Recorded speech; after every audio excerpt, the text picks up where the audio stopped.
Welcome back, guys, for the final day of Super Week. Hello, I am Jake Spawn Tiberi. Joining me on the desk today is Legacy mid laner Aaron Choo Choo's Bland, as well as our very own Julian Patry Time. Kai, how you going, guys? I'm super. End of Super Week. I'm feeling awesome. Yeah, I'm feeling good. And Choo Choo's, yesterday you guys had a matchup against Trident, the old sister team in Legacy Genesis. Game 1, what was going on there, mate? I don't know. It went up and down, I guess. We ended up winning, but obviously the early game didn't go too well. Honestly, they just played well, I reckon. We just had an off game. We closed it out in the second game pretty well, so I think it was an all right performance, but definitely not what we were looking for. Yes, but in the end, it was another clean victory for Legacy, and that means that they are still top of the table as we bring the standings up for you guys. You see, they are still undefeated. Direwolves, of course, are right behind them 5-2 with their 2 victories over the Chiefs. Chiefs are 4-2. Hellions and Sin Gaming are both 3-3, challenging for that 4th spot. We'll see them in action tonight. And Avant, Infernum, and Trident round out the table. Of course, all of that changed so much this week because it's Super Week. So let's take you through the schedule and everything that has happened so far. Schedule today is going to be Chiefs versus Sin before Hellions take on Infernum. Just want to recap some of the results, however, before we get out of all of this. On Monday night, Avant was able to 2-1 Trident, who were looking like they were going to rampage before Direwolves reverse swept the Chiefs. But this is when it gets interesting. Sin then 2-0'd the Direwolves, whilst Legacy retained their OPL Legend match. Of course, that puts Sin and the Chiefs 1 game apart right now. And that's where I want to kick off the conversation, you know. What the heck is going on with the Chiefs, and are Sin that good? They're, of course, going to be our first match, but you have to be waiting to get your hands on the Chiefs now in week number 9. Yeah, they're definitely looking shaky. I mean, they're definitely not the Chiefs we all know, but I mean, them really losing their games to Sin really just... them losing their games to Direwolves again really showed me that, like, okay, this team is definitely going through some issues, and, well, I mean, they're playing against Sin tonight, so I guess we're going to see. And I think for me, Sin is really the Cinderella story. We said if they're going to get anything done, they need to start winning this week in a very difficult matchup. And they've already done the first part. Beating Direwolves 2-0 in relatively convincing fashion is a good start for them. But you have to think the Chiefs are maybe even tougher, especially to play in a best of 3. So Sin, if they're going to really push up, it's going to be tonight. And they've started the journey at least. Well, it certainly is going to be, because that is our first matchup, guys. It's going to be the Chiefs taking on Sin Gaming for Game 1. Chiefs in the top lane. It will be Swiper, Spooks their jungler. Cheese, apparently the best mid laner in the OPL, according to his jungler. Hey. Radier and Ejim is their bottom lane. I want to ask you about Cheese. What have you made of his transition into the Chiefs mid lane so far? Yeah, I mean, he's all right. Like... I mean, like, I'm not going to say he's bad or anything. I'm not one for BM, really. But, I mean, like, you want to call your mid laner the best mid laner just simply because it makes you feel confident, makes your teammate feel confident. So, I mean, he's a great mid laner. You've played against both of them, Swiffer and Cheese. Who's harder to lane against? Okay, great. I was hoping you wouldn't ask me that. I'd probably say, just to give you an answer, just to satisfy you, I would say, in lane, I'd say Swiffer. There we go. Swiffer, stronger laner. We'll see whether that is the case tonight because they're going up against a different mid laner. Let's take you through Sin's lineup. It is going to be Chippies in the top lane. Juve's their jungler. Rymeister is their maestro in the mid laner. Cardred and Rogue round out their bottom lane. Let's stay on the track of mid laner Zed because Rye is also someone that plays a lot of assassins. Kind of mirrored, I like to call it old Choo Choo style when you were playing a lot of Zed, a lot of Yasuo. Is Rye someone you look to for a little bit of inspiration? What have you made of his mid lane so far? Okay, so to me, Rye is sort of the all-in strategy for Sin. I feel like Sin either lose or win with Rymeister. They will put in so much resources into this guy where he will go off on Diana, and I can see him being caught a lot, and he constantly loses the game for his team. So I definitely think he's probably the key to win tonight's matchup, but then again, I think that's how they will end up losing. Yeah, I actually like your point there. I think Ryan Maestro is actually a very good nickname for the man that we might have to start adapting because it does feel like he's conducting a lot of Sin's plays. I've talked to the man. I think he has some input in shot calling. He's a really smart player as well as far as his knowledge of the game goes. And you can tell in mid lane, like Chu said, they always get behind him. They build strategies around him. Yasuo, Diana, Cassiopeia, not as effective, but who knows what Sin really have going for their mid laner. And I feel like the new Sin is definitely still driven with Rymeister, you know, conducting, pulling some strings and making sure everything goes okay. And that's the next area I want to go to is actually mid lane champion pool because we're lucky enough to have Choo Choo's on the desk. Both Cheese and Rye play very different champions. You are also adopting a different champion pool this year with a lot of Lissandra, a lot of gang playing, a little bit of Lulu in there as well for some good flavor. Like, what do you make of the champion pool of mid lane right now? Are these guys just trying to break the meta too much? Are they on the wrong track? What's going on here? I think Cheese has a much better understanding of the meta. I think he just has an understanding of what his team requires of him. And Rye is like, he's constantly been sort of a wild card within the mid. He pulls out your Cassiopeia, your Diana. So I think it's more that something he's confident on and that his team knows they can rely on. So although I think they're both very good mid laners, I think Cheese is just in terms smarter in terms of what his team requires. Well, we'll see if that has an impact on tonight's matchup. I also want to take a quick look at the bottom lane because that is an area that Chiefs have gone from strength to strength. One of your old teammates in Egypt is also down there. What do you make of the Chiefs' bottom lane performance? Even though they lost against the Direwolves, that was probably an area of strength, you have to say. Really strong. Like, Raider has been one of the best players in the region forever, and Egypt is obviously a good addition to their lane as well. I think every Chiefs game we see the same thing, consistent strength in the bottom lane, and they've really shown that even when their team is losing, they're still playing well, and Raider especially is playing well. It's not enough for the Chiefs with the way they play the game to just have their bottom lane be consistent. The Chiefs often win by having consistent laners, be able to apply pressure, good vision, and then just intelligently close the game out with strong macro play. We did see more strong macro play from Sin yesterday, so we'll see if they can attack it here, but you have to think matchup for matchup. The Chiefs just know how to play the game this way better than Sin do, and if Sin are learning how to play this strategy, that's great, but it's going to be really tough to break that here, and it is going to start in bottom lane, especially if they start snowballing. Raider and Egypt have shown they can take over games by themselves as well. Actually, I just realized you play both with a couple of members down in the bottom lane. Cardroid's across the other side of the rift as well. They were all with us once upon a time. Yeah, apparently they were. So this is a matchup of old teammates, Yes. Cardroid versus Egypt. That's an interesting one. But what have you made of Egypt's performance so far? Because Egypt was very dogged about going after mid laners as a support player as well. Rogue's kind of a similar vein, very aggressive. Very much. Are they equally annoying to play against, or is Egypt still more annoying? I actually would say that those two supports in the region are the most frustrating to verse, just because I'm constantly looking at my bottom side river, knowing that they're coming behind me. Certainly. Okay, before we jump into the game, I want to get some predictions off the desk. Sin 2-0 Direwolves. Chiefs haven't beaten the Direwolves. Is this a game of paper, scissors, rock, or does that mean that Sin greater than Direwolves, greater than Chiefs? What are your thoughts? Like, the logic follows, right? But to be honest, I kind of wish I had a coin and just flip it, and that would decide it for me. I think, honestly, Sin looks strong, and a win here is crucial for them. I think they're coming with a great amount of momentum, and Chiefs losing to Direwolves in the fashion that they did cannot help their chances here, but I believe in the Chiefs' experience. They will reset. I believe Sin will take a game because they're looking much stronger after yesterday, but I think still 2-1 Chiefs. Okay, so a hedge better over on the side there in pastry time. Aaron, what are your thoughts? I definitely think the Chiefs can pull it back. I mean, they've gone through their loss. I probably think they've done a lot of prep last night. So I will go with 2-1 as well. But I do think that Sin can pull a game. Okay, so one game from both of us. Magic 8-ball on the wall. Will the Chiefs win both games tonight? Indications say yes. So Magic 8-ball is going for a 2-0 for the Chiefs just to keep the record. But we also heard from the players in regards to this matchup. So before we go to the casting desk, let's hear from Juves and Ejim about their thoughts on tonight's matchup. There's a big part of me that wants to beat the Chiefs more than any other team in the OPL. I feel like we have like a rivalry. Egypt doesn't really respect us, but then again, like I know for myself, I don't really respect him. Well, I think the top four is like Legacy, Direwolves, Chiefs, and Sin. And I think like on any day, anyone can take a series against each other. I'm like definitely a shit stirrer, and then my biggest gripe with Sin is that they like, for a mid-tier, I don't know, mid-bottom tier team, they like talk so much like they're not. Like you just look at the ladder, and then like if you like put some of the stuff like people say, and then like equate it to where they are on the ladder, they're just like, what are you doing? I think Chiefs should kind of just worry about their problems because, like I said, they don't have Swiffer. They're still trying to deal with it without having Swiffer. Like they've dropped games to Avant. They haven't looked convincing in their wins. They lost to the Direwolves, so if they should just probably worry about their performance. 1, 2, 3 irrelevant. Like I think someone, like whoever wins this split will be us, Legacy or Direwolves, like guaranteed. The fourth spot is absolutely like the buy round for whoever comes first in the semis, I assume, versus fourth, and like they're just like they're in the finals. I think they overrate Cheese openly to fulfill his ego, so he doesn't feel like, oh no, like I actually can't replace Swiffer.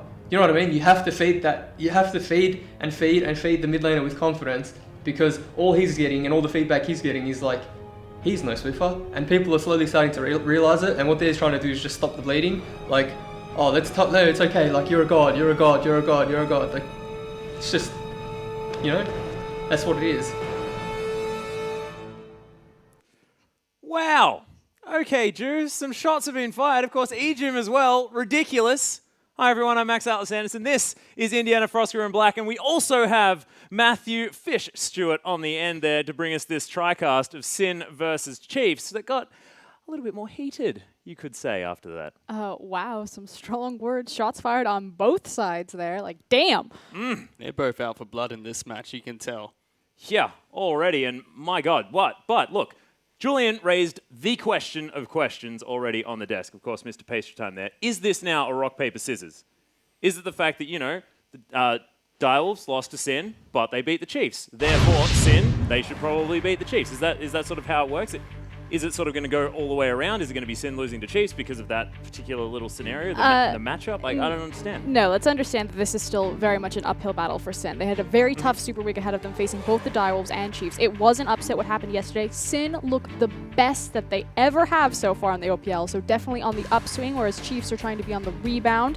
But I'm still going to call this an uphill battle for Sin, and they're still the underdogs here. Definitely they're going to have to continue that trend here to go up against the Chiefs today, and we're already in Champions League for Game 1. Yeah, well, Good observation. is going to be banned away. Thank you very much there, Fish. We are, in fact, in Champ Select. Nivea is going to be banned away from Cheese, so already a couple of mid-lane bans. And the Nivea game that Cheese pulled out against the Direwolves yesterday was the one that we don't necessarily talk about, because we talk about the Direwolves winning. That was a 26-minute game where they just completely demolished the side. So yeah, and getting rid of that one's smart. Yeah, played fantastic on that Anivia, like you said in the game. That was probably the strongest that we've seen the Chiefs in a very long time. So again, a team that's trying to be on the rebound versus Sin, who are just trying to be on the rise. See, Chiefs here, they've taken away Yasuo and Diana, so 2 target bans already been thrown out at Rymeister. Oh my God. Okay, so the final ban for Sin Gaming has to be Cogmore, right? It has to. Yes, you don't want to give Raid your Kog'Maw. No. Well, Rek'Sai actually, the target ban onto Juves, I actually really love this ban. This is where we've seen Juves be the most comfortable, and he's able to affect the map so incredibly well at the same time as Chiefs. That is probably not going to be a trend. A bit of a shout out there to Swiper's favorite champion, but I believe the Lulu probably a little bit too good to pass up right now, right? Lulu, Gragas, Nidalee up for contention, specifically against Juves, though. Maybe get rid of the Gragas. Interesting, they're going to pick up Lulu as their first pick, as Cogmore was forced to be banned out by Sin. They don't want Radiant to pick up that hard carry. The thing is, right, the Lulu is just so important for the Chiefs because they just play Jinx with it. And he's still the same super long range, super hyper carry, and he's very comfortable on the champion as well. Just feel like, yeah, the Lulu. But look, Kalista, Cogmore, and Nivea, champions that you do have to get rid of. It's like Sin just don't have enough bans. They're like, hang on, where's our final ban, guys, team? Don't quite have it yet. It's very curious also to see kind of 3 different target bans from the red side. Naturally, Kog'Maw's in a perfect spot for the 6.3 meta, so that's not as out of the ordinary. But the Anivia and the Kalista, I mean, we've got power picks like Gangplank, Gragas, the Lulu, like we've already seen picked up left open. I really like the Lulu pickup coming from Chiefs, because not only is it a good flex pick that you can throw into the top or the mid lane, but that leaves Gragas and Nidalee up, and it's very unlikely that Sin are going to take both. So they will be able to get one of those strong junglers. Yeah, I actually really like that from the Chiefs, but the Gangplank being left up, something that the Chiefs haven't found success on themselves. Of course, it was Cheese playing the champion last time I believe I saw him, and it didn't go so well. But this time around, it is going to be Sin picking that one up. We'll see whether it goes to Rymeister or whether it is going to be Chippy's playing that one. I believe Chippy's the one that normally picks that one up. This is a champion that we thought Chiefs would be banning in every single match to go up against Exactly, Sin yeah. today. And now they're going to be flexing that one. So it could be Chippy's or Rymeister playing that one. But I'd be a lot more comfortable seeing Rymeister in one of his signature assassin plays. We saw him have a good LeBlanc game yesterday, so maybe he can pull that one out as well. Likewise, Juves has looked fantastic on Gragas most recently. So again, yes, I agree with the Rek'Sai being taken away from him just because Rek'Sai offers so much control over the map, and Juves has been fairly consistent on that. But he really came out of his shell and played like a beast yesterday on Gragas. Yeah, his Gragas was Excuse fantastic. me, Monday. No, it was yesterday. It was yesterday. It was yesterday. It's super weak, Froster, and we understand you've been casting every single day. My God. What they year all is it? meld into one, exactly right. Braum and Nidalee are going to be locked away, though, here for the Chiefs. I love those 2 picks. That's Fantastic. Lucian. Is it? Yes. If Sin don't take it away here. Well, Cardred looking at the Corki here, can flex that towards the mid lane, but Cardred is known as that Corki player, as is Radier actually on the other side of the rift, as the Chiefs now to round out their comp. Radier, just pick Jinx, man. Just do it. Don't be scared. Illusion works so much better.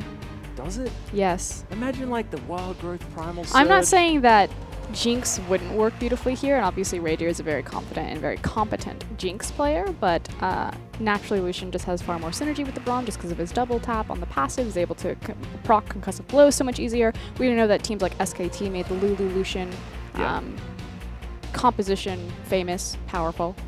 Radier's a fantastic Lucian player. He is. All signs point to Lucian. You're exactly right. If we shook the 8-ball right now, he will probably tell us that Lucian will probably be the pickup. But it was, of course, the Alistair and the Corki locked in on the side of Sin, and we'll wait to see exactly what that's going to be. Only 8 seconds to go. So that's something I really want to talk about. Picking up Corki here is a really nice pick for Sin Gaming, because now they can flex Corki in the mid or the bottom lane. They can flex Gangplank in the top or the mid lane.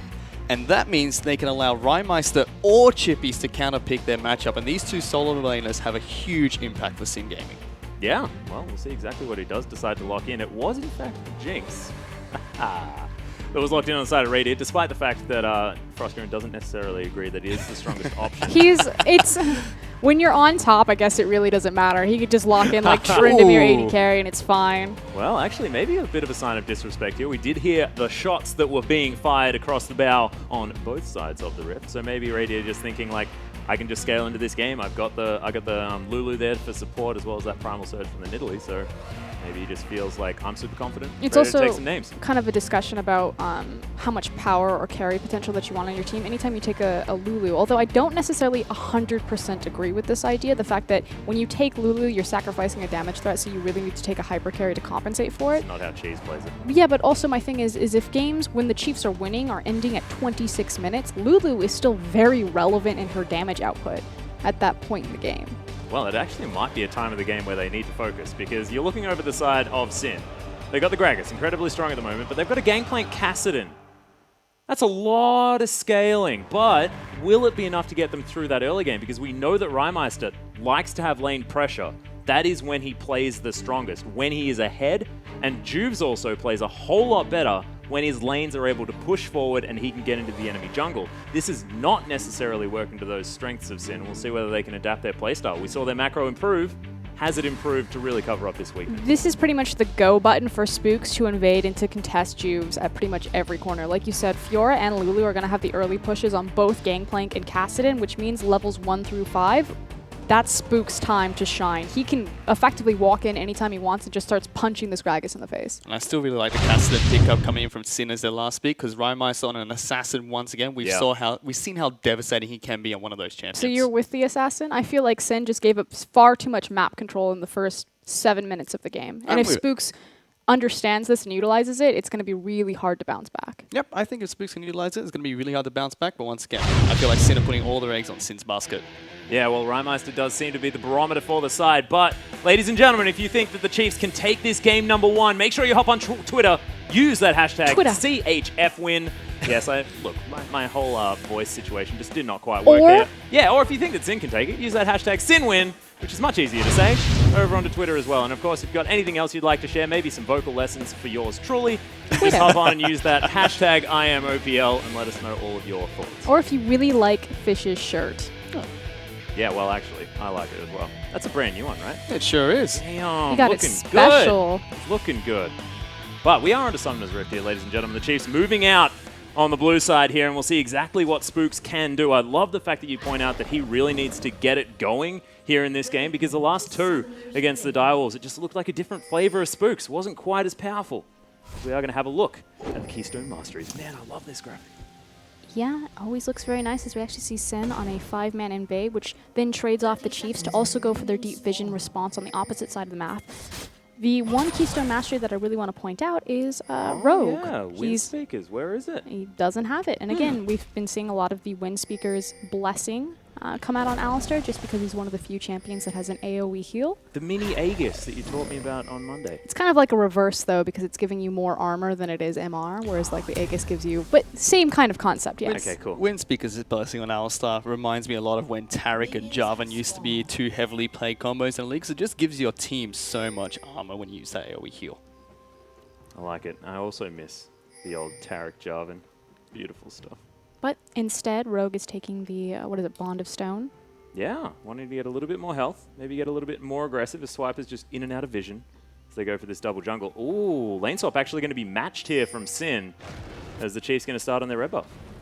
Advantage is given level 1, however, to the Braum lane, and that is why. Oh, Radiant didn't take the little guy. Swap to his minigun. Still fairly important, though, that Rogue did get it as opposed to Cardred. Ah, good point. Well, getting pressured off this first wave. Radiant just switching around, demanding the respect up here. This is what we were expecting out of Ejim. Chiefs matching this lane swap is really, really crucial for them because now Chippy has burnt his teleport into the bottom lane and Swiper's already been there. This is ridiculous amounts of pressure, though, out of the Chiefs. So far forward. And this is the thing, Alistair just really can't compete at level 1. You have full control, not necessarily because of Radier, although Radier's posturing very aggressively, standing on the back caster creeps, but it's all really an Ejim. Threatening with that Winter's Bite. And as far as, you know, the lanes within lanes that you were teaching us before as well, I mean, how are you supposed to play the Braum Alistair when it isn't a Callista as much on the other side of the map, and it is, in fact, just Corki instead? Well, unfortunately for Alistar, until he has his full combo, he really can't stand on either side. Oh no, he can't lane! He can't lane. He needs it. But at that point, you want to be standing on your Jinx's side, and you want to give Corki into Braum as long as he's using the creep wave in front of him. Most important thing about any type of champion that's going to be throwing out skill shots, Blitzcrank, Braum, Ezreal, is you want to have control of the creep wave, so that way you can push it forward. So obviously you have a larger shield in front of you. That's something they gave up by trying to go for the double golems as well, because Chiefs were able to get to lane quicker and were able to take control of that top lane quicker than Sin would have been able to. I like it. Oh, you look at the mid lane though, 19 CS to 11 at the moment. Cheese really doing well on the Lulu. He has looked very impressive on this champion in comparison to a lot of the others that he has been playing. Of course, the Chiefs do like to run it. If you cast your minds back to Swiffer being interviewed about the Lulu play, it's just have to glitter lance all the time. And it's so frustrating, I believe is a direct quote from the man. So Cheese just picking up that role quite nicely. Glitter lance. Teleport actually being used by casting him there in the mid lane. That does mean both of Sin's teleports are down. Chippy's had to use his to get to lane quickly, as Chiefs were able to send Swiper down to the correct lane in time.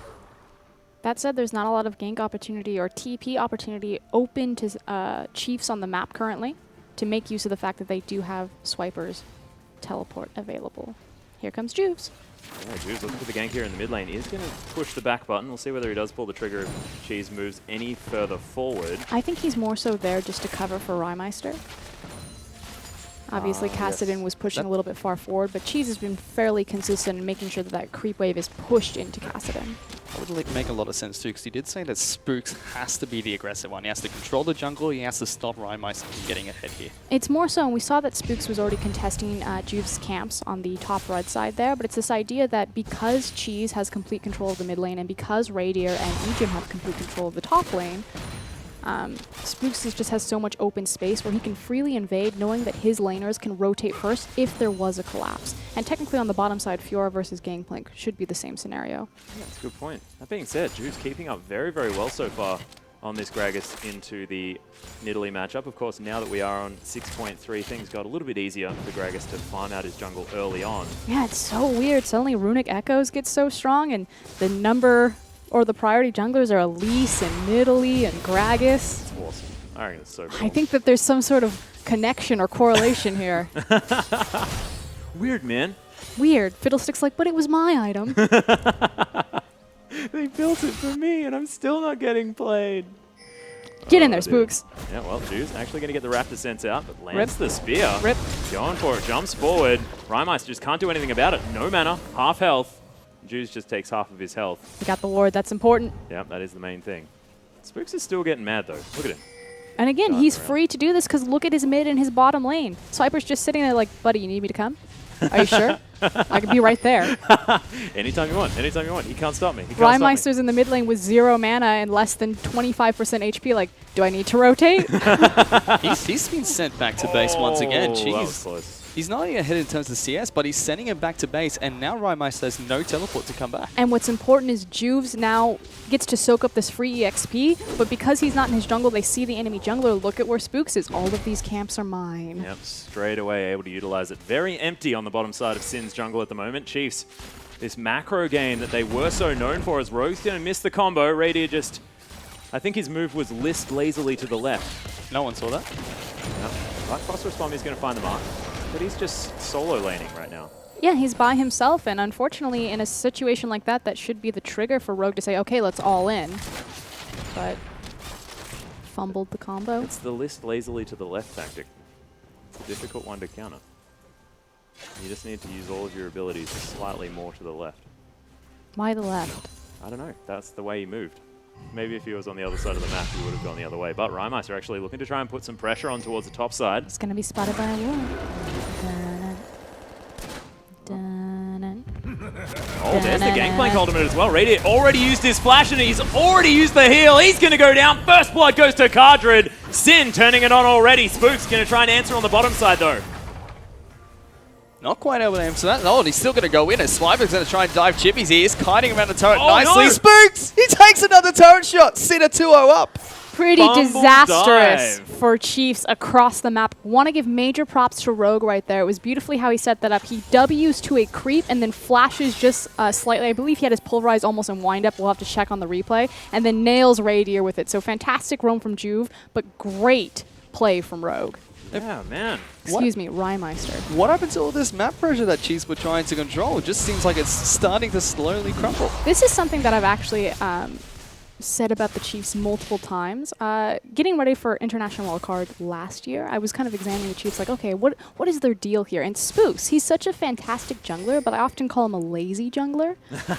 And it's because his laners are so good. They're so strong. So Spooks, a lot of the time, won't push the envelope to take every advantage that could be available to him, because why take the risk versus reward of, I can make this invade and I can be a playmaker and I can push this game harder, but I know that my laners are already going to win, so why not just wait for them to win and farm up anyway? Lazy jungler might be the right word as well here. He's going to steal it! No, Juves! not so lazy anymore. That was going to... Like, he just alley-ooped all over Spooks. Like, Spooks went to dunk and he just... I was going to mention how he's behind Spooks in terms of CS, despite the fact that Spooks has been the one that's been putting on pressure in his jungle. But, yeah, now picking up a blue buff for himself from the other side of the map. That wasn't... Oh, he's waiting for the creep wave to move. Oh, no. Oh, doesn't get the cute package clear. That was unfortunate. But look, just the early package. Maybe it had the cooldown a little bit lower. Gotta Something use your like that. package correctly. Damn right you do, Cardred. 76 CS to 71 though. That has evened out just a little bit for Cardred here, as the gold will most definitely be even, given the fact that he has picked up that kill. Does have the Phage. Sapphire Crystal there as well, building towards the Sheen. As we are going to have a quick look at some Keystone Masteries, but Carbon, oh shit, what a bait! Chippy's definitely playing fantastically there. Well, Evian going to go forward. Nice headbutt back though, doesn't get underneath the turret as Rogue does have the level 6. Unbreakable Will, it will be available if he needs it, as the spear is just going to slide in narrowly. But Sin only ahead by 300. Yep, Spooks hanging around, pings to go to the top lane. I don't think that they can dive this. I think it's just going to be pressure. Chippies does have his teleport available. So does Swiper, though. Seem to have the advantage of their tower. And it's more so the Gangplank ultimate is up and available. So I think it was just more Spooks walking into the lane, resetting the creep wave, and seeing if Radier and Egypt can continue to zone from here. And now it's actually going to be Juves that's putting on the pressure inside of Chief's jungle. He just stole the blue buff. He just took the red. Now he's in bottom lane trying to threaten Swiper. Yeah, clearing out some wards there as well. Swiper will probably lose this pink ward at the same time as Spooks is towards the top side of the map. Cheese is going to miss the Glitter Lance here in the mid lane as Sin, all of the control now in their hands, as the Gangplank being ahead is just so dangerous. Jeeves is actually still down there. Of course, Swiper has to be suspicious. I don't think they'll pull the trigger. Diving a Fiora is still relatively dangerous. Not if you bouncer, though. Yeah, they're trying to. Belly Bop is going to be there. Doesn't quite find the barrel as Juice just casually walks past. Yeah, they didn't have eyes on where Spooks was, so Shout overly out to cautious Nicky and a lot of respect given to Chiefs here. But having a Gangplank with this much control early on, I mean, that can't spell good things here for the Chiefs. And it's more so because Rymaster won the top lane for Sin Yeah. with that flank, and Juice has just been able to freely be on the bottom lane. And even though a successful gank hasn't been managed, that pressure alone has caused Swiper pause. And this is also why I liked the pickup of Cassidy and Rymeister in mid lane. You did talk about how Spooks has to apply that pressure, but he hasn't. And look how much that has cost us in gaming. They had a very difficult start to the game, but now slowly but surely getting slightly further ahead. See whether Rymeister can continue the pressure. Of course, hasn't hit his power point just yet as he gets tagged by the Glitter Lance after the Rift Walk. A little bit frustrating there, but if Pix is on your face, can't generally move out of the way. I feel like anytime you use your Rift Walk defensively, you've already lost. Yeah. He is down Bad news bears. He is down by quite an amount of CS in that mid lane as well. But still being able to relieve some pressure from that top lane, which was pushed into the turret for a significant amount of time. Yeah, and Werewolf actually in with a tweet. I think when Juice roasted liquid cheese, he became a grilled cheese.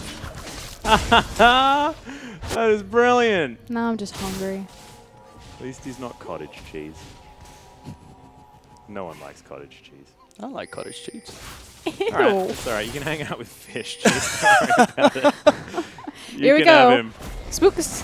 Yeah, looking for Chippies here. Throws down the ultimate as the Grand Challenge is down as well. Chippy's already able to use the flash, but Swiper still after it. Slows him down. Spooks needs to land this, but doesn't. And the Chiefs do have to back away. Juice, fantastic positioning already here. Big cooldowns out of both top laners, though. Swiper burning his flash, Chippy's burning his, but best case scenario, good use of the Gangplank ultimate to apply the slow. Seems like this time Chiefs have learned their lesson, not going to try and tower dive that Gangplank. Yeah, very smart. Of course, having Juice waiting in the wings there as well, being seen on his entry, is definitely going to deter them. I think that benefits the Chiefs even more, because they're like, okay, now we definitely shouldn't dive. Last time we went quite heavily awry. Check out Spook's jungle right now. That's 6 wards. Excuse me. 6. Yeah. And a Scuttle Crab. That is a lot of vision available for Sin Gaming right now. That pink has been there for quite some time as well. Spook's not even going to check it this time as Juve's coming They in. know They he's knew there. he was there. But he's going to miss the body slam, doesn't go for the flash. And I like that. Of just noticing the fact that Spooks was around, didn't want to blow the summoner spell further all in. Just applying the pressure here to the mid lane as once again, oh man, loses it. Oh, Spooks getting aggressive. What? What? Where was the Mega Pounce?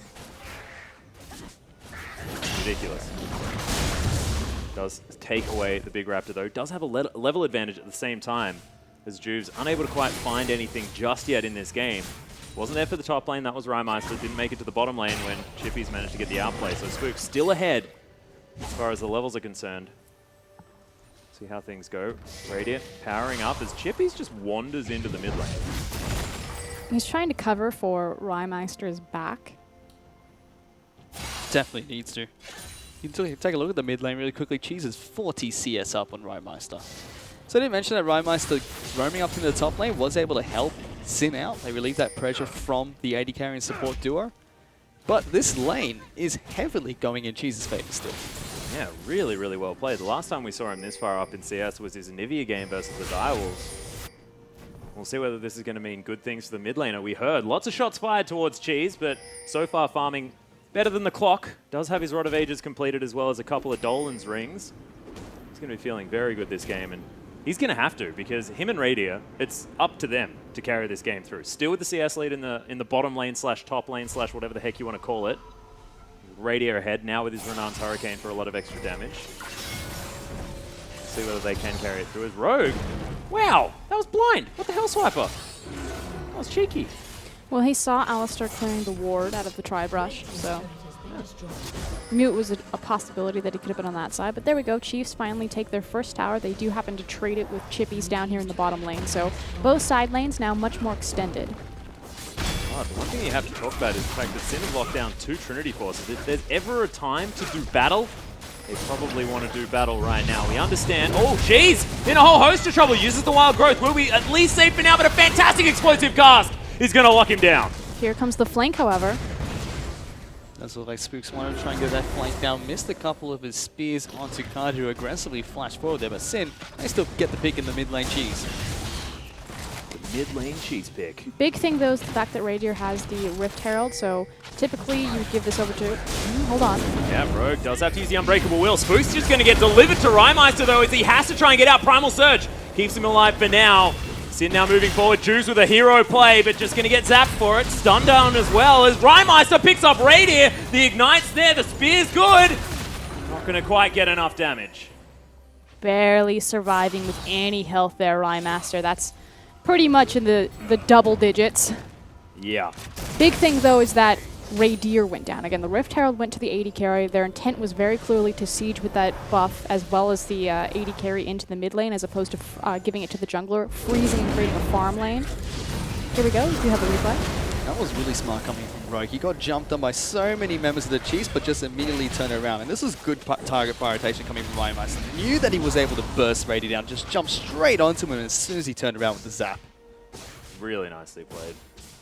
And look, used his Rift Walk aggression. That's the main thing. I feel like he could have been doing this the entire time. Obviously, the concern is when he Rift walks onto you, you just polymorph him. Yeah. But Well, we'll see whether Cheese is going to be able to do that as Spook's throwing some spears around. This has been a complete change in tempo for the game. We saw top lane, Chiefs were winning that 2-on-2 lane. Bottom lane, Chippy's had to teleport to the lane at level 1. Mid lane, Rymeister, he's still down 50 CS against Cheese. But these team fights are all going in Sin's favor. Oh, Chippy's outright won his lane. He went completely to town. So Cheese now in trouble once again as Chippy's demonstrating how strong he is. The slow goes down. Another explosive cask. Nice wild growth out of Cheese, but it's not going to be enough as Chippy's, he wants to pick this one up. Oh, there it is. Well, Cheese did go to town in that lane, but Sin are going to town on Cheese right now. Damn right. oh, teleport down bottom. Now going to see Rymeister try and jump onto Raider, gets the slowdown. Immediately we see a flash come out from Jinx and Ejim. Who is this Chippy's? He's doing work right now, and that was the big thing. Featured matchup for us when we were discussing this match was actually between the top laners, Swiper and Chippy, simply because Chippy's victory over Sharp, Sharp's going to be hit or miss, kind of inconsistent, will either be incredible or just kind of serviceable. Swiper has consistently been a backbone, a spine for the Chiefs. So far, only down by a few CS, but the fact that this Gangplank is doing so much work early is a huge warning sign here for the Chiefs. And Chippy's is definitely staying true to that OC fighter mentality. 3-0-1, has picked up that BF sword alongside the Trinity Force. He's still looking for fights all across the Rift. And fairly massive that Sin Gaming were able to break that mid tower. It's 18 minutes. Not quite there yet.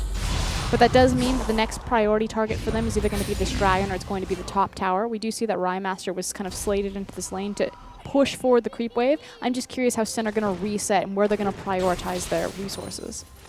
Take a look at the items really quickly. Hurricane Rush coming out from Radio. We've seen this from quite a few Jinxes He as likes of late. that. That's the radio build. It's the BF sword into Hurricane.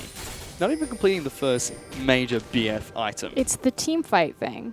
Okay, so here's the thing. If you complete an Infinity Edge and your job is to siege towers, you can't crit a tower. So what most AD carries would do is they would grab upgraded boots and then they would grab the 2 flat damage items, the pickaxe as well as the BF sword, because that way you're just getting the most out of pushing down towers. And it was very clear that that was Radier's intention by taking the Rift Herald, by moving into the mid lane. Just everything kind of went wrong when Cassidy managed to assassinate him. Yeah. And it's also just been something that Radio really likes to do. He sort of had it told to him that, hey, Renan's Hurricane, good on Jinx. And he's like, all right, tries it in a game. And he's like, this is my new favorite thing. Has been able to get it working out. And I do like the BF sword first. It's giving you a little bit more damage on those extra rockets. As Juves just says, TY for the leash. Juves is playing like a monster this game. Yes, Juves and Chippies have stepped up so far in this match. He had a little bit of a slow start, but definitely looks like the more dominant jungler coming into this game. What is he supposed to do when he's flanked by a losing bot lane because they were slow into the rotation, and then a Cassidy and a Gangplank in his 2 solo lanes? Again, the proactive player had to be Spooks in this. And what he has done has been fantastic. He's been able to get 3 assists off for his team. You see this pressure after those lanes had some relieved pressure, and it's been fantastic coming out from him. Yeah, the earlier start to this game. Go. All about Sin. Once again, preying on Cheese. Force Pulse comes out. Rhymaster gets the slow as the flash comes in. Spook's down here, though. Teleport coming in from Swiper, who's trying to get something done, but the package is going to get delivered. Cheese is going to die. Kaju grabs the kill with a Foss Bomb. And Sin just have all the answers. Sheev's positioning really getting punished there in the mid lane. You saw Rogue step up as soon as Lulu was too far forward. My goodness, this is a completely different Sin gaming than what we saw from the first few weeks of the OPL. They have definitely turned this one on for Super Week. Yeah, finally, all of that practice that they put in on the offseason, all of the talk is coming to fruition. First the Direwolves, now the Chiefs. Of course, still early days. 22 minutes into this game. Gold lead isn't completely ridiculous at only 4,000. Chiefs have come back from worse. But they're looking of all sorts right now. And we mentioned, look, Sin, if they've got anything, they got scaling. And the old Kassadin Gangplank, pretty good. Is that late game insurance policy. And we'll see whether they can carry this one through. Well, on the other side, you still have Radier on Jinx. And we've seen Radier fight on Callista from a 10k gold deficit in his Direwolves game, so I can only imagine what he can do on this Jinx. He's also tied up with a Lulu as well. Has that Rod of Ages stacking. Need to see large Rod as well onto that mid laner. So you'll have the comfort of and the protection coming up from both the mid lane support and Ejim on his Braum. Yeah, I like it. There's also the fact that, you know, they're focusing a lot on Cheese in the mid lane here on the side of Sin. So Cheese still going to be a Lulu all game long. Doesn't really matter. Can protect his AD carry, can speed up the Jinx, make sure she's excited before she's even actually excited, which is cool. We'll see whether that is what's going to spell the victory here for Chiefs towards the end of the game. Swiper still farming up quite nicely, but behind Chippies, as you could imagine. Spears flying through onto Sin as they're looking to invade the bottom side jungle. And I like that they're moving up their vision, making sure that they know exactly where the Chiefs are. And this is the Chiefs' tactics, suffocate you out of your jungle. Chiefs are having to fight tooth and nail to grab any control over what is their side of the map. And they're also making use of their Devil Teleport. They're sending Rymeister to the top side. Likewise, I was going to say, the amount of champions that can effectively duel him right now without bringing over more than one resource, Radier is not the answer. No. As he's going up to meet that. Have an Infinity Edge though, so the Jinx is powering up. I will say that this is slightly suboptimal map play from Sin. Yes, I agree that they're doing a fantastic job pushing up their vision line, applying pressure through multiple waves, and identifying that they want to take bottom tier tower. But with Dragon down, they actually have a 6-minute window where they could be playing to the top side of the map, especially if this turns into a sizable pick to transfer into Baron. Well, there's the teleport in. The ultimate's down as Cheese is tanking that one up. Juice went for the flash body slam, but doesn't land it. Egypt is going to survive with the help of their healers. Radier going off right now. Super Mega Death Rocket is almost going to get Juice, but not quite as he's running forward. Juice in trouble. Body slam gets him out of the way. As the Zap can't quite find him. Rymeister looking to try and re-engage as the Chiefs. They win a team fight under the turret. And everyone is calm. Nothing much lost here as everyone's going to reset for this Dragon spawning in 1 minute 40 seconds. That was a really aggressive decision coming in from Sinner. And right before that fight broke out, I was going to say, this really looks like the Sin gaming that we've seen for the past 2 weeks, where Rymeister from the mid lane will transition into this kind of split pusher who will go into the side lanes and try and kill somebody before they pick a fight.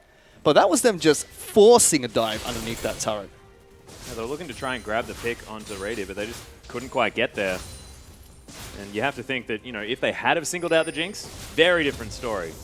But successful play out of the Chiefs. Double summoner spells blown now, though, and there's going to be 5 minutes of danger for Radier. I mean, Chiefs effectively held them off. I'm not going to give them too many kudos at this point. They didn't pick up a kill. They just saved their tower. Mm-hmm. I like it. Understandable, too. Understandable. And we've talked a lot about Sin, how they have this scaling team comp. Look at the items they've picked up so far. Trinity Force Infinity Edge onto Gangplank, and he's working on what seems to be either an Essence Reaver It'll be an Essence Reaver. or another Infinity Edge coming here, but Chippies, he is scaling up to be an absolute monster. Mid lane, Rymeister has gone straight for the Lich Bane after his Rod of Ages. Man's going aggressive. It's so unlike Rymeister as well to go aggressive builds. The Essence Reaver was such a boost That was sarcasm. to PS, just Gangplank. everyone. That was sarcasm. I got you. Yeah, good. Fish gave me a worried look. Oh, blocks it. Swiper probably still will die as Rymeister might be in a bit of trouble. But Grand Challenge not enough. And Sin will be able to collapse on this turret. But that was riposte. Yeah, beautifully played right there from Swiper. Unfortunately, he was still alone on the tower. Yep, 4 still better than 1. On damage on that top lane turret. Teleport. It's because Chippy's has his TP, whereas Rymaster does not. But they will now be able to fall back on the Dragon, whereas Chippy's is going to get this for free in the top lane, maybe in a little bit of trouble. Oh, Spook's looking for it. The barrels don't find him as he's jumping on top. The rocket comes in from the cannon barrage. Of course, that middle location, not great, as Chippies does have to use the ultimate, but does get out. He's still forced to flash from Italy. That was miscommunication. Cheese was on the way. He has Wild Growth as well of his flash. I feel like Spooks could have baited that a little bit harder. If he stayed in that cannon barrage, he would have just flat out died. Well, obviously you want to clear it, but Joys. just stand with your mouth open. Yeah, I know. It's like, cannons? Lulu, save me from the cannon. That's a gigantic cannon. I'm a small fairy lady. I'm not going to be able to save you, Spooks. You I'm went sorry. deep. Well, it is, I felt like there was some sort of image being portrayed. it is almost 27 minutes into the game. Paint me a picture with your words. That was beautiful. Okay, Essence Reaver is going to be completed here for Chippies, though, as he goes back. So that's the recipe and a pickaxe that he had sitting in his back This is pocket. so Nicely okay. done. It's been a while since I've really examined Gangplank's item build. Like, if you think way back to Gangplank, when you really got reworked. Heart and of Gold, Philostone. No. Rework Gangplank, where it's like double Infinity Edge, Trinity Force, like Too many literally swords. the most expensive build that you could possibly ever imagine. Essence Reaver cut so much of that cost down. Yeah. Still a pretty expensive build going Trinity Force IE at any time. Well, yeah, obviously, because they're the two most expensive items. The fact that you don't have to get the double Trinity Force because you're not... Don't have to hold too Infinity many Edge. swords anymore. Because obviously you want to stack the crit, because the barrel's ridiculous. Well, he's still, yes, ridiculous. That is the definite word for Chippies right now. Is Radiant trying to help clear out these minion waves. They're doing a decent job, though. Lots of pink wards, man. I always love when I see a team with 4 pink wards. A team after my own heart. All have blue trinkets. 2 sweepers. You even mentioned that last God. night. Oh, I think I'm going to cry. Well, in goes Rogue. Spooks is caught out. Massive knockback onto Cheese, who Wild Growths himself has to run away as the Chiefs trying to close in. Spooks still very low. Cannon Barrage just destroys him. Cardridge going to pick that one up. Split up fight now with the explosive cast. Swiper's going to die. Massive damage from the Gangplank. And now the Fiora has to run. Chippy still tags him. And Synagogue nuts. This is huge. Sin just destroy the Chiefs on the mid 2 tower. This will surely be an inhibitor, which opens up so much more map control for them. Again, Sin have shown some of the most ideal League of Legends in the past week, and it's not stopping. They're going for the game, Atlas. Yeah, they're going for it. Nexus turrets are now under fire as Barrel is going to get destroyed by Swiper. He wants to try and find something here as he's dashing around the fight quite nicely, but Nexus turrets are going down. The Nexus to fall as well. Half health now as Swiper is still trying to do something. Cardred may fall down as EJ makes his way in, but the Nexus, it's dead.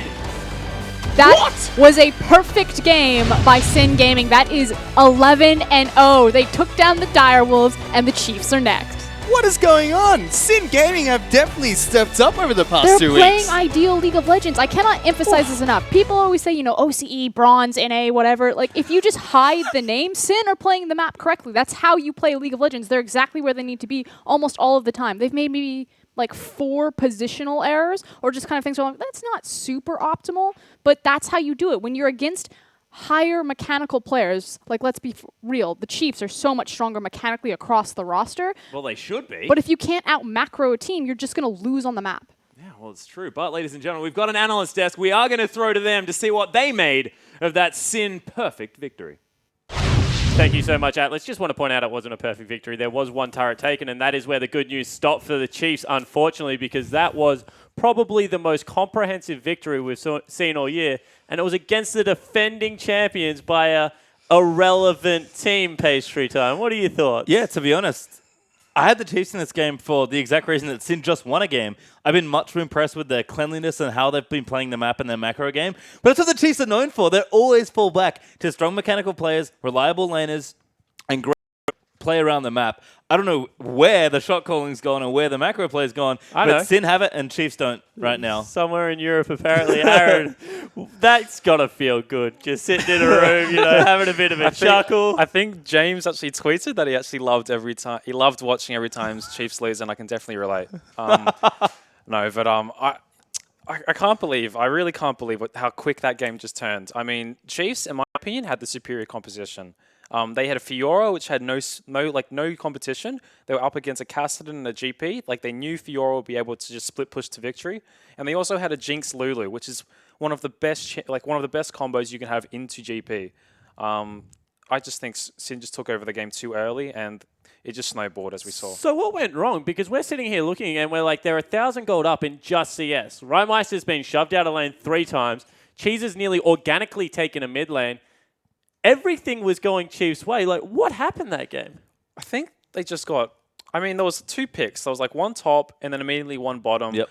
That dive bottom, I have no idea. What a disaster. Yeah, you cannot dive a GP. If his W is up, it's percentage healing. So the lower he gets, the bigger that heal's going to be, and they should have known for that. Yeah. But really, just from that point onwards, like Sin just started making picks. They were given that little edge in terms of like GP can now get ahead of the Fiora.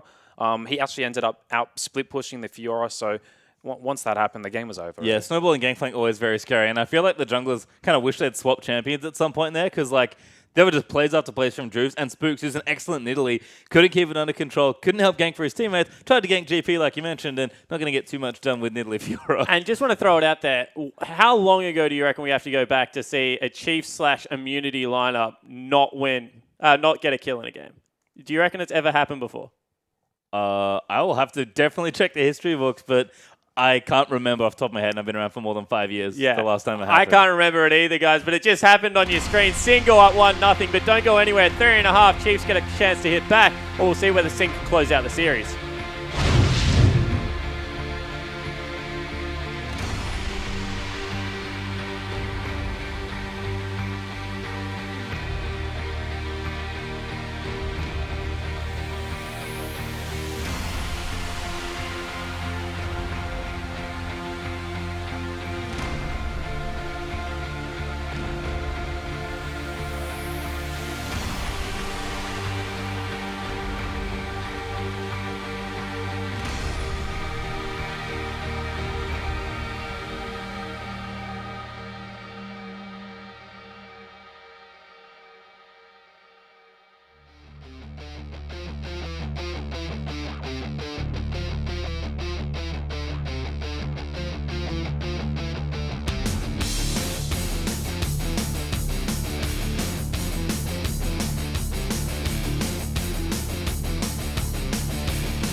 back to Super Week, where we just saw for the first time in a very long time a Chiefs squad have 0 kills in a game. Sin take it from them. They go up 1-0. However, during this Super Week, we had a super contest for you that we're going to bring up onto your screen every single day of the Super Week.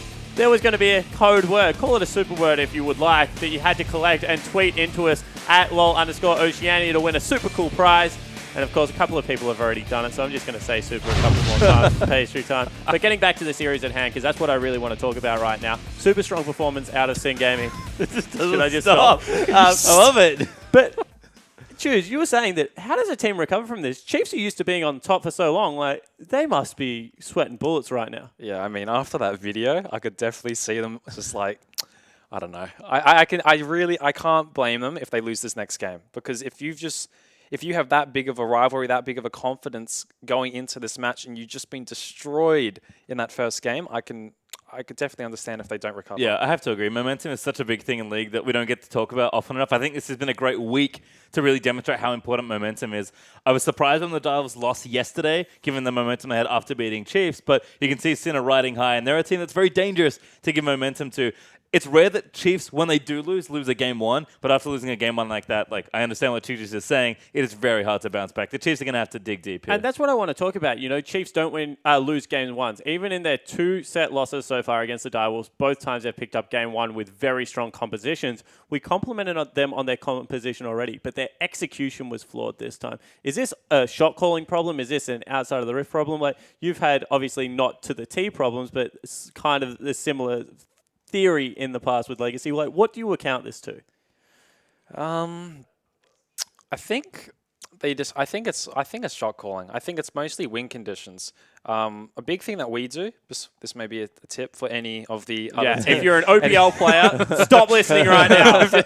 No, but a big thing that we focus on is, as soon as we have our composition and we see what we're versing, you just write down how you win. How do you win this game? It's the first thing you really look into. You play it from the very beginning to the end. You just write down what you don't actually write it down, but you print it inside your heads. Well, how are you going to win this game? And Chiefs won that game through superior split pushing and superior team fighting, in my opinion.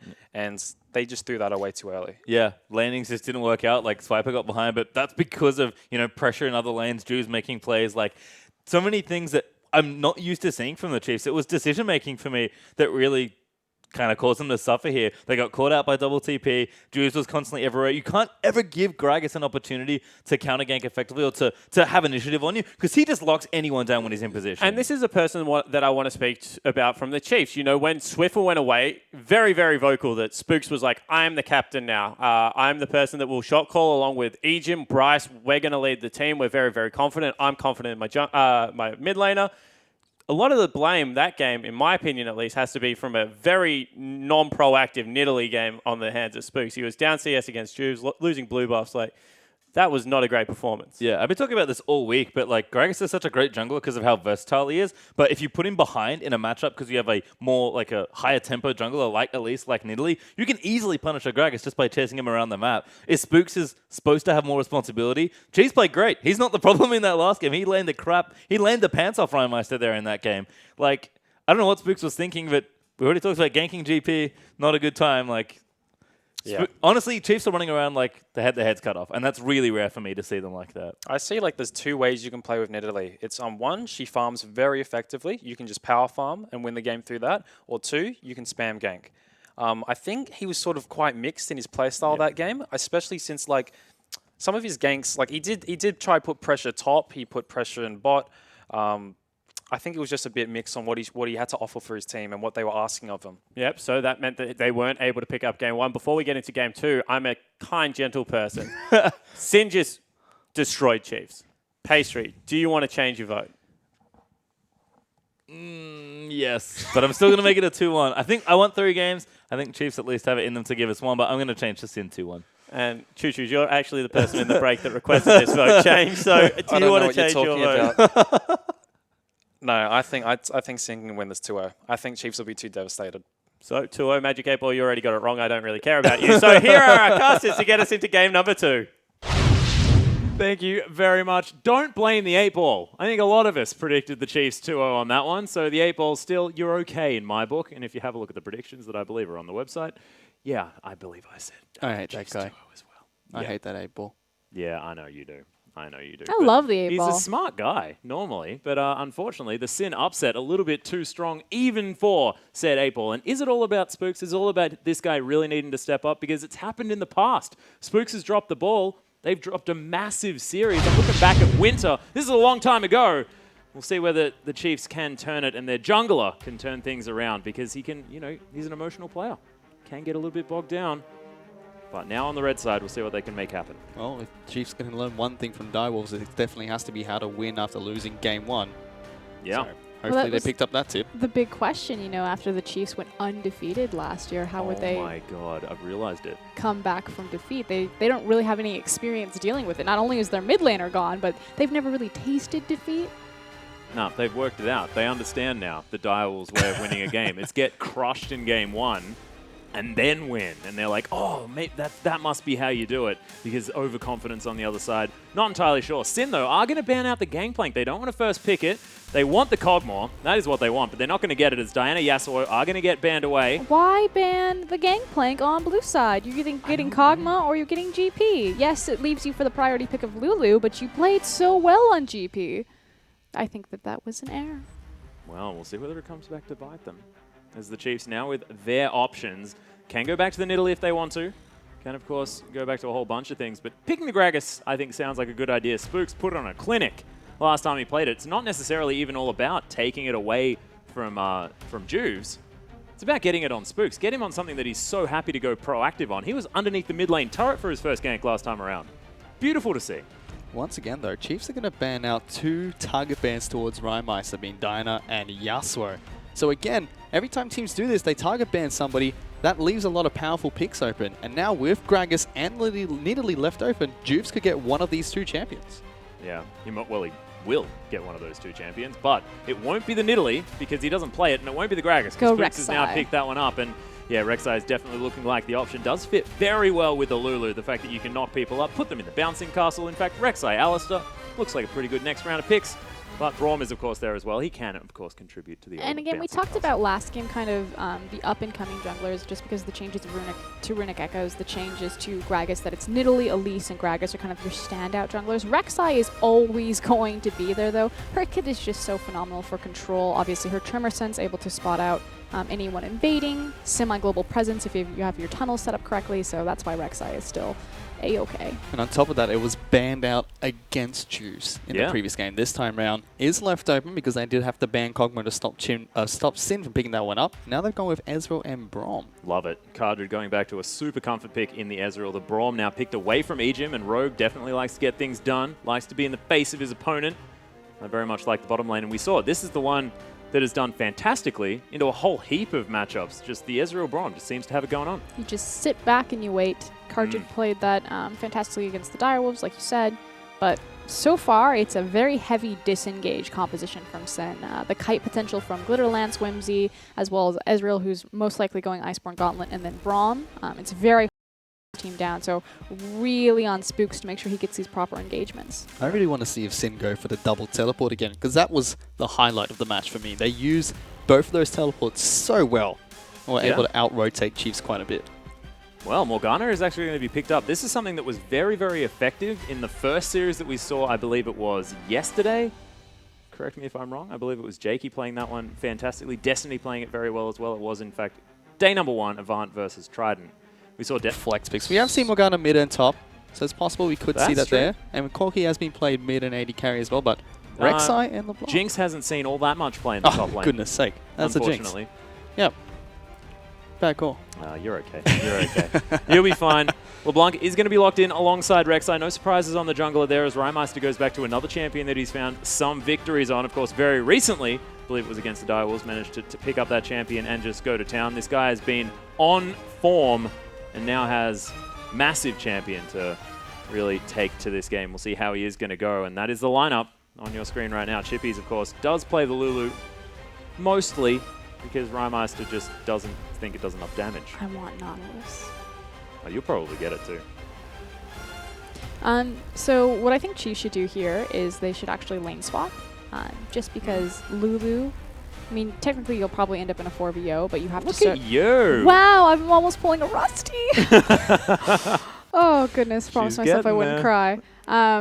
But the reason why I wanted a Nautilus is because putting Lulu in a double jungle situation, since you know it is going to be the top Lulu, Lulu doesn't double jungle as effectively as other champions like Nautilus. Also, really good engage from the Nautilus and the Gragas composition. So. Yeah, massive amounts of CC available here, especially if they can get into that cluster that Nautilus loves with that Riptide, especially when he gets some money behind him as well. More items, more ability to cycle those spells, and the Riptide on a very low cooldown. It's ridiculous, preposterous damage. Love it. And Ejim in there as well with the Soul Shackles. Man, loving this comp. But let's identify the win conditions, since that was kind of the Chiefs' issue last time. Thank you, Of course, we hear Choo Choo's on the desk doing a fantastic job kind of explaining what the mentality is. On Sin Gaming, you have a very poke-oriented composition. It's very much about sieging. Obviously, you go into a 4-1 if LeBlanc gets ahead on that, which is very much in Rhymaster's back pocket. But LeBlanc actually works beautifully as a poke champion, just because of how she's going to play off of her distortion. A lot of people don't think about that too often. And on the other side, you have like full-on 5v5 team fighting coming out of the Chiefs. So we'll see if they can actually make it to the 5v5, and Spooks is able to play the early game effective enough where they don't just fall behind because Gangplank gets a fabulous dive. Yeah, really nice 5v5 as well as that pick capability that you will have. But ladies and gentlemen, if you think that Sin can carry that momentum, pick up another victory, use that hashtag Sin win, or if you think that the Chiefs will be able to fight back, whether they've managed to catch the itch that the Direwolves did put on them, you know, fall down very, very far in game number 1 and then just dominate the next 2 games. We'll see whether they can. If you think it's going to happen, use that hashtag CHF win over on Twitter, of course. Use that hashtag IMOPL for anything else. Absolutely anything. Underwater, please. Just let me know. I had to throw it in there. I'm sorry, guys. What is with you in the underwater? I just love it, okay? There's a Nautilus in the game. understand. He's an underwater guy. Like, there's heaps of underwater stuff going on. It's just thematically correct. But Sin are going to be on our blue side this time around. Keystone Masteries sitting in interesting positions. Actually, not so much because it's pretty standard stuff across the board. All of that is fairly standard. The other thing that I wanted to talk about is kind of this idea of bridge points. And when I talk about what a bridging champion is, it's effectively a champion that's supposed to bridge your power spike into late game or bridge your composition into late game. So an example is Lulu. Lulu is an excellent bridging champion. She's very strong in the lane phase, she's very strong in the mid game, but then she falls off late game and applies her power to the hyper carry late game, which on Sin Gaming is effectively Ezreal. So it's not, you know, the most hyper scaling game. On the other side, Chiefs have an excellent bridging point for pretty much all power points in the game. They have great early game with Gragas, and Nautilus is actually fairly effective early game. They have a big mid-game power spike with Cheese on this Corki, and then they have that wonderful hyper carry in Ray Deer's hand. So at every single point in the game, Chiefs have an There's answer. some bias there, Miss Jinx fan. He doesn't play the right skin. Well, we did see Chiefs didn't have a very clear game plan in the previous game. They had all the winning lanes. They had a great jungler being Nidalee, who was not able to apply that pressure. And you have to see with a very cleaned up draft here coming out from the Chiefs. It's going to be interesting to see if they're going to be able to execute it again. You know what they did, though? They lane swapped. They lane swapped. Excellent. And again, it's because Lulu has kind of a difficult time double juggling. Oh, as and they Juice might is that. yeah, they might be able to pick something up here as Juice does have his Q back, wants to take the Grom. Oh, but it gets slighted and resets. Juice now in so much trouble as he has to use a flash forward. First blood goes to Radier. The Chiefs are after blood underneath the turrets. That is disaster for Sin Gaming. Not only did they give it the first blood by trading the flash as well, and it goes to Radier of all people, but he smited the Gromp and he didn't get it. There are so many things that went wrong. So many poor choices were made. That's devastating. And we were asking the question, is the momentum going to be too much? And the Chiefs, were they going to falter? I think the answer is no, pretty resoundingly at this stage. It's now how Juice is going to bounce back from this. Naturally on Rek'Sai, not super... I mean, she's behind, but she can catch up. Very adept at jungling quickly, but that is not what they needed to happen. Yeah. Oh, and he misses the smite. That's the worst part. I think this is the worst part. Well, that's coming up obviously here. dying is bad, but I'm just like, if he had gotten the Gromp. Yeah, no, we're going to put dying in the cons column. We're going to put that in the not good column. Yeah, put it in the not good column. As Spooks already on the invade. Put that one in a not good column as well. Gragas taking some jungle away from Juice. Yeah, well, the blue buff is still here as well. This is his strong side of the map. Have you seen the top side of the map? He doesn't own that. Yeah, damn right. Swipe is here as well. This is going to be a 3-buff start. Pretty easily given away by Chiefs bottom lane. And again, it's a beautiful 3-buff spot because obviously Chiefs initiated the lane swap, so there was a possibility that it could have been a 3-buff anyway because they understand that they're going to have control on one side of the map. And Juves and Chippies started on their weak side of the map, trying to get that done really quickly. So excellent adaptation from the Chiefs, and this is the macro game we expect from them. Even Chippies is suffering for this as well. He's still level 1, was not able to soak up enough experience in that double jungle after the poor start coming in from Rek'Sai. Look at where Chippies is. He's acting as a secondary support right now for Cartridge. Tri-lane confirmed. Yeah. Should have started with the Spell Thieves, I think. I just want to call him Carter, and I don't know why, but here we go. The push is continuing. The power of Jinx. Yeah. These inner turrets. It's not 28 minutes yet, is it, Proscarin? So these ones not quite as strong as they otherwise would be. 27 minutes, dear. Damn it, I was so close. It was good. Look, when it's something that I've recently learned, it's really hard for me to adapt. But the outer turret does fall on the bottom side of the map for Sin. That being said, on the other side, this top inner turret is under fire. Teleport is down from Chippies. A level 1 Lulu, level 2 now. Doubled the levels. My God, what an improvement. That said, Rogue did manage to save the tower, so that's a pretty big win there for Sin. And we'll see if Chippies can get the deep freeze and hopefully start to catch up in that farm. Oh, jeez. Actually has gone back to base. Now pressuring Rymeister, who's in a bunch of trouble. Staying in here.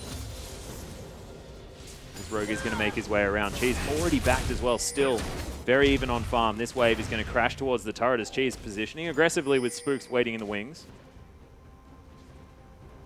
Okay, so Chippies did manage to get the freeze onto the top side, so that means where does Swiper need to go? Because obviously he can't overextend up there or he puts himself in danger. So we do see that Nautilus is walking down behind Radier. We'll see if he attempts to get on the bush, like if Radier is going to force that creep wave forward and allow Swiper to sneak in, or if he's going to end up in the mid lane. No, he's just going for a gank.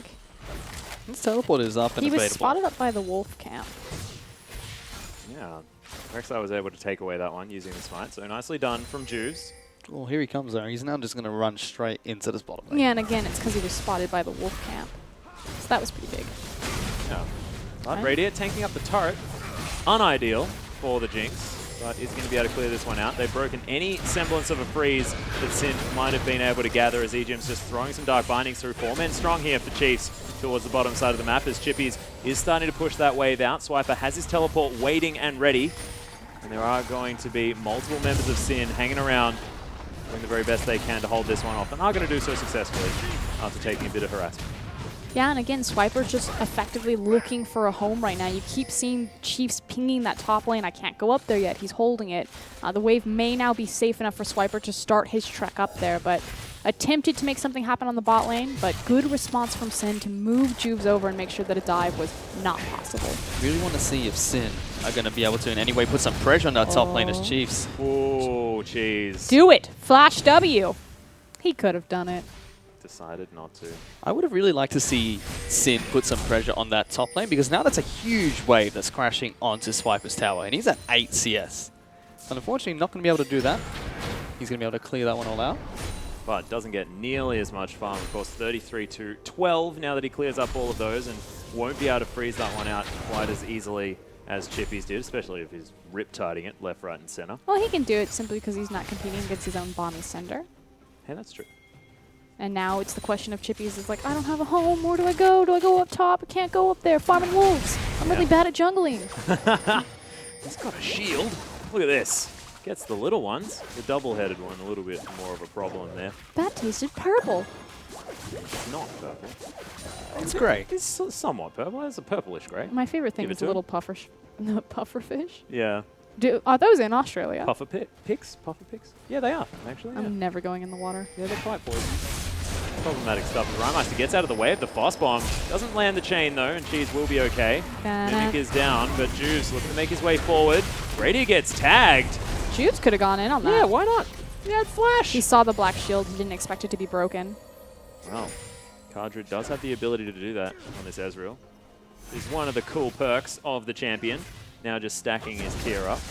The Chiefs are so much stronger in this 2v2 in the bottom lane simply because Radier, he had the BF sword, now he has the BF sword and the pickaxe versus the wonderful battle stats of the Ezreal tier. This time That not was sarcasm too, right? be going for his Hurricane, so switching things up slightly. He's going to go for the Hurricane. He is, but Not he's yet. just not quite yet. Of course, picking the pick. Not after a BF sword anymore. I hope he does it now. Well, no, he will. He will. Just wanted to get another, he maybe wanted to dig somewhere. Mining. I will cry. But the Chiefs actually could take this dragon for free right now simply because they have the item advantage. That said, as I say that, Cartridge has now bought his Sheen, so a lot more power back in this Ezreal's pocket. Yeah, Spooks. Hanging around over on this Gromp. Oh, just smacks it. Can't even get that one. He's 0 Jeez, for that 2 on this smite. Gromp. Yeah, just can't get it. He's never smiting that again. He didn't get it the first time. He's been traumatized. that's He's like, true. I'm never. I'm sorry, Gromp. Also probably wanted to keep it for this blue buff as Rymeister's making his way around as well. Spooks does have to be careful, but this is the proactive play we were looking for. Explosive Cask is, of course, there, and Cheese is just shoving down this mid lane.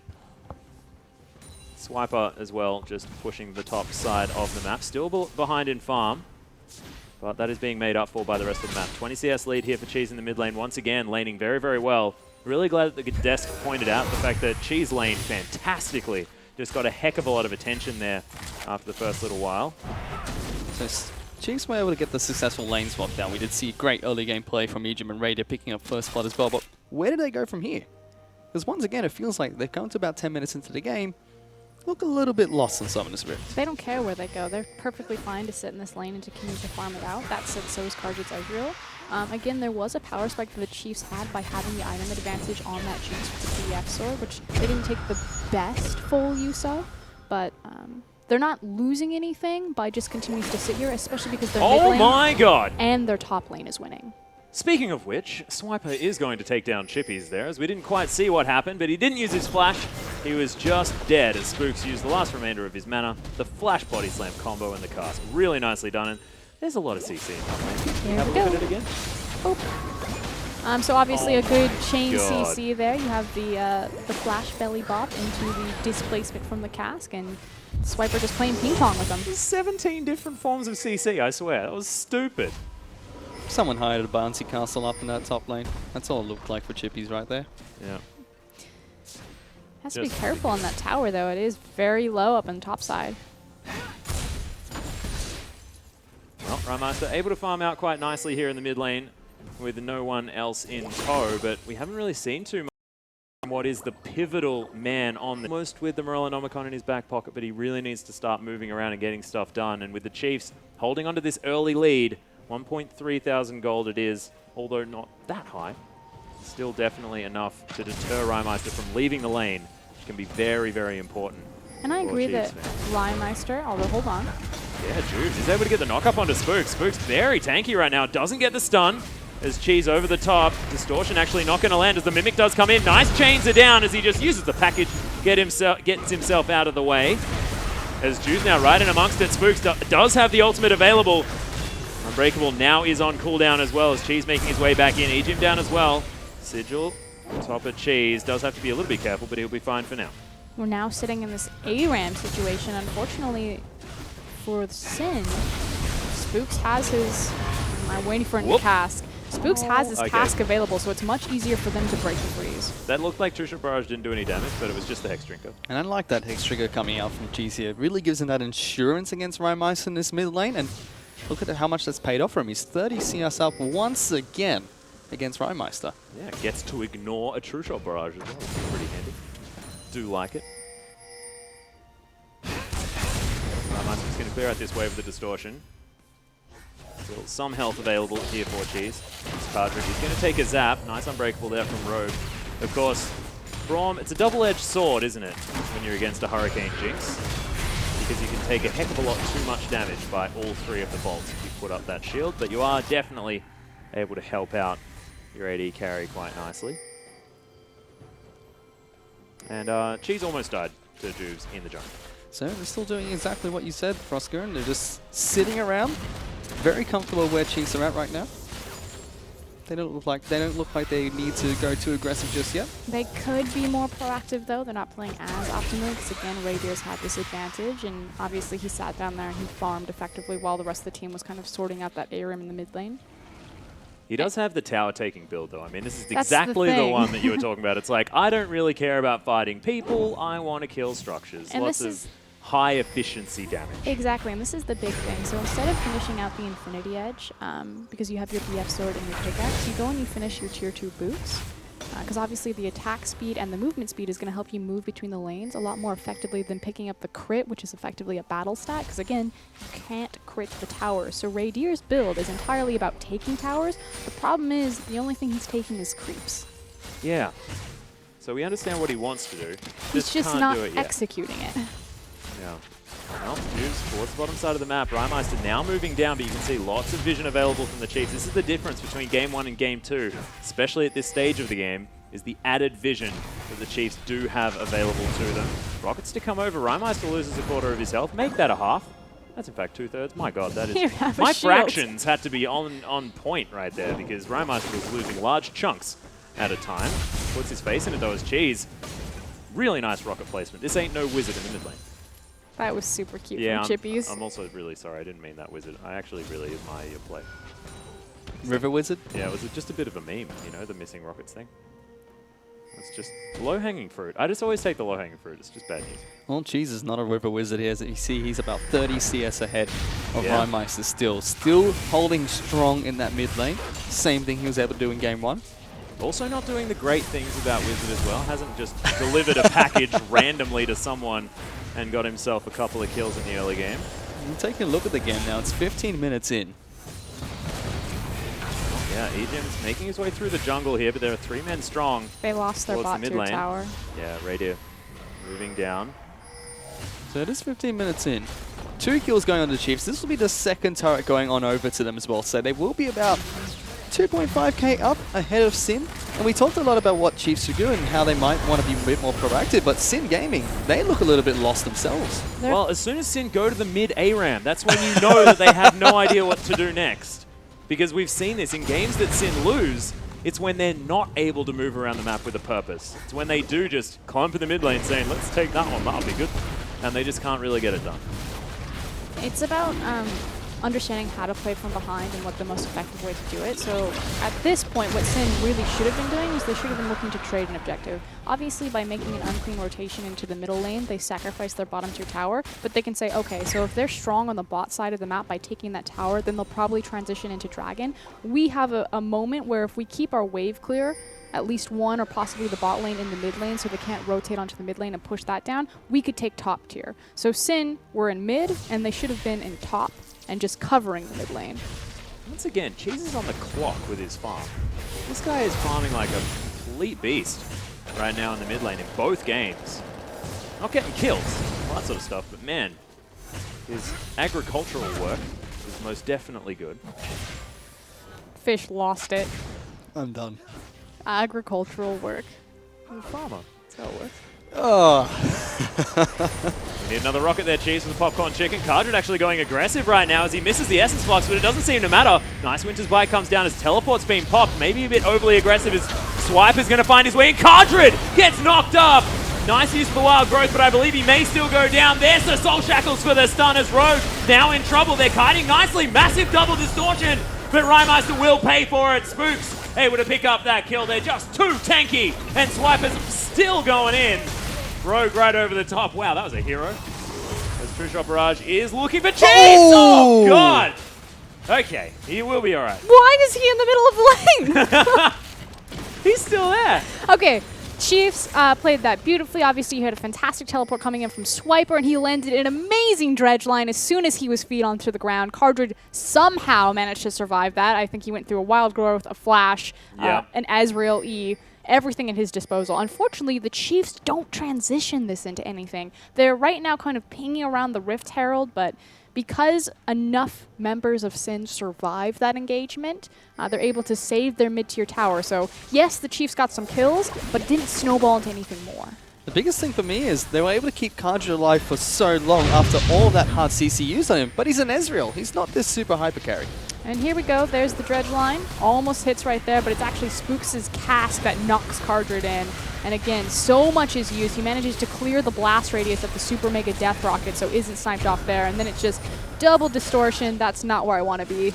Rymeister played that so beautifully, though, to get that double distortion right in the middle of the thing. Like, if he was ahead That would have been 4 people dead. He played that so beautifully to walk into the middle of the team and die. It felt almost as if Rymeister still thought he was playing yesterday's game where, oh, if I do this, I delete people. But he's just not quite there yet. Theoretically, right? If he had all of the items and all that sort of stuff, like that would have been. He flashed over the top of a dark binding, waited after the exhaust so that he could get the double distortion right in the middle of the team. Like, that's pretty cool. I don't know, pretty cool, but yeah, it still feels like he was playing in the mindset of yesterday. It didn't work, but it was fun. As Juves is now going to get caught out, down to half health. He's pretty tanky on this Rek'Sai, so he's going to be able to make his way out. Just tunnels his way through to his blue buff hovel. It's not a hovel, it's a cave. But Chiefs, now that they understand the lead that they have, are taking full control, moving as a unit. Obviously, Ejim and Spooks were looking to place deep vision. They found a Rek'Sai, forced him out. Now move on to Herald. Well, Cardred actually looking for it here. Wow, Cheese does a lot of damage. Harold is going to fall down. Rhodes just like, I don't care about no dang turret. But he should, because it does a fair bit of damage. Rymeister now off to the side as the Chiefs moving in as a team. Cardred throwing out Mystic shots. Nice use of that Iceborne Gauntlet. Kite people around. True Shot Barrage once again. Tags a few members, and there's the body slam. Rymeister in trouble! Explosive Cast doesn't grab him, though, and he is able to go back to that distortion, but will just slink down towards the bottom side of the map. Everything will be okay. Rymeister did some massive damage, though. Almost took out Ejim. Yeah, ridiculous stuff. Gracky has tweeted in saying what it feels like when Frostgreen goes super in-depth about the bridge champs. I am OPL. Oh, getting smacked on the head with a book. I'm going to take it as a compliment. I think you probably should. I never know how deep to go. Well, Gracky's also raising a koalas as well. You can see that. Oh, wow. Okay, he just got double entendre to the face, I think. That was bad news. Oh, God. Can't handle it. Juves is now in the enemy jungle, looking to try and get some work done as we do our very best to ignore that particular line. Trying, failing. As Cheese is going to come over and say, no, Rek'Sai, you cheeky devil. Wait, actually, no, he's not even going to notice. Rymeister's here. Might be a steal. Oh, no, Cheese, just going to grab it. Bro? Never mind. Hello? Yeah, did you just phosphorus bomb it and say thanks for the leash? Like, He got it. oh my god. Cheese is playing excellently, and meanwhile, while Cheese takes up so many resources, Radier's like, it's fine. Takes I'll take resources for nothing, and then he just gets a turret, man. And this looks a lot more like the Chiefs that we're used to, and you did mention this in the previous game, how they want to be able to control that jungle and just suffocate you slowly. I still feel like this is Chiefs relying more so on the fact that they're just so impressive in the lane phase than it is on them actually being as proactive or as optimal around the map as they could be. They're playing much better than game one. They look great right now, but it still could be so much tighter. And when you're looking up against, you know, Direwolves and Legacy and the top being so crowded, this is a concern. Well, there's the flash knock-up here as Cheese gets a few heals. They get a massive knock-up, though, as Juice does have the wild growth. Cheese is going to fall down first as Cardred picks up that kill. Now Sin juggling things around. Rymeister caught underneath the turret with the Dark Binding. Takes 3 shots before he gets out as Spooks is going to finally make his way over. He wants to get a body slam as Radius is going to make his way in as well. There's the flash, but doesn't get the body slam knock-up. Cardred as well. He's going to do a fair bit of damage here off to the side of Spooks in a whole bunch of trouble, but Radius now able to get the work done. Juice can't get the knock-up as there's no flash. Huge Mimic distortion damage from Rymeister as Sin pushing up the mid lane. And Chiefs are entirely forced off of their tower. Cardred has blue buff on his Ezreal right now. This guy is a monster. They can't defend this. Yeah, Dark Binding going to go wide as well as Rymeister goes back to his distortion. Saving grace is the fact that the wave is so far back for the Chiefs. But this is what I'm talking about. What were they thinking splitting up like that? The fact that Spooks and Radier weren't in position, Sin immediately pulled the trigger knowing that 2 members aren't there. And these are the type of plays that might cost the Chiefs a little bit. They are still ahead in terms of gold, as we do see Sin are going to pick up their first Dragon of the game. It's 1-1 on Dragon. Sin do have a single tower to the Chiefs 3. The Chiefs, they are still about 4,500 gold ahead of Sin Gaming. Yeah, and you think that, you know, the Chiefs, oh, they picked up that early kill, all that sort of stuff, but most of it has been lane phase. Chiefs put Rymeister in a 40 CS hole. They're going for this Baron, though. So check out the Chiefs inventory right now. Whenever you see that many pink wards, it's because you want the purple worm.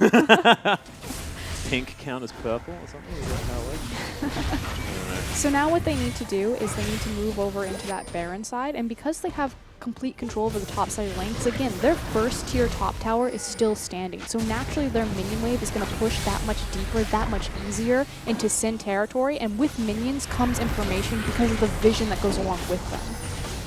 Cardred not going to quite find the skill Stop shots. dicking around in the mid lane. It's both of these teams. They just love the ARAM. They just want to kill each other. I love it. Just flash. Just go. In he goes. Swiper is going to try and get on top of Juice. Depth charge was there as well. Definitely giving him a Look lot. at Rymeister right now. He's like, they're going to flank, and I'm going to kill Radier. Yeah. That's all that's on his mind. Kill the Radier. That didn't work out too well for the Direwolves, but here comes. Oh, still straight in it. Massive true shot barrage damage as Rogue's going to get caught by that. There's the knock around from the ultimate from Spooks. The Swiper right in amongst it. Rogue now with the Unbreakable, but my god, the damage. Wild Growth has to be used on the support as Cheese now off to the side. Radier's going to go down though as Juice picks that one up. Swiper's dead too. Ejim's going to go down. Sin with the sick team fighting prowess, and Cheese right over the side can't do anything. Whoa, actually, he can do a lot of damage with that rocket, but may actually pay for it. Rymeister flashes, picks it up with the Mimic Distortion. Leaves a Mimic there as well just to hang out, and my god, Sin!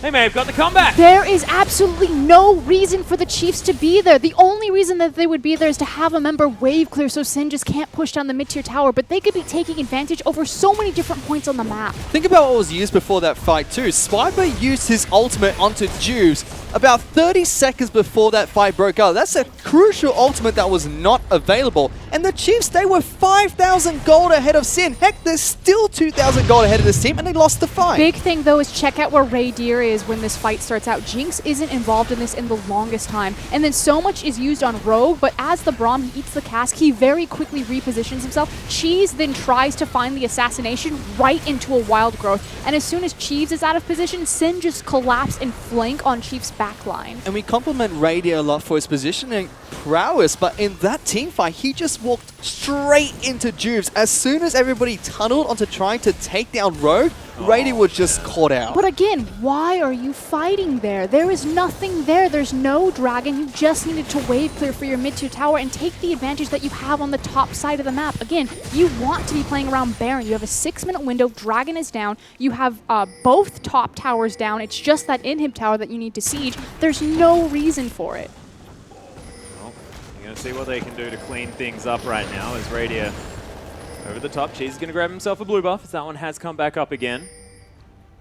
Double towers there in the mid lane for Sin as they managed to get a whole bunch of that gold back, of course. 2,500 now the lead instead of the 5,000 that it was getting to. Chippy's farming things out quite nicely as well. Almost towards Morellonomicon as Rymeister. Yep, he's trying to... Look, you got to protect your rhinos. Got to protect your rhinos, man.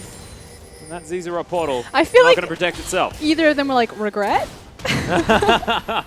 Jubes, though, Speaking of regret. Yeah, He speaking might of get regret, caught out. in goes Spooks. Okay, the rest of Sin are going to collapse nicely, and he just leads them through the jungle. Thank you very much, tour guide Juice. I just feel like they're high-fiving each other. They're just like literally like running by like Corky, like Valkyrie's pass. He high-fives LeBlanc. LeBlanc throws at the chain just to be like, good job, man. Well, that is definitely better than what they were doing last time, though. Meanwhile, Juice, and on your left, you can see all 5 members of the enemy team. Yeah. But on the right, my exit.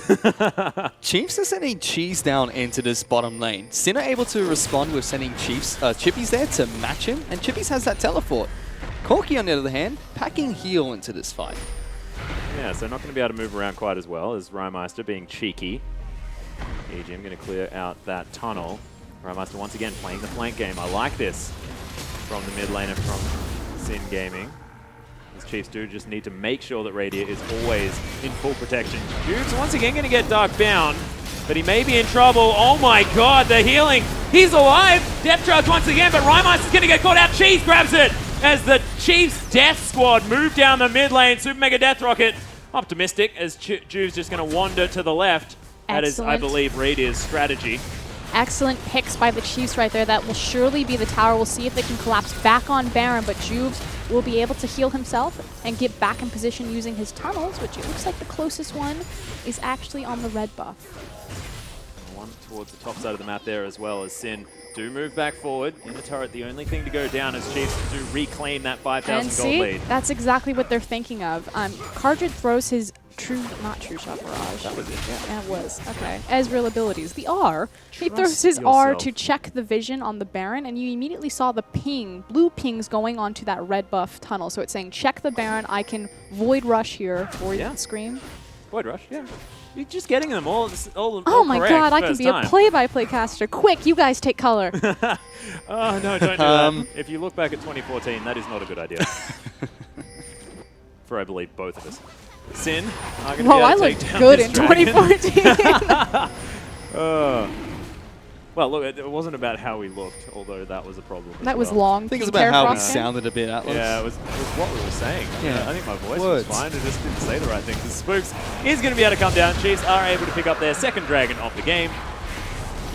As Sin now just clearing things out, looking to try and find some normalcy back in this game. Chiefs' mentality this game has pretty much been like, macro play? What macro play? Let's just bum rush in mid and kill them. I talked about the other day how direwolves were kind of like Jack Sparrow. Like they've just got like this drunken swagger and they just like come up and they're very scrappy and the Chiefs are kind of like the man in the mask from The Princess Bride. They're like polished and refined. This one is, I can't decide what this is. It's a hybrid of both, really. I'm looking forward they to took it. notes I'm from looking forward to it Direwolves. so much. That was like my favorite thing to take from that last cast was like what kind of caricature they are portraying. As the Chiefs are going to take down Baron. They're like burly adventurers. Maybe this is like a Lord of the Rings type vibe. As Radier, whoa, takes a whole bunch of damage. Arwen, be careful. No, that's how you kill the I Radiant. don't think he's Arwen though. Yeah, well, he's Jinx. You know, that's all I was going for because Spooks has got to be that fat hobbit guy, the fat dwarf guy, because that's his skin right now. Like that's what's happening. And Swiper could be any of the dwarfs, just in a sweet suit. I reckon we got this. Who's Cheese? I have no idea. Some idiot in a Cottage plane. cheese, apparently. Yeah. Grilled. Yeah. There's just not all that many. Oh, Swiper. Gonna That's get just stopped. rude. So rude. Baron did not get taken, though, in Open amongst mid. all the shenanigans. And that top tier tower is still standing. Look at this stalwart defender in Swiper. As Zizarot Portal finally going to be taken down. Kadra going to throw some auto attacks into it. Oh, no! They have the Zerat portal and Oh, look the at him. banner He of managed to get command. out. Look at the big one. I'll get them. Look at him. He's such a beast. Does so much damage. Yeah, I'm so proud of you. More importantly, when you place your Zerat portal there, it's more about the information that you're getting. Obviously, it's a good point. It's hard to defend that point unless you have you're on like a push. But because each little voidling coming out brings vision with it, it acts as kind of a moving ward, which is why putting it in the mid lane is like pretty awesome. They've got Zero Portal and Banner of Command as well. If you look at the side of Sin, they've only really got Rhymeister and Chippies to respond with split pushing. Both of these champions don't do too well against both Zero Portal and Banner of Command. Especially Banner of Command. Having double AP and an Ezreal means that Banner of Commanded minion is going to be just wandering up the lane like I am feeling super good about me life. Yeah, I just want Chiefs to apply the banner of command in the opposite lane, which is what I hope Swiper is going to do right now. He's going to meet the minion wave, and the Banner of Command is now on cooldown, so Froster, and I believe you may have just got your wish, as Rhymeister doesn't land the chain. Ejim is going to survive for now. Swiper is the hero that I need. Look at that minion. Oh, And look. he's got the rot portal. And he's got the teleport here towards the top side of the map as Radier is clearing out a minion wave. Swiper felt like he might need some help, and he just gets destroyed. Ejim is going to fall down. I thought that was Jinx for a second, but of course it was just an evaporated human-shaped form, so I had no idea Well, that who one's was wearing dying. a dress. Thank goodness, the client just tells me, as Cheese takes a big load of damage. But man, this LeBlanc, before that Rabbidan's death cap, is already doing so much work. And this is exactly what we were talking about. The poke is starting to get real here for Sin. Poke comp is online here. They need to pull the trigger and engage. Whoa! Can't do it that way as Cheese is going to take him out. Spooks now thinks that this says go as look at that depth charge for the CC. Chippies is going to fall. Radier picks that one up. Could this be the end? As that is a brilliant Glacial Fissure out of Rogue. And that may mean the disengage. Cardridge going to help out on that front as well as Chiefs may just go towards the Baron. Rhymeister a little bit overzealous there. Juves is up and online. That said, Spooks level 13 smite to Juves level 12, so Chiefs do have the stronger smite. Likewise, Morgana is coming up behind Rek'Sai. Yeah, well, it's going to be 5 members of Chiefs strong. Of course, another 15 seconds on Rhymeister with no teleport. Chippies, 25 seconds. Juves, you have to be the hero that we're looking for. Dark Binding is going to fall. Juves has the opportunity but doesn't do it and is going to die in the end. Nice smite fingers here from Spooks. As that's the lockdown onto Rogue as well. Cardrid's going to fall. The Chiefs, this is their mid-game team fighting. This is what they're capable of. They're able to do it in game number 2. And we talked about what were the win conditions for either composition. You have a poke siege comp from Sin, but they never put themselves in a situation to utilize that. Meanwhile, the Chiefs want the 5v5, even sacrificing optimal macro play in the mid game to just A-ramp because they are so confident in their composition and their ability to execute. And we've seen every single fight so far when Rhymeister's dived in aggressively, like we just saw there, has been able to dodge skill shots with the second proc of his W. That time though, Chiefs turned around nicely, got that fantastic pick onto the mid laner, and as soon as it did that, you just hit the go button. The problem was, right, is that you don't actually become untargetable or anything with a distortion. You just put your face in it. So Cheese just auto-attacked him and he died. It was just a little bit sad. He was going for the sick play and he's like, oh, hang on, death counters this ability. This sucks. But nicely played from the Chiefs, playing out from a very early lead. Now 10,000 gold. Finally, the point where you can safely say this one is their game to lose. As Sin have still been able to find team fights, find moments where they can make stuff happen, but still, we've got massive CS advantages here for Radier and Cheese. These guys have been playing brilliantly, and they've got a very similar item build, which makes me very happy. As far as the colors are concerned, you know, switch the Bloodthirster for the Trinity Force, just makes me happy. And of course, the Rapid Fire Cannon for the Hurricane. Look at him. It's just, everything's in, like, it's all coordinated nicely. Oh man. Spirit Surge is off though. I'll see myself out. It's a lot of orange and red. Yep, there it is. There's the analysis from the Got you. color caster, doing the best she can to deal with this. My She's used to art it though, training's guys. paying off, guys. Look at Ramos. He can't do anything. He just goes He's like, not dealing with this stupid banner of commanded minion. As the Chiefs are now pressuring towards the top side of the map. Radier able to get a lot of damage down as the LeBlanc not quite in this fight just yet as Chippy's, oh, he's just going to get knocked away from the fight. Rhymeister now caught out as there's the Dredgeline Swiper being a hero. Juice can't quite make it as Chippy's is running away as well. Cheese now trying to find his way into this fight.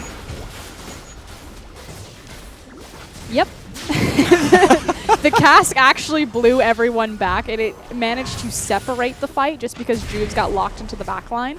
I don't think it was his plan. There's another Dredgeline as Rogue's going to go down. Cheese is now unstoppable as Rhymeister has to flash out of the way. Look at these rockets from Radiant. My god, Super Mega Death Rocket seals the deal as Spooks doesn't even die from the combo. And that's going to be Chiefs working on these Nexus turrets. They've taken one down. They're going for the second. Chiefs are able to pick up game number 2, and they tie the series up 1-1 against Sin. Welcome back, Chiefs. That said, Sin's victory looked much more dominant in Game 1 than Chiefs' Game 2, and I can only hope that they can clean it up from here as we go into Game 3. Yeah, because there were still shaky moments there out of the Chiefs. Sin, despite having that horrendous start to the game, Juve struggling just a little bit in the jungle where he just happened to die to Radier very, very early on. They did manage to find some team fights around the mid game. This wasn't the fact that, you know, Chiefs made it all the way back in and they're looking completely dominant.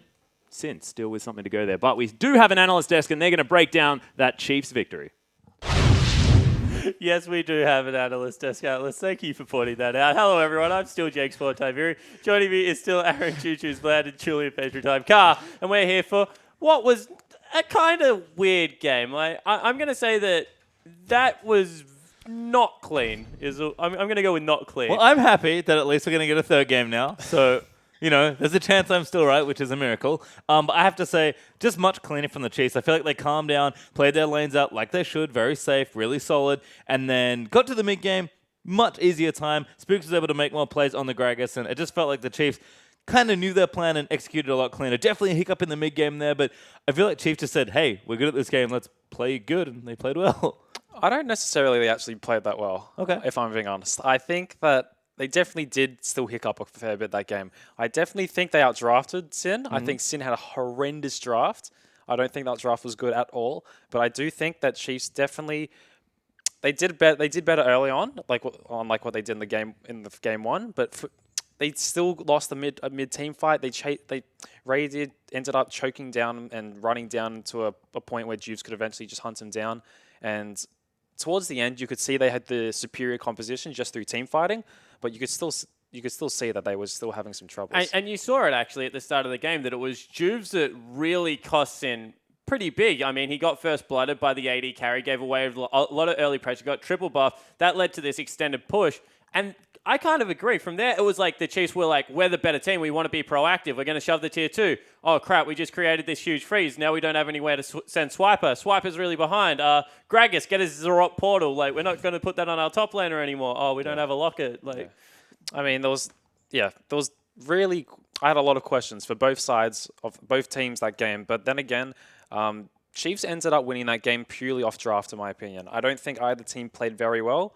I just think they were a lot smarter in the pick ban phase. And you like to play assassin, choose like that's kind of your thing. Talk to me about Rise LeBlanc, because that looked aggressive at times. Okay, so picking LeBlanc when you have a Lulu Ezreal, like I think he picked LeBlanc because it was a comfort pick, really. He did recognize later on that the real way that they could get back into the game is through if he could pick if he could pick people, and he did get a really nice pick on Aegim actually, and that did get them a top tower. But then that ended up him getting one shot by Corki or something. That just showed you that like they couldn't team fight. Their strengths were with that comp was really just on the LeBlanc pick, and then Ezreal outscaling a Nautilus. Like, it's really hard to say what they were thinking, but behind the LeBlanc pick, I can just see it as a comfort. And Pastry, we've been coming to you for our Corki analysis. What did you think of Cheese's Corki this game? Because it looked a little bit... I have to say, I've been very impressed with Cheese being able to shift to more of a well-rounded player, but he needed to the old school Cheese. Oh, like I get it, Corki's kind of a shortish range champion. You need to get in the mid range to really deal damage, but he was playing like Lux range all the way back off screen, not really getting in there. Cheese, bring back some of the aggression, mate. Yeah, certainly would like to see that, but at the end of the day, Chiefs do even it out 1-1, so we have game 3 coming up right around the corner. Don't go anywhere, we'll be back in 3.5.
OPL fans, to Super Week, where we are 1-1 right now between the Sin Gaming and the Chiefs. Did not think I would be saying that, but a very impressive game from Sin. Game 1 from Sin.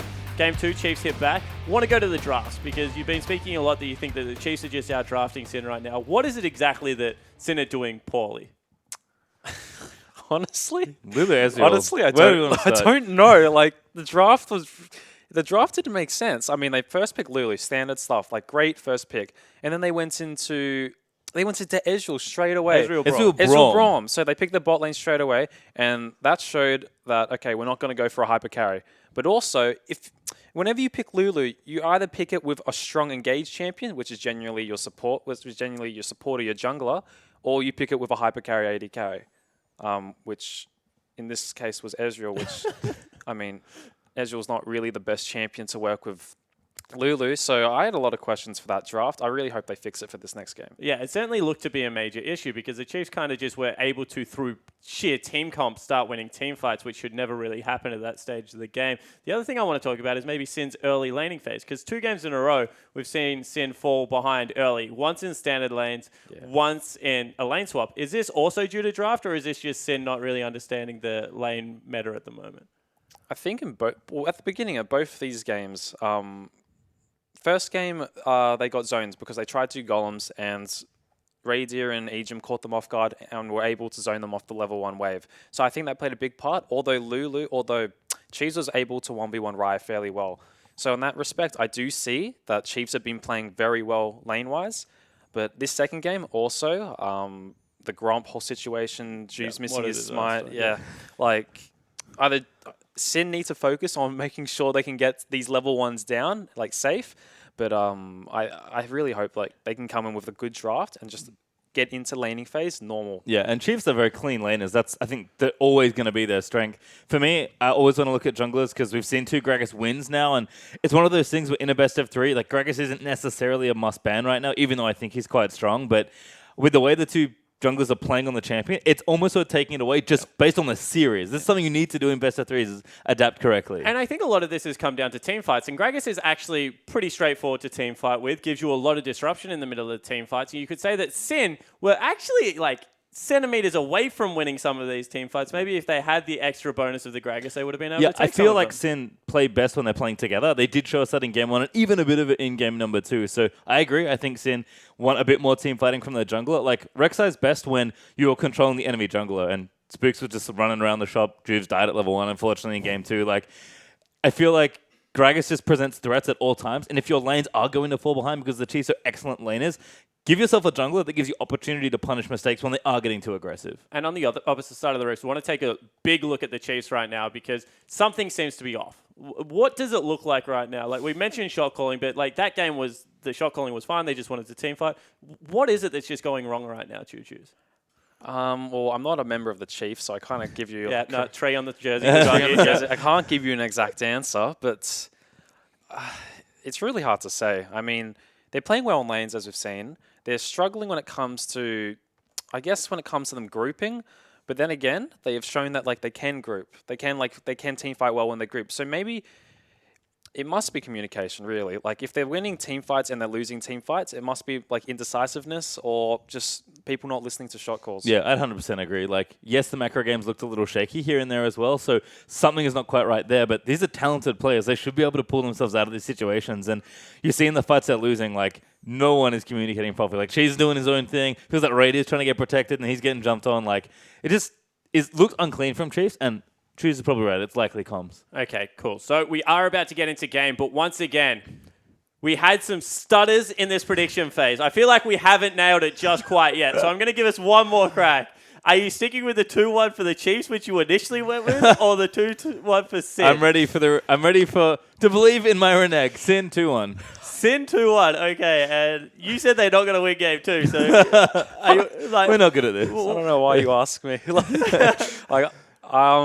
I guess I'll go. I think Sin can bounce back. I think if they realize how they must have realized that their draft was shocking in that game. They must have. If they don't, I'm going to be. I don't know. I'm disappointed. But then But I hope they can bounce back in this next game with a strong draft. They're on red side. That's really good in this meta. So hopefully they can take this game through. Okay, so 2-1 Sin, 2-1 Sin. Magic 8 Ball, you're back in because we're on the table. Will Chiefs win this game? Consult me later. He doesn't even want to play anymore, ladies and gentlemen. Let's just get over to the casters to see what's going to happen. There's a salty 8 Ball on the desk right now. I hope we never have to consult him again, honestly. You consult me later when Fish is on the desk because I know that I want to go in on him. That is generally what he says, I think. I like it. Well, we'll see exactly what is going to happen here. Of course, the prediction phase has been an interesting one. I think Spawn has been trying to navigate it as best he possibly can, but we have finally got some Sin fans on the desk. The ball? The ball just doesn't care. The ball flat out just like, he's like, I got the first one wrong. We're going to 3 games. I said it was going to be 2. Oh, God. I just want that moment where Jake shakes the Magic 8 Ball and it's like, stop talking, Fish. Oh, that's Which not way is very the nice. exit, guys? No, you're boxed in, my friend. You're staying here all night. I do Diana wanna- is going to be the first band, and Ivy band away on the side of Sin. Let's get into the game, guys. Let's get right into the zone. Okay, I really do want to comment on something that Choo Choo said on the desk, and he said that red side is better for Sin just because it's so potent and powerful in the meta. And the reason why is because we're in a point where, not only in this game, but especially in this game, there's so many target bans happening, and there's so many strong champions in the meta right now that red side is stronger simply because you get 2 picks and kind of that second rotation. So yes, you miss out on the priority pick, but with so many target bans going down, you're getting 2 things for the price of 1. Chiefs are actually going to ban out Gragas here. That means that if Juice is not willing to play Nidalee, Spooks might be able to get that power pick and no Gragas reply. Oh yeah, they look real powerful on him in game Yeah, 1. but who cares? It's the same bands, basically, with, junglers switched around. This will still probably mean that Sin get a gangplank. And honestly, I just don't think that should ever happen. Chiefs will have to pick that one away, I think. And it's just scary stuff. Corki's going to be picked up here, so Sin, see what they decide to go with. But this is what we're talking Lulu's about. up. They can go Lulu gangplank. Exactly, but that's the thing. Red side, just bam, you get 2 priority picks. You're like, fine, take the Corki. Yeah, who cares about Corki? Was that how they won? I don't know. Well, Cardred is a very good Corki player. That is very true. I just thing don't about think picking up you shouldn't Lulu- have Lulu and Gangplank on the same team. Well, the thing about picking up Lulu and Gangplank in the same rotation is that you sacrifice any use of having a flex pick out of them, which is why I agree with the Braum pickup as opposed to the Lulu. Because right now, Gangplank's still a mystery. You don't know if that's Chippies, you don't know if it's Rymeister. That's true. That is true. Rymeister? That name is so hard to say. And Sin are on the red side now, so they do get that final pick. So having flex picks, something True. really important for them in this draft. Can I read Chinese names? You read Chinese names? Where? No, I just that name's hard to say, and I cast a Chinese region. Yeah, okay. That's not even my language. That is very silly. It's also Meister's a word, and Rye is a bread. I mean, surely you've come across these particular phrases before in your life. Rye Meister. Say it with me. Rye-meister. Rye Meister. I want to say Rye Master. Rye Master. Rye Monster? Whoa. He's going to have to be this game. You're the master. That's what it's scary. dark Spooks on bread. Elise. Yeah. I'm scared for Sin. Early ganking jungler here as well, so going for a different flavor from the Nidalee, able to mix things up as Radier is actually going to pick up his Ezreal. Okay, has so been very vocal on the champion, but once again, Lulu going all the way through. they completely get rid of the fact that Corki is a flex pick. Obviously, we would assume that they would go in Cheese's hands, but obviously Radier could also pick up the Corki. So super poke, a lot of pick right now for Chiefs. Whereas on the other side, you're more about your team fight, your hyperscaling, you can go a lot of different directions. And they are going to be picking that Ezreal into Braum. Something which a lot of teams, they like to pick up Braum to deny the Ezreal pick from the other team. Obviously, you're talking about because he's unbreakable against the two-shot barrage as well as any sort of poke. That's right, and Chiefs not too worried about that. Please play Jhin. He's not going to, but I would love it. Rymeister, play Lucian. Rymeister uses Lucian. It was super effective. It's just an 80 carry matchup in the mid lane. Good fun. But 7 seconds to go. We'll see whether these are what they're going to pick. It's not, as Juice goes back to a champion he was very successful on in early weeks of the OPL. I believe undying effort on that Zac, and we'll see what he's going to be able to achieve here against Spooks' Elise, as it is going to be Lucian locked in for Cardred. But this is excellent. So you see that the Chiefs are already assembling a composition that's based around poke. The counter to poke is going to be hard engage. So immediately they pick up the Zac, and you have such long range threat between Gangplank and Zac, just because of the reach of the Gangplank ultimate. What I like about this as well is Gangplank is still operating as a flex pick. So Rhymeister or Chippies will still get that final pick, and because they've picked up Lucian as well, it means they could still play that powerful Lulu if they want to. They can if they want to, You're of course. really on the Lulu, aren't you? Yes, so I am I. love that champion! Well, no, it's not even that. The champion's really dumb strong. So, like, you know, pick it. But it is going to be Ejim picking up his fabled cow, of course, making waves at Gamescom on that champion. And it is going to be the Fiora one more time here for Swiper. See whether he is going to be able to hand it to the Gangplank, or if it's not going to be in the top lane, whether he will be able to hand it to whatever goes up there. As much as I've talked about Lulu so much, I still don't think this will be the final pick from Cinder. They have Rhymeister in the mid lane. He wants to play something that'd be assassination-like. Yeah, I he feel like we'll see ain't that playing again. no Lulu. That ain't a Rhymeister champion. Zed. Zed would be good. We'll see. They do have magic damage in the form of Zac. I like it. And look, you know, Gangplank doesn't really care about what kind of damage he deals. He just does lots of it. Ooh. Okay, Okay. so Gangplank in the mid lane, and we've got Rammus going up into the top lane. Yeah, trying to deal with this Fiora. Of course, if you're going to block a physical damage dealing champion, why not pick Rammus? That's just a way that you can do it. But, you know, percentage damage from the Grand Challenge is probably going to ruin his day just a little bit. We'll see how Swiper navigates the lane. I'm just super excited about how this composition works and how you fight with it. So typically what you want to do is you want to drop the Gangplank ult first as kind of like a slow. So again, when this map is late game, it's very opened up because so many towers are down. You have the Gangplank ult goes down. Zac is coming from a flank over a wall, preferably Raptors. And then bam, here comes Rammus on the other side of the flank. We'll see whether they can achieve it. Of course, you're exactly right. Lots of lockdown, lots of CCs. Yeah, the zone throw. So they're going to be playing the double teleport again. So we didn't see this from them in the previous game. Double And- TP means nothing on Gangplank though. Yeah, means nothing on gameplay, but we didn't see this from Or them Rammus, in the last really. game. So we saw an Ignite coming up from Rhymeister. They couldn't deal with split pushing at all. Teleport home guard gank, though, from Rammus is pretty hardcore. I mean, that guy covers some distance. Yes, that is true. If but you misplace your ward, it literally doesn't matter. the thing about TP on Gangplank, especially when he's in the mid lane, although we have our hashtags. Yeah, if you think Chiefs are going to be able to follow up with their last victory with one, use that hashtag ChiefWin on Twitter. Or if you think that Sin can bounce back after what was a difficult game number 2, use that hashtag SinWin. It rhymes, so that is definitely another reason to use it as well. And of course, I'm OPL hashtag if you want to just chat to us on Twitter. We'd love that. Teleport and Gangplank. Teleport on Gangplank. So the issue with TP on Gangplank when he's in a top lane, it makes sense because you're trying to preserve farm in a long lane. Mid lane, it's still kind of the same thing, but the issue is teleporting on Gangplank, you don't really get anything. You teleport down, and you're like, I'm here, guys, and I have to set up barrels for 15 seconds before I can participate in this team fight. You give me a minute. It's Let's pretty go. much just to consolidate farm. As we have the masteries, and there is the Windspeaker's Blessing on Alistar that we like to see. Nice work, Ejim. Grasp of the Undyings across the solo laners for Sin as well. 30 seconds. Minions spawn. We're going to see both of these two teams go for an invade onto the red side of the opposition's jungle. So we are going to see some of those deep wards to spot out a potential lane swap coming in from either of the teams. And as far as that lane swap is concerned, who wants to be getting out of the way? It looks like, you know, Ezreal not the that strong Ezreal early. wants to get out of the way, whereas Braum and Lucian would love the 2v2, which is why we see that Cardrid and Rogue are actually moving down into the mid lane, and that's because it's the shortest point between either the top or the bottom lane. So they're simply waiting for information. Raydeer and Ejim are actually doing the same thing. As soon as they see where Ezreal and Alistar go, they want to shadow them. I feel like this, And there they go.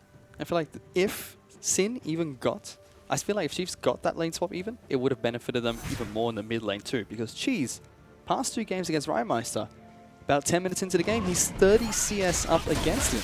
He's playing Corki one more time here. You might be able to do the same thing.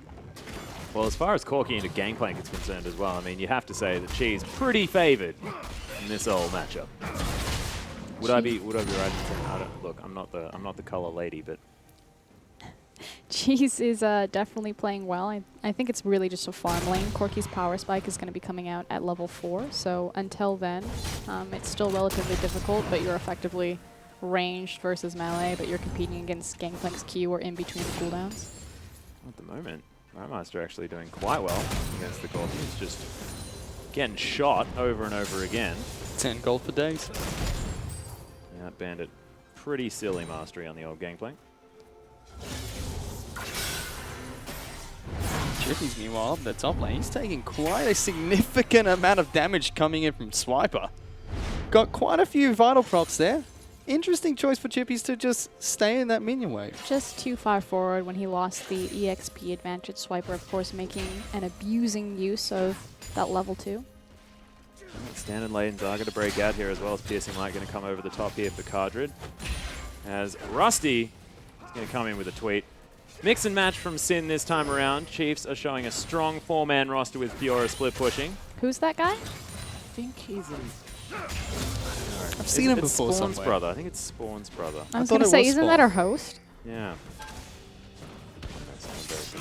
Rymeister taking some Frost Bomb damage as Cheese has found his way back into form in this lane. Everything fairly calm, though. So let's take a moment and look at the jungle matchup, Elise versus Zac. And we talked about how Spooks, this series has really been on him to be proactive. He had a big window in Game 1 that he didn't make the most of on that Nidalee. He has a sizable window also in this game to make the most on this Elise, but Elise is more so a counter ganker than she is kind of a primary gank, although she can do it. So Carbon yesterday definitely doing work in the gank department.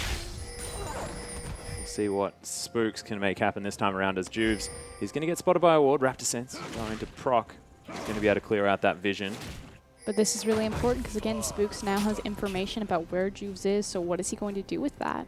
And it looks like he's creeping towards the top lane. Yeah, wants to try and put some pressure down onto Chippies. He's going to get spotted by some vision. Is the Powerball going to be used? Gets Chippies back underneath his turret. So what Spooks is doing while he pauses there is he's what I like to call loading the spider form. So again, there is a cooldown associated between up and down, but hold on. Spook's actually going to get jumped on here as we do see the Jack jump over the wall. Immediate flash coming out from the spider. Yeah, Spooks looking to follow up with Volatile Spiderling, but not too much else going to happen here.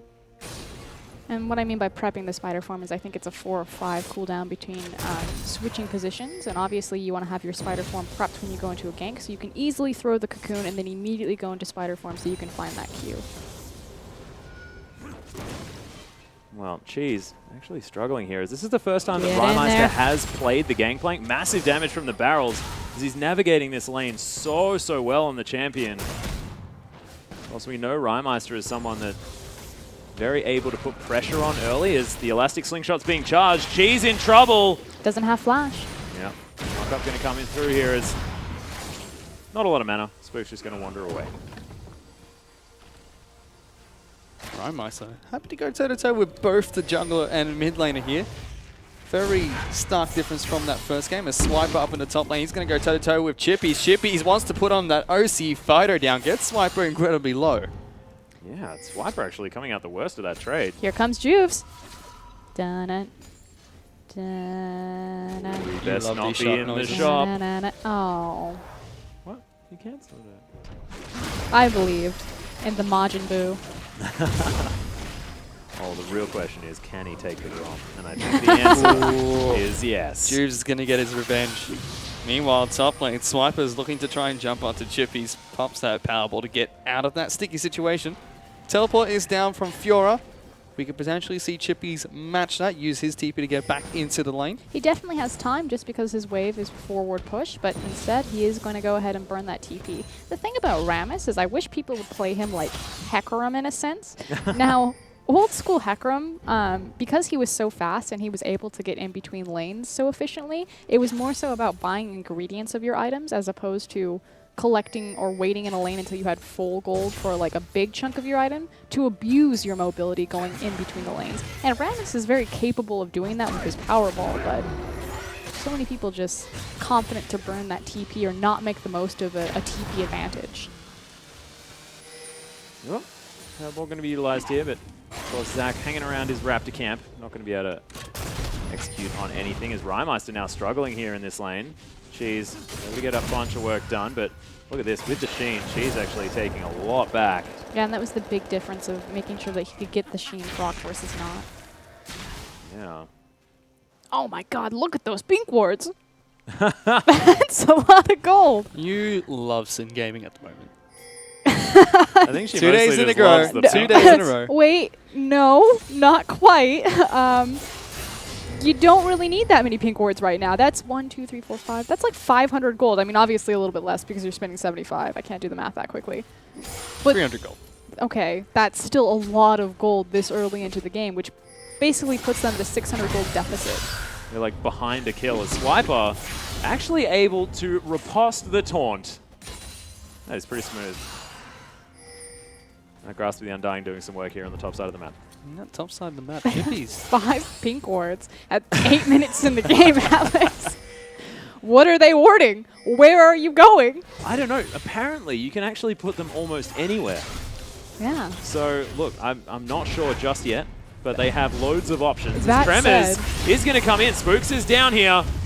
Grand challenge is on Chippy, sorry, but Swiper just can't get underneath this turret. Cocoon, not going to do much. Spooks able to find an exit route. Here comes Juves. That said, Chippies doesn't really have a lot to assist him with, so I think that this is just going to be Zach making sure his little armadillo doesn't get go. He needs to really help him out a little bit up in this top lane as Juve's now looking to try and jump in again. He should have gone. Spooks didn't have mana. Call his bluff. But Chippies. Chippies is 20 CS behind Sniper up in this top lane. He's an armadillo. Yeah. Yep, that's all I got. He's an armadillo. Armadillo is apparently 10 out of 10. apparently not very good in the agricultural department. Well, Have you seen an armadillo farm? yeah, I haven't seen much of an armadillo farmer. I haven't seen, you know, headmistresses farming as well, but obviously pretty good at it. Maybe dabbles in some horticulture studies as well.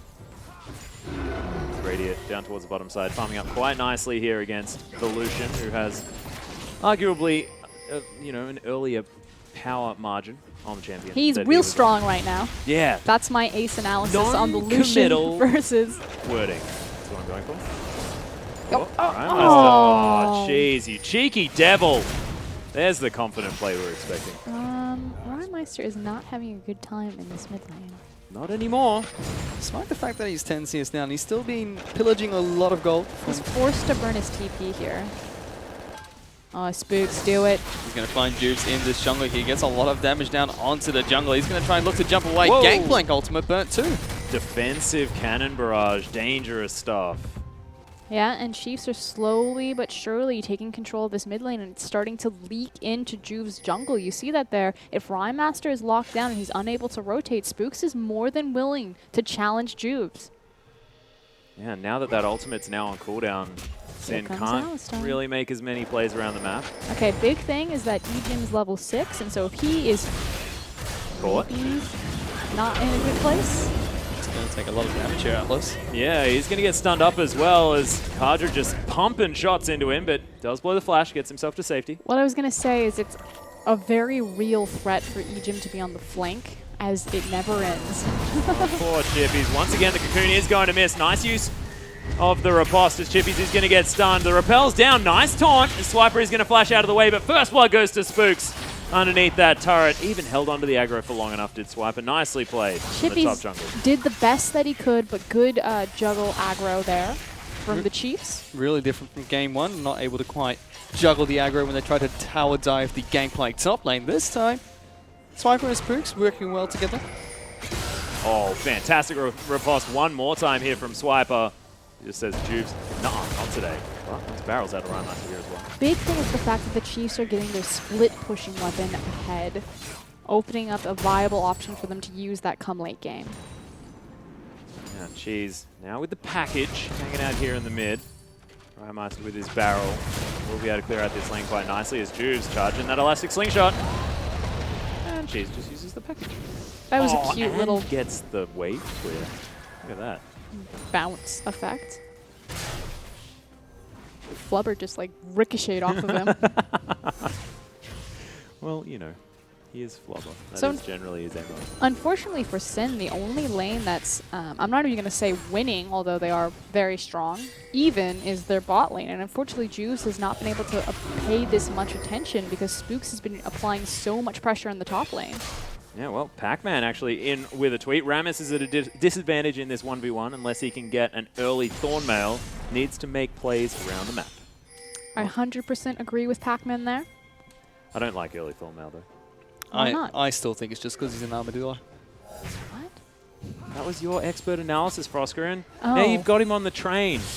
Now he's going to use that on a cast, and he's going to say something, and everyone's going to say he's wrong, when really that was all your fault. As Rymeister now having to use another defensive ultimate. He's getting taken down very low. There's a flash as Cheese wants one more auto attack. Will get it and get out from underneath that turret. Nicely played as they dive another gangplank and this time succeed. But here comes the Armadillo. Yeah, it's going to be Jubes now. He's looking for the gyrocopter, misses the knockup, but gets the rubber hands down onto that plane. Takes him down as Chippy's trying to go toe-to-toe with the jungler, but Rogue's going to jump in. Yep, Spiders versus Armadillos. This is an interesting one, but Rogue just gives him the chair. Spooks makes it underneath his turret, and that is going to be all she wrote. And unfortunately, Chippy's burns his TP, but for nothing. And in response, Chiefs will trade the dive and 1 kill for that top-tier tower. Nope, he's not going to take it. Well, it's not because Chippy's made it in time. It's because Swiper decided not to take it. And now I'm taking a look at this top lane. 40 CS. Swiper has a 40 CS lead ahead of Chippy's. So I feel like this is a mentality where we can extend the lane phase, and I can continue to feed off this Armadillo. Why would I take the tower when I could just continue to beat him? Problematically, he now has the taste for Armadillo. Fiora is definitely an item-dependent champion, so the more that Swiper can farm up here, the bigger of a powerhouse he's going to become. And look at this, he's just freezing the lane. See, he is learning from me. He said Exactly. That's what I'm saying. item-dependent So champion. you've got to watch out for saying these Armadillo things. Don't teach your young children inappropriate concepts. We're very impressionable. Well, Cheese is going to be able to pick up his blue buff. That I am confident in. Grabs it with the Sheen prop there as well. Nicely done. Rymeister still going to get pushed in here in this lane. As Essence Reaver is done for Cardron on the bottom side of the map.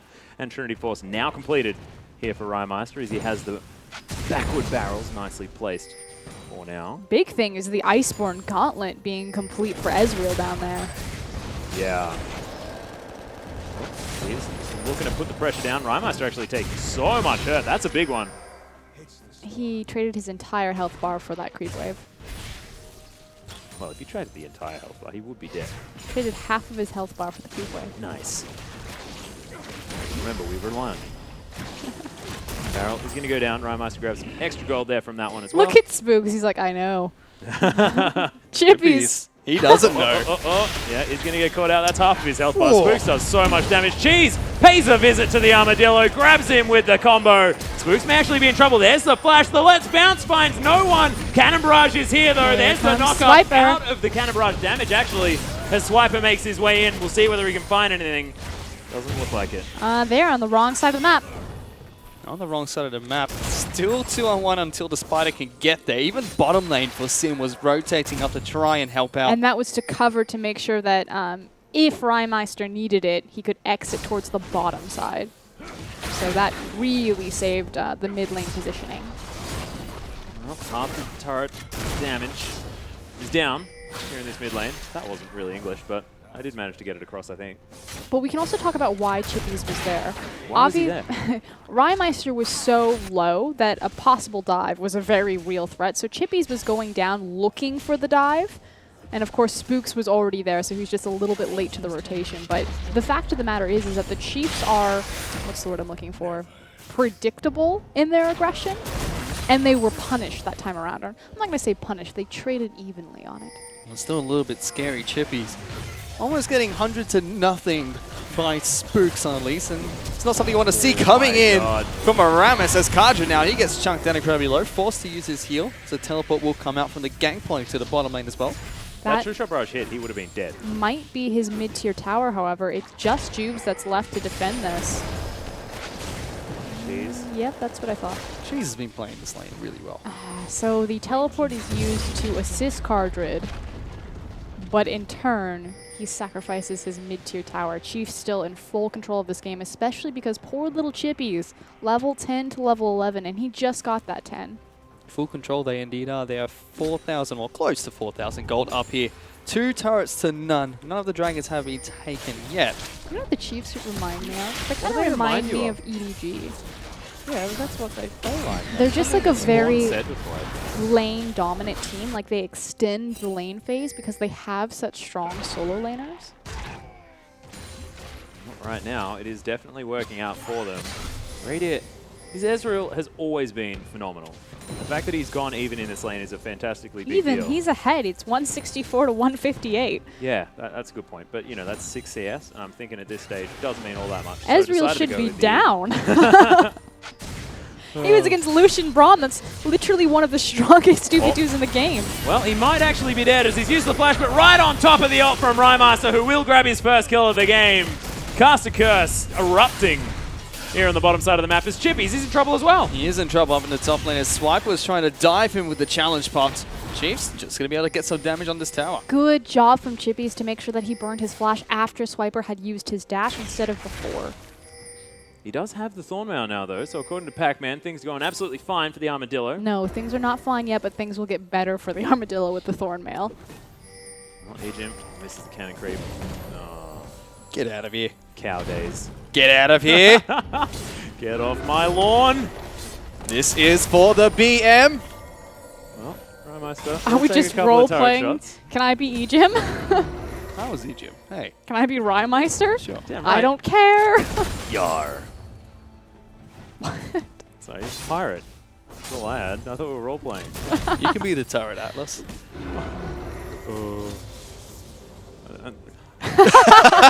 I think he's telling me to leave.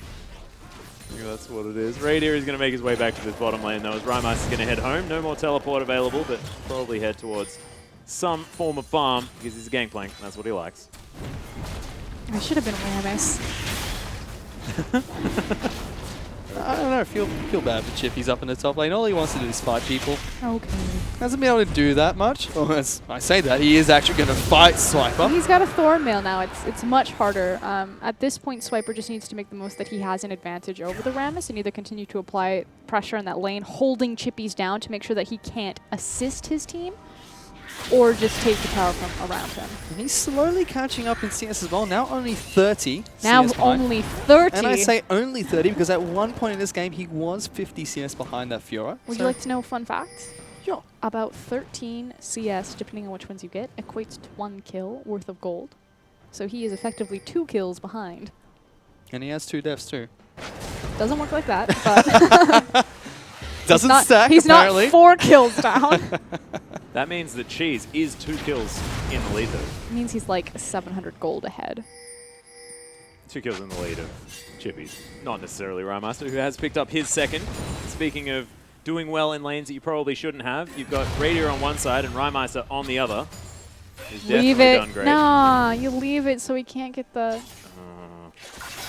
Sadness. Cardred just saying, no, I just want the farm. Boom. Well, Juves right in amongst it. There's another cannon barrage as Radier already down to half health. Juves just bouncing on top of him. Radier looking for it, but doesn't get there. Rhymaster actually able to pick up that kill. Even gets the 8 gold from the pillage as well. Beautiful stuff. But again, we talked about the long-range initiation potential from the Gangplank and the Zac, and that's exactly how that works. So Sin really understanding how their composition works. As soon as this map is opened up, this is what we're talking about. All these towers are down. You have so much farther to run back to safety. You start with the Gangplank ultimate because you have global reach, and then have Zac follow up behind it. Chiefs cannot afford to be overextended like that without support. It's just one more for the Gangplank as well. Very, very scary. Well, actually looks like he's in a little bit of trouble here. Took a bit of damage coming in from Cheese. But speaking of Cheese, he's been playing this lane really well. And has been keeping Rymeister underneath his turret. And every time Rymeister's gone to another lane, he's taken a turret for it. That was the middle inner turret that was taken down by Cheese. She's just doing helicopter things by the looks of things. Just wanted to take stuff down. That Apache doing some work. I identify with Corky. As an attack helicopter. Yep. Like his stuff. Like his stuff. Oh dear. Rymeister has his Infinity Edge completed as Max does his very best to ignore the co-casters on the desk, just losing their minds. Essence Reaver next item here for the Gangplank, as Essence Reaver has been completed by Cardred. Now just has a Zeal chilling out in his back pocket, but probably has a bunch more gold in order to pick up some more. Look at all that sweet money. That's From one the of the most cannon. satisfying things to watch in League of Legends. No, Diana farming a perfectly crescented creep wave. And take a look at this, Atlas. Zero Portal, one of your favorite items, being picked up by Elise. I believe they are the Rhinos. The Rhino Stone. No one here to argue with you today. That is true. Thank you very much for bringing that up. Don't start this again. It's a question about which lane they're going to use it in. If they're going to use it in tandem with Swiper's Fiora and the assisted split push, or if they're going to use it opposite Swiper and just use it as a... If they want to run a 4-1 and then turn that into a 1-4-1 with the Z-Rot portal opposite Fiora, I think is probably the best case scenario for them. It does look like they're using it with Swiper here, as you can see. They're running in very low health. Poor little guys. That's Swamp Chippies. It's because he placed it rather defensively. It's actually in the river brush you can see there by Baron. I think because he's got so much control over this side of the map, especially with... Oh, the cocoon from Spooks! See you, Cardred. You are super dead as Rogue. Now trying to tank up some damage. Just has to use the ultimate. And that's the other thing. Elise potency increases dramatically when the map is this open and you don't have defensive vision down just because picks are so potent and easy to pull off. But with that said, again, they can move their Z-Rot portal up a little bit more offensively simply because they have such control over top and mid. Well, Juve's just hanging out here. Try and clear out this mid lane, which is knocking on the front door of Sin right now. Sin are being slowly suffocated out of this game right now. That was sort of... This is the Chiefs' last split. What they used to do to teams every single week. It was just the suffocation. The inevitable death.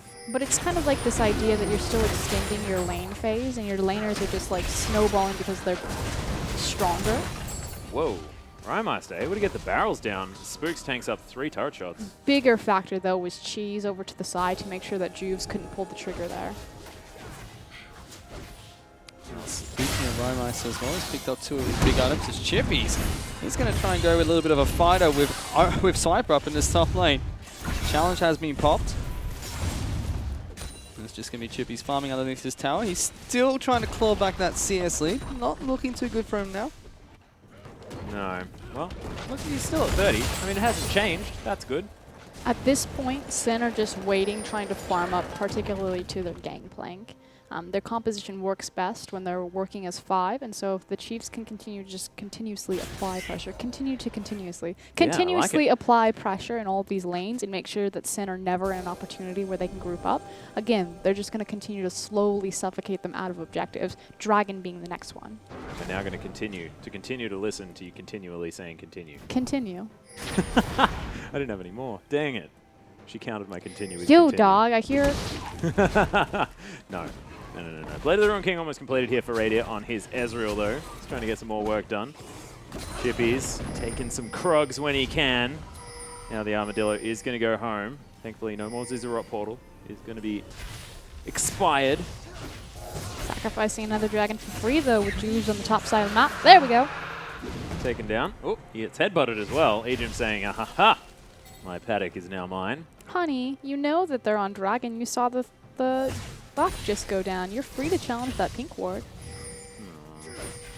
It's not going to. Raider and Ejim, though, just hanging out here towards the top side of the map. Fiora has said, all right, well, now that I have my 2 core items, I'm going to go take on a gangplank with 2 of his, which are a little bit more expensive. Mom gave him a bunch more pocket money when he went to the store. Rymeister is going to be the one that matches the split push, something we normally see out of him. But usually it's when he's on Diana or a more assassinating champion. This time he's on Gangplank, so he'll be looking to try and farm up. This Gangplank can probably assassinate He's pretty people. massive right now. And he almost has that 3rd item complete. Caulfield's Wardhammer and the BF sword picked up by him. The question really is it too little too late to make a difference in this game? Have the Chiefs accumulated enough of a lead that they can just continue to snuff Sin out? Or will Rymeister get big enough that they can fight back from the deficit? Speaking of a lead, even though it is 4-4 on kills, the Chiefs are up by 5,000 gold. So they're going to try and jump onto Cheese here, Atlas. Yeah, Spook's able to get a cocoon across, but Cheese is so dead. Tremors are going to lock it down as Chippies grabs that kill. Seeing whether they can transition into anything else, but it doesn't look like it. Grab the mid lane. CC lock was incredible there from Sin, and obviously you have to try to compensate for the Valkyrie out of Cheese, as well as the flash, but he didn't even get an opportunity to flash. He was CC locked for so long. The displacement off of Zac, into the let's bounce, into the taunt. Even though Sin are able to get the that Braum kill. ult. Even though the bouncy castle is able to get that kill in the mid lane Concussive blows. for Sin Gaming, they are still 4,500 gold behind Chiefs right now. And that is a sizable gold lead for them in this mid game. At 4 that turrets to moment, 1. you just take your hand off the keys. Jesus, take the Enjoy wheel. the ride. I'm going to be okay, aren't I? No, you're not, Cheese. It's 5 seconds. Things will stop being so grey, and everything will be fine. But with that pick, they do manage to take up the tower, like you were talking about, Fish. Alright, so now we're going to see Sin up in the top lane. They are going to be able to move back. Let's see what Sin able to do here. He did mention that they were able to pick up a tower. They were able to pick up... they weren't able to pick up a tower, sorry. They only able to pick up that kill. Yes, they were able to pick up a tower. What am I saying? Words apparently not very good here, but able to pick up a tower for that. So they're now 4-2 in turrets.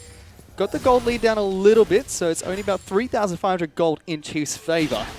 It does seem like Sin are trying to pull this one back. An issue, however, is that the Chiefs have lost a lot of their momentum as Spooks might be caught out. Good thing the Spiderlings were there to block the Braum. Obviously not able to get that concussive blows going.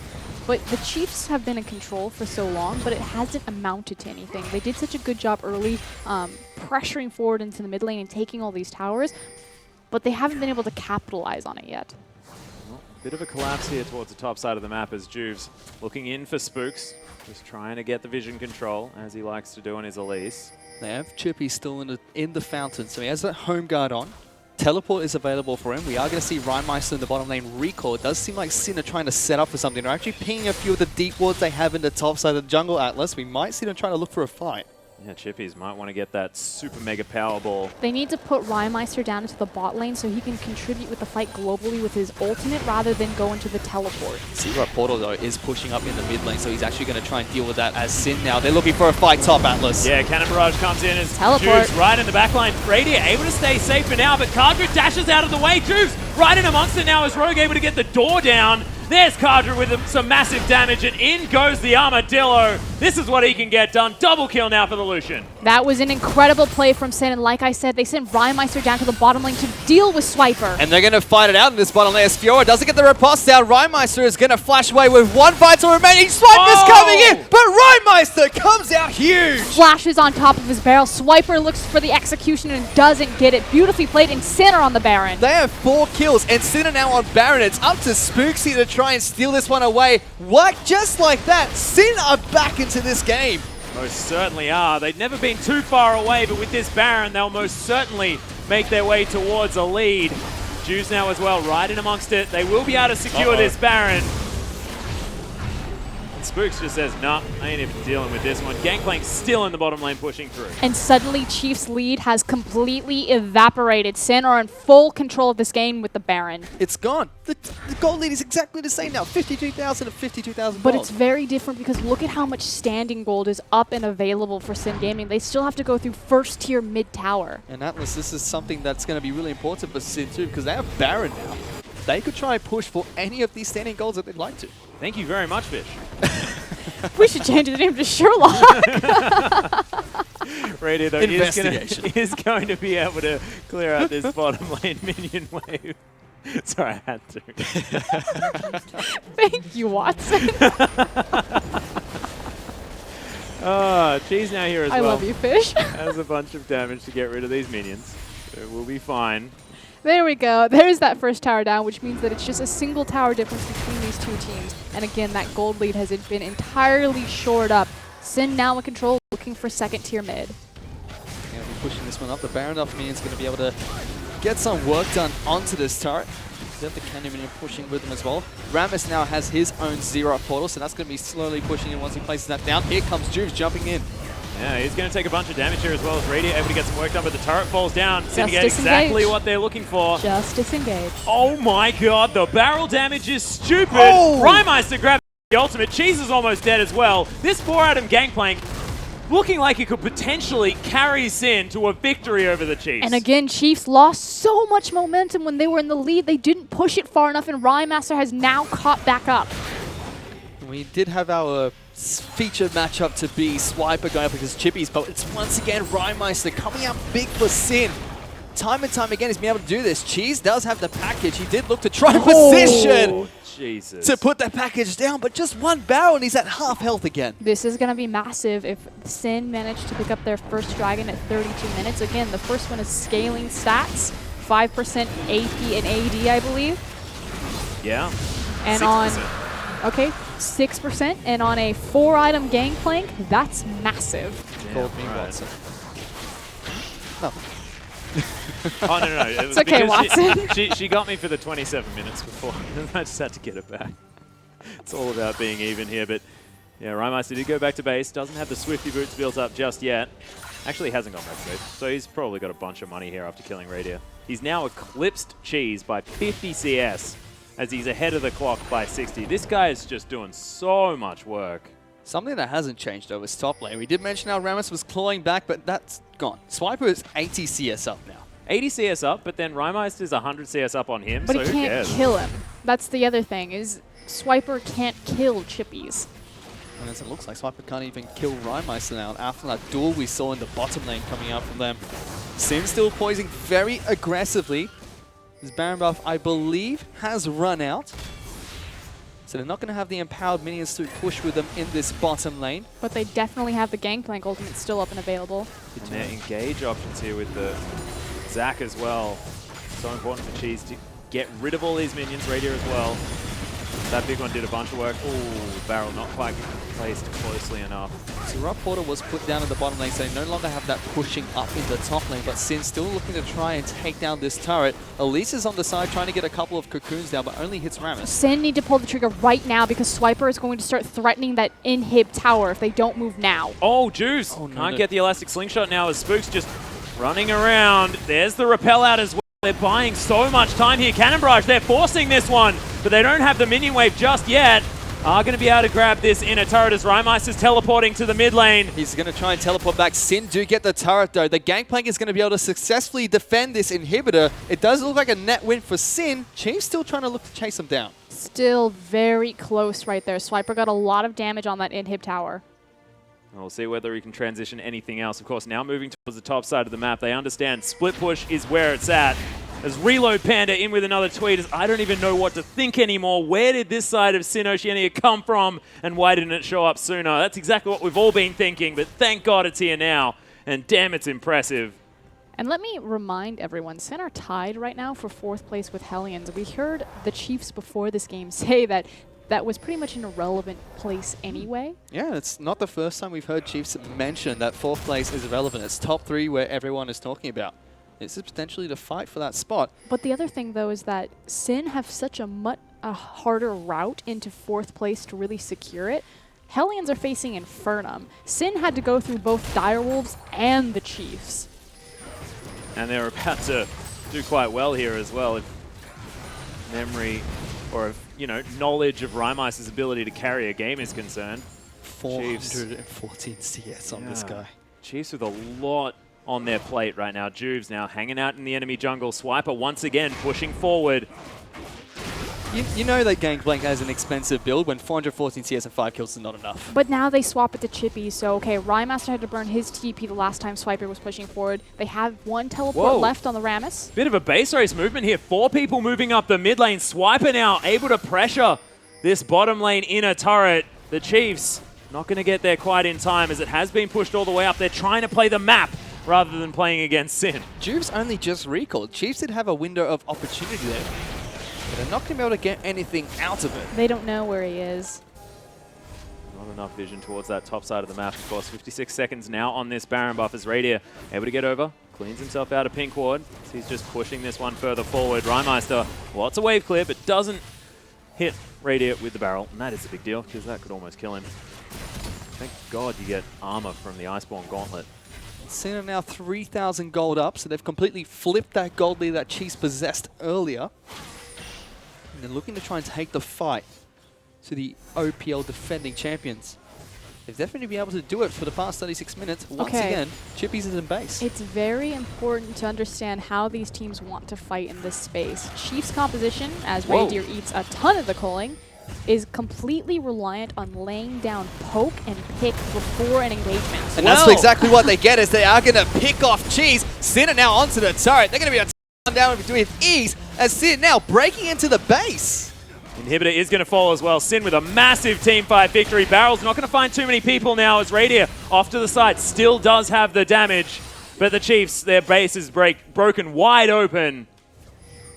It's just map play from Sin being better in that particular instance. Again, it's how these compositions want to work. It's so much easier in a front-to-back composition, and what I mean by that is your front line running into the other front line and then mowing over it to get to the back line for Sin to succeed than it is for the Chiefs. They have to lay down poke before they find the engagement. No matter how well Cheese can play in game, it's not going to stop him from getting picked off that badly, and it's going to cost them a lot if Chiefs get picked off again in another fight. Sin, we're actually trying to posture for a Baron there.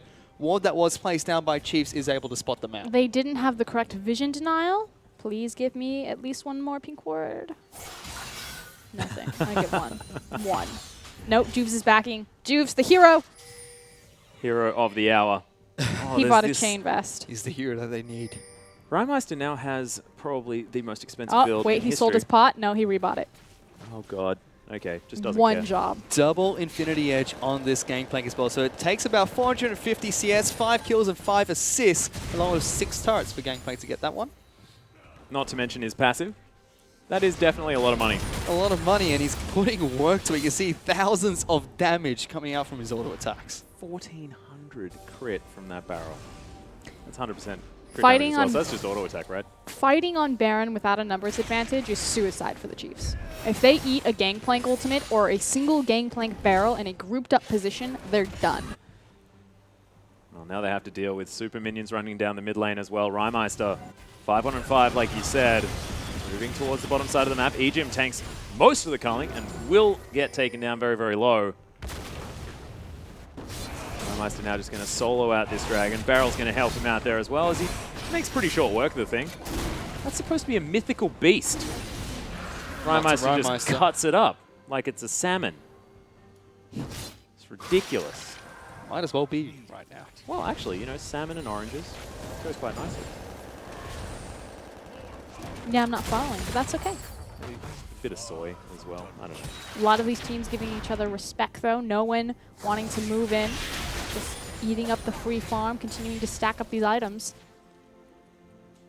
Well, he's now going to go back to base. Doesn't have much more to buy, Rymeister. Chiefs now just playing damage control here in the mid lane. Chiefs actually had, Sin actually had an opportunity where they could have moved into the Baron pit as a unit, simply because they do have the advantage of Chiefs having an inhib down, so they could have worked around the super creep. They're actually going to try and jump onto Spooks now. He's forced to flash away. Juice does get cocooned up. Sin were trying to look for that engagement. Not quite able to get, but look at the barrels, Atlas! He gets absolutely destroyed! Yeah, the repel's up there as well from Spooks as he's trying to make his way in, but the damage has been done by the looks of things. Sin able to pick up 2 kills. Not even looking to the Baron. They may look to end the game. The long-range engagement threat from Cannon Barrage was massive there on top of the barrel. Yes, it only caught out Elise, but it slowed her down long enough that the Chiefs had to respond to try to get Spooks out. Sin are looking to try and close up this game. They're not going for the Baron. They're looking at these Nexus turrets. There's only 3 members of the Chiefs left to try and defend this one. The Zac is charging up. He's ready to jump in. Lands onto Cheese. He's going to get knocked up immediately. Going to take a ton of damage that comes out from Kajun in this gameplay. They take down 2. The Nexus turrets are gone. It's not a rock, paper, scissors matchup as Sin, they are able to take the game off Chiefs and they win the best of 3 series 2-1. 4th place is now relevant as the as Sin mowed through the Direwolves and the Chiefs. Or is it? I mean, if Chiefs fall to 4th place now, looking like after falling to Sin and Direwolves this week, it's emergency stations for the Chiefs. And if they had to go for a boot camp previously,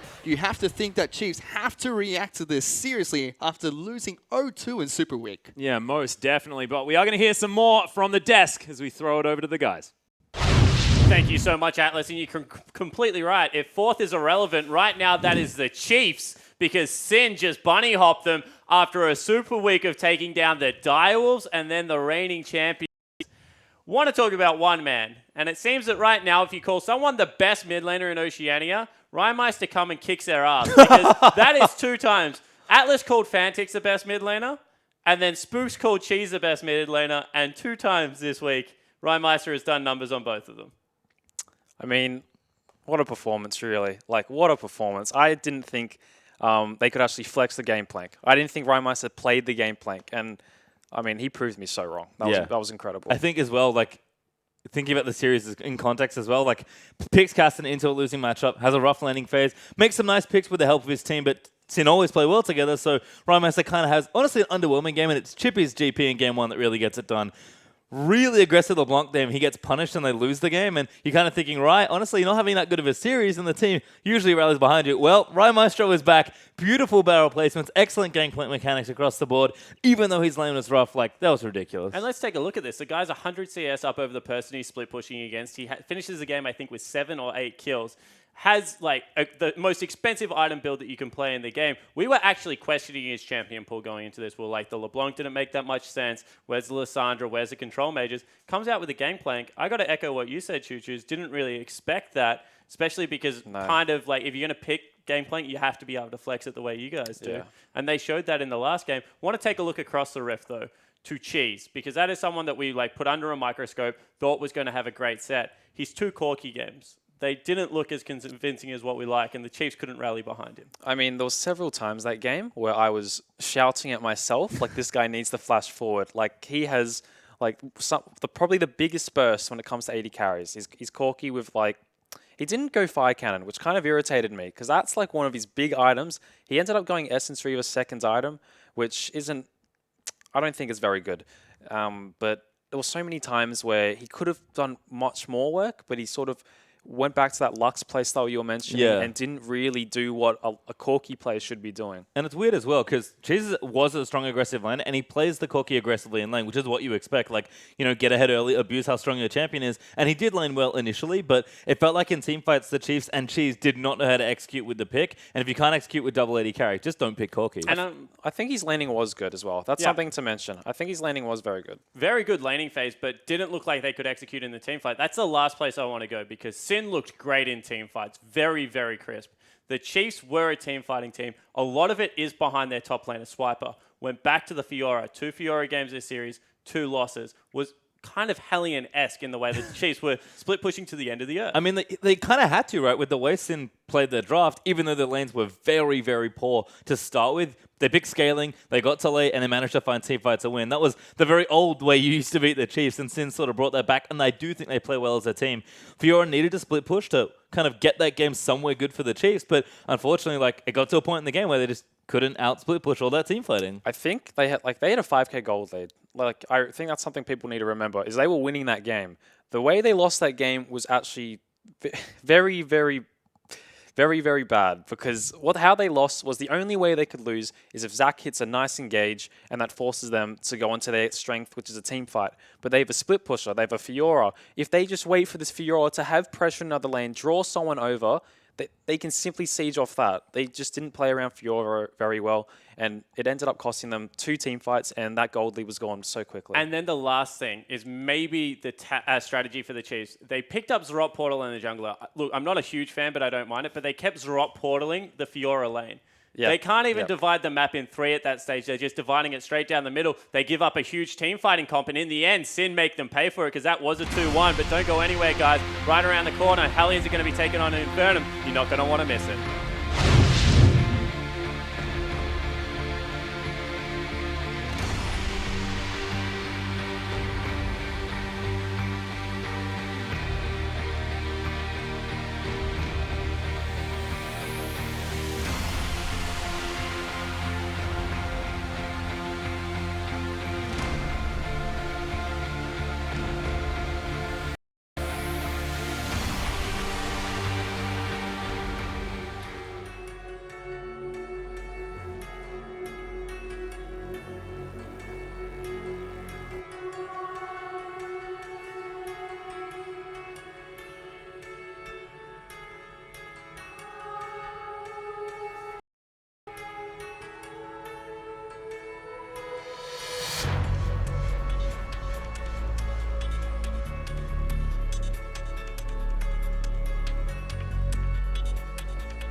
Welcome back to the OPL, guys, where we just saw Sin with an emphatic 2-1 victory over the Chiefs. That's surprising. Not even Mr. 8-Ball got it. I think Chew's got it on his third shot. And pastry time down the end of the desk. I think you got on your second. Yeah, second technically. All right, so we needed a couple of cracks at it as well. But look at what this does for the standings, because right now Sin Gaming have jumped into the third position with a head-to-head against the Chiefs.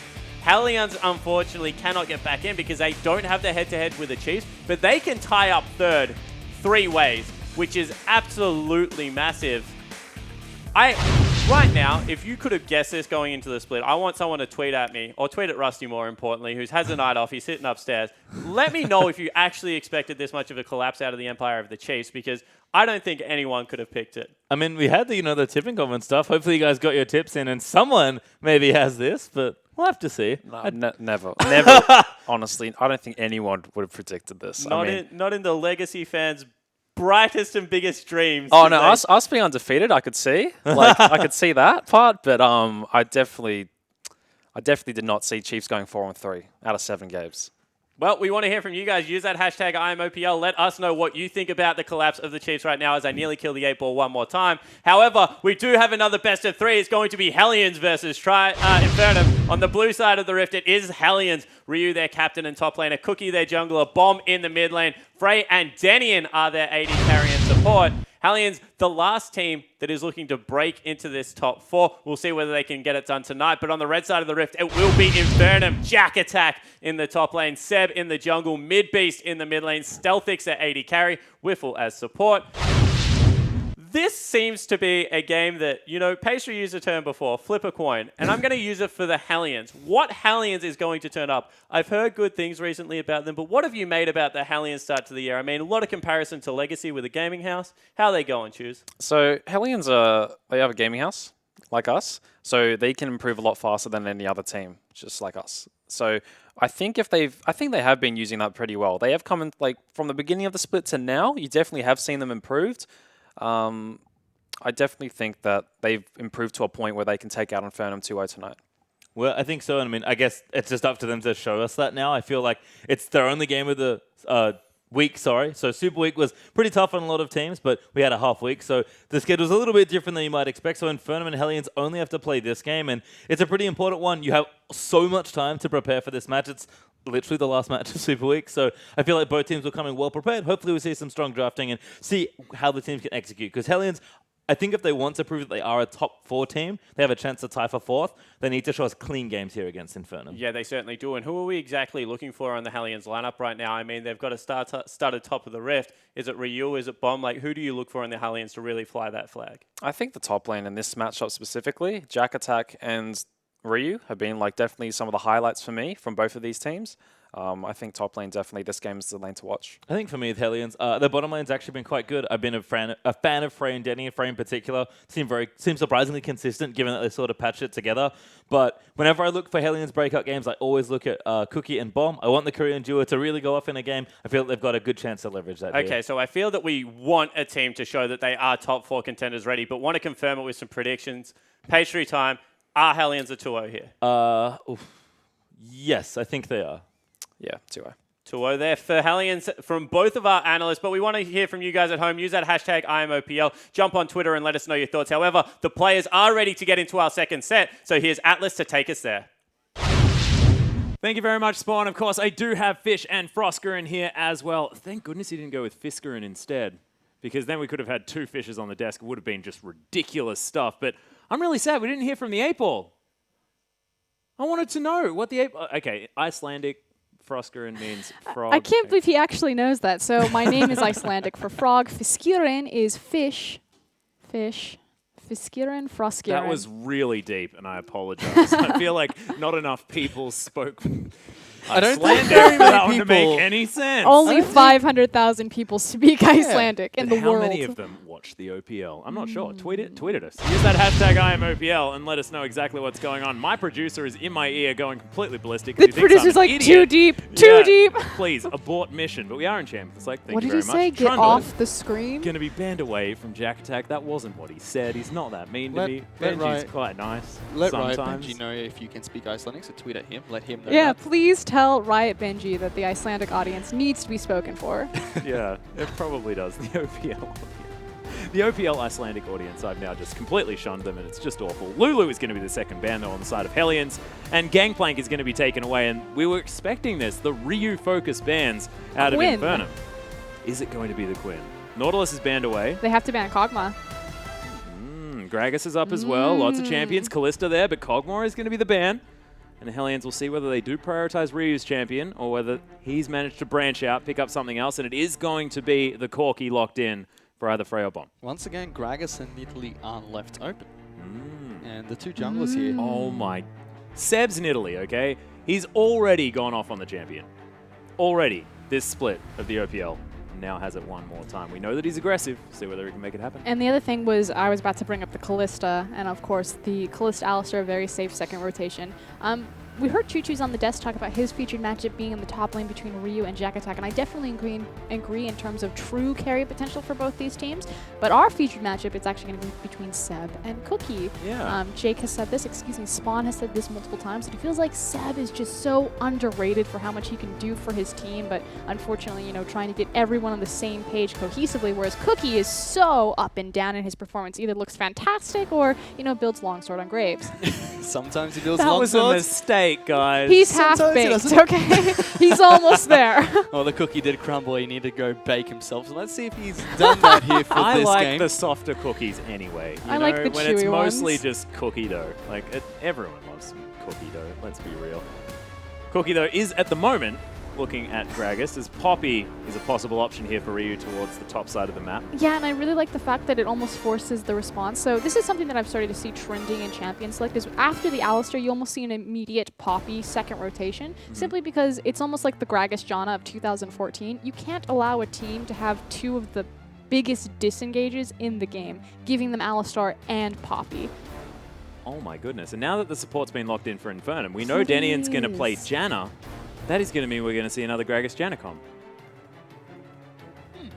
Which is kind of cool. Well, they do have 280 carries, so it makes sense. Predict that it's going to be the Ezreal Corki, and then you're going to have massive disengaged champions there, like the Janna, Gragas, and It could still potentially be a flex pick cookie. It is possible that Frey could play that one in the bottom no, lane. it's definitely a flex pick, but for the mid lane, definitely. It's definitely going to be an Ezreal. It's going to be 60% of the Oh time. my god, we have a every tree! time. Yeah, Maokai going to be picked up. Jack Attack going back to his roots. Oh god. Why would you pick? Oh, Why no, would you sorry, pick I a didn't mean tree? that. I'm so sorry. I'm just ruining my No, producer's day today. We It's know. not working. We know. The audience knows. The enemy team knows. Everyone knows that guy's gonna play Janna. You know what happened in 2014? What happened in 2014? Anytime you saw a Maokai, you would immediately pick Janna because Maokai jumps onto your backline. You blow him away. It's a direct counter. Well, we're going to have to see if this Maokai can uproot. What? What's up? Whoa, Denian! Whoa! Okay. I understood, right? You talking about the flex pick Corki, but in my heart of hearts, within my soul, I thought Denian was going to play Janna, but not this time. This And was the one- perfect Janna game. You've got 280 carries. You're against a tree. You can blow the tree away. You got so much. You know what? Brom's fine. It's cool. You're cool. It's fine. Meanwhile, they get Brom, but they are going You to pick got- up. They are going to pick up a Fox in the mid lane for mid beast, and that's going to be the Oh, final you said pickup. Fox. Oh, goodness me. Okay, so Midbeast is going to be on his signature champion in the Ahri. Of course, does love the champ, plays it a heck of a lot.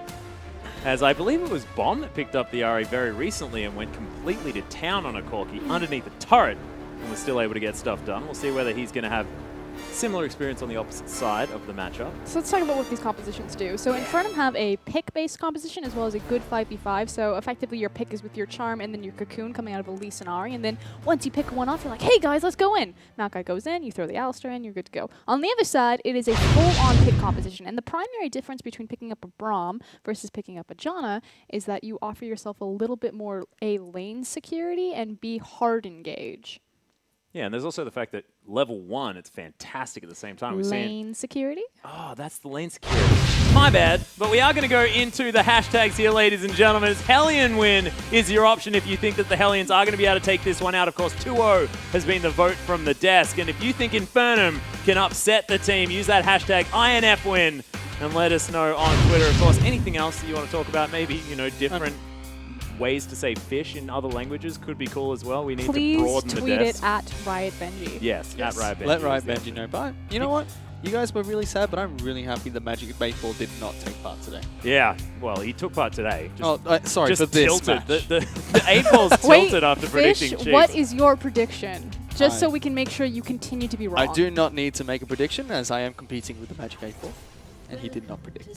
I'll save that prediction for when the Magic 8 Ball tries to predict. You again. guys can just go to oce.lolesports.com and you can find out what his prediction was there. No problem at all. You meant to be on my team, Atlas. No, I'm also meant to be plugging the website, yo. That's what we're doing here. Is this As- Benji again? Yeah, no, it's not. Infernum are going to be moving into the enemy jungle, though, getting that lane swap vision down. As we see on the other side of the rift, Hellions doing exactly the same thing. Poppy already on the top side of the map. I feel like Rogue is the only Alistar in the world that doesn't play Windspeaker's Blessing Mastery. This is actually really cute because Hellions could just leave Ryu there for the next little while and no one's going to actually walk through those wards at all unless they start the jungle on that side. Minions have But spawned. Bomb, no surprises, is in the mid lane as we have a look at the Keystone Masteries. Looks like we are going to have standard lanes, however. We'll see if Hellions bot lane decides to change their mind as Stealthix and Yuzuki. Good to see Yuzuki back. Obviously Yeah, been damn right. a bit of a rotation on the subs. He's such a key player for Oh, this yeah. team. The primary enabler, obviously on a champion like Alistar, he really starts to shine. Came in as a substitute, but definitely has had a huge impact for Inferno. Now playing the bottom lane, paired up with Stealthix. So the trick with Ahri is typically you wait until your enemy mid laner is in the auto attack animation for clearing the CS, and then you throw out your Q because it guarantees that you're going to hit as Mid Beast just did there on screen. Because you have to think of your auto attack animation as effectively a CC. You're stuck inside that animation. I like it. Unless I you're like Callista, how he demonstrated it immediately as you were talking about it as well. unless you're Callista, which we can see him down in his bottom lane. Every time she auto attacks, she can just jump around, which Stealthix is going to be doing a little bit of. Up in this top lane, the tree is going to try and take on this Lollipoppy. No, it's not a Lollipoppy. What am I talking about? Well, it could have been. Could have been. It's the Potentially been. ragdoll one. No chocolate bars. Or as I like to call it, the Nightmare Poppy. I thought that was Lollipoppy. Oop, Oh. Charm's going to land. Nice work from mid-beast here as he gets a bit of extra damage onto Bomb, but just poke for now. Bomb's holding onto his mana quite nicely here. Phosphorus bombs for days, potentially, as mid-beast running through here is just a little bit, trying to keep up the pressure. Falling behind just slightly in farm. There's Denian and Frey hanging out towards the bottom side of the map. Of course, Denian now on the door carrier himself. We'll see whether his Janna play has helped him out with his Braum. And I have a feeling, right, that this is a good game for picking up Janna, but Denian just wants to prove himself as not just a Janna player. I've heard so many people, myself included, saying that, you can almost always predict the Janna. Now we'll see whether he can make a name for himself on this Braum, like he did on the Alistair previously. It was just such a good pick up this game, but obviously Braum's going to offer very similar things. Still a relatively decent disengaged champion, but also brings in tandem that hard engage potential with his ultimate, as other- well as the concussive blows. Another thing from Champion Select as well is the fact that Seb decided not to go for the Nidalee despite the fact that it was available. Instead, going for the Elise has been something that he has defaulted back to a whole lot of times. Something that you can do with Elise rather easily as you can tower dive. I don't think we'll see Seb do it, but he is definitely behind enemy tower.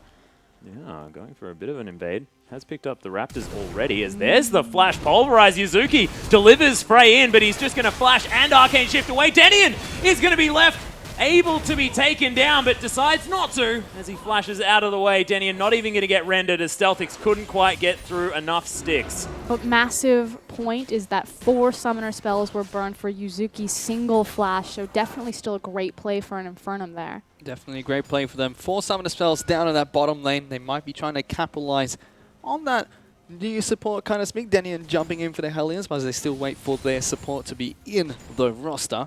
Back into the mid lane. Yeah, and Midbeast actually flashed in the mid lane here as well. You can see while we were paying attention towards the bottom side, Midbeast having to deal with Cookie, who did get that flash body slam in. Trading the flashes, definitely something that is often called worth if you're the jungler.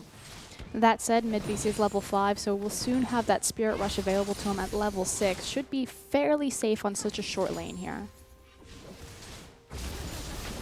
Bomb still able to get a lot of phosphorus bomb damage. Now level 5, man, those extra couple of points in the ability do make it hit pretty dang hard. The power spike for Corki is at level 4 because you get 2 points in your phosphorus bomb. And then again at level 6, naturally because you have the rockets available for you and his range extends so much farther. The lanes have been doing pretty well for Hellions so far. Mid lane slightly ahead in terms of CS. We've seen that Bomb was able to burn mid-beast's flash as well. Top lane as well, slightly ahead in CS. Ryu now on Poppy. Usually we see him playing carry split push champions, but this time around picking up Poppy. Still going to be able to do that split pushing duty, but has a little bit more presence in team fights now. Yeah, most definitely. Tank split push instead of carry split push. I like it. He's deviated, but not too far, so that we all still know who he is. I like it.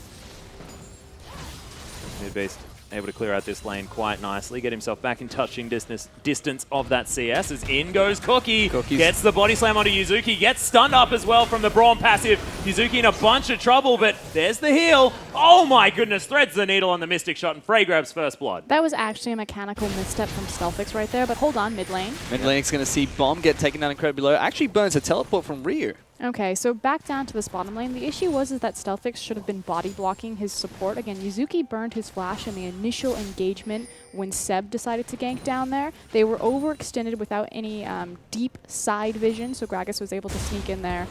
And it was just an issue that Stealthix wasn't posed to block the last Mystic Shot. Well, Frey able to net himself a kill means that he grabs himself the tier on his first back and the Sheen. Giving him a whole lot more battle potential. As Foscarin likes to say, it's not just the Sapphire Crystal and the tier, which is, you know, not going to do a whole lot of damage. Speaking of battle, we see Seb actually battle out the Gromp, something which has been going in Gromp's favor for today. Yeah. He's been winning a lot of those trades against champions on Summoner's Rift. Back up in the top lane, Ryu and Jackazak just going to battle it out as well. Two tanks going to slap each other a bit. We also have another big pink ward pickup, this time around from Frey, the AD carry. Typically you just need one pink ward for the bottom because you're really only able to protect one. If the wave is centered, it's going to be in your tri-brush. So curious how they're going to utilize the second one, if it's maybe going to go into the first brush in lane and try to set up a gank for Cookie to come back. You can see Denian actually using his midway on his red side jungle, making sure that they know exactly where Seb is, whether he's going to be continuing this invade strategy that has been working out so far. Bomb is hanging out here in the mid lane, utilizing those rockets and the phosphorus bomb to clear out the wave.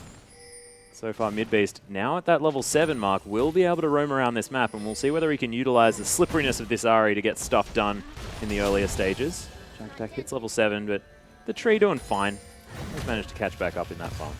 Yeah, we are about 8 minutes into this game. Hellions do have a slight gold lead after picking up first blood. Still relatively even between these two teams. Blue buff has finally been donated over to Bomb. Since he's level 7, he'll be able to spam these rockets, push out this lane. A big power point for Maokai. I'm not going to say it necessarily brought him back into the meta, but just how potent and powerful Spirit Visage is currently. Yeah.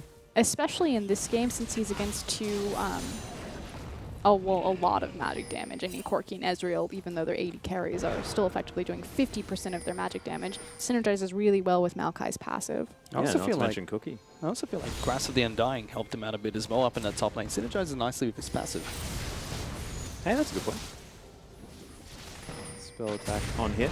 As Mid-Beast's just taken rockets to the head. Doesn't land the Orb of Deception. Phosphorus Bomb is going to go wide though, but Bomb doing some work on this Corki at the moment, pressuring the Ahri, which he does need to do. He needs to keep her down so she can't roam around this map and get that mid-game power happening. That being said, Mid-Beast not necessarily known for it. In fact, Mid-Beast sitting pretty comfortably right now. As far as statistics are concerned, he's supposed to be behind by about 30 CS 20 minutes into this game. The farm has been something that he has been losing out on. When they win games, it's about him affecting the other lanes. And things like his Lissandra. But see whether his Ahri can pay dividends for him this time around. Of course, that CS discrepancy already starting to open up, like you said, Atlas, 94 to 78. Yeah. But makes his way back towards the lane, almost has that Abyssal Scepter completed. We'll see whether he's going to be able to change things around. As Seb going for the Dragon here, actually opting in for it on his own. Spiderling's going to tank that one up. No vision available from Hellions. Might be able to sneak this one away. And this is because Stealthix and Yuzuki have control of the bottom side of the map. Likewise, you also have the Callista, obviously with the Rend. It's just impossible to outsmite that if she has enough Rend stacks inside the dragon. So good job on for them to recognize that they had the power to pull that move. They pick up the safe objective, so they are about 1,000 gold ahead of Infernum. No turret's been taken down yet.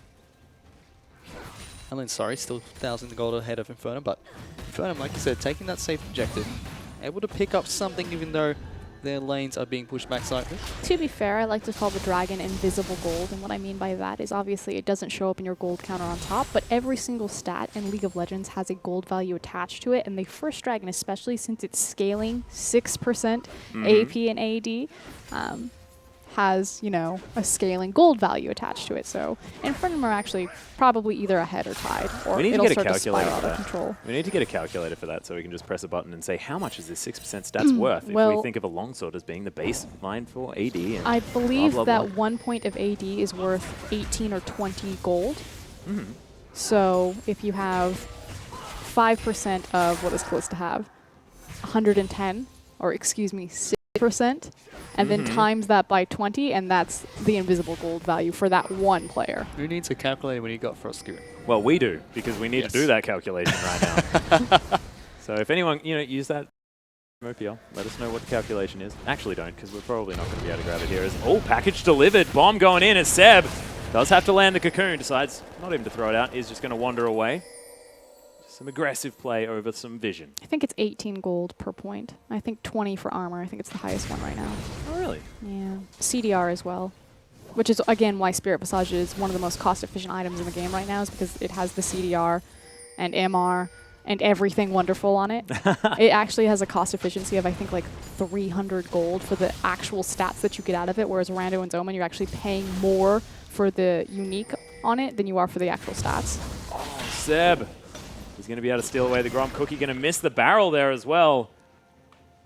And Seb just wanders out, says, I'll take another Gromp. 2-0 Seb. Yeah, nailing it. That's the Gromp. the Gromp counter. Who cares about like dragon calculations and stuff like that? It's just about the Gromps. Have they managed to get the Gromps? Yes, they have. Nailed it. Infernum are in the lead. But not in the gold. 700 gold behind. And Seb paying some attention here towards the mid lane. Bomb running low on mana just a little bit. But otherwise is absolutely fine. He's doing well in the Gromp counter. Another fun fact, Sunfire Gold with the 10 plus armor that was attached to it, I believe now it's 50 armor as opposed to 40, gained 200 gold cost effectiveness to it, because again, what that stat is worth, which makes Sunfire a much stronger item than it used to be. It used to be one of the most inefficient items to build unless you built it first. That said, I still don't necessarily agree with it, simply because he's facing across from so much magic damage, but it's not as devastating as it once was. It's about the irony, though. I mean, if you're a tree, You might as well be a tree on fire. you want to start burning stuff down. The burning bush. Yeah, that's how it works. Jack Attack doesn't have the right skin, though. That's Haunting Maokai. That's not Charred Maokai. Just a bit of a failure there, but look, Grasp of the Undying, passive as well, keeping Jack Attack very, very healthy. Once again, we're seeing a pretty sizable CS discrepancy up in the top lane. Wait, I have a very important question, as Seb might catch Cookie. No, he's fine. Do Australian or Oceanic Renekton's play the Outback Safari Renekton? skin? No, What? not normally. Something wrong. Oh! Cookie pulls a Seb. Sorry, not a Seb. Pulls a Jubes. Did he get it? Yes, got it. That's he's got red buff. There's a red buff for circling whatever around him. reason, I'm thinking it's blue buff. I was like, he's got the red buff, but Oh, it's not the that blue. That is the true 'Cause I Jubes. was thinking That of is the Jubes. true Jubes. He's on blue side, so he gets red buff. Juice was on red side, so he got blue buff. Thanks, Sherlock. I like it. Well, The alley-oop. oh! He was coming in for another one. It doesn't. Oh, man. I was almost going to get it. Cookie, calm down. Yeah, the 2 for 2. Here comes Seb. Yeah, he's angry. Whoa. Not happy.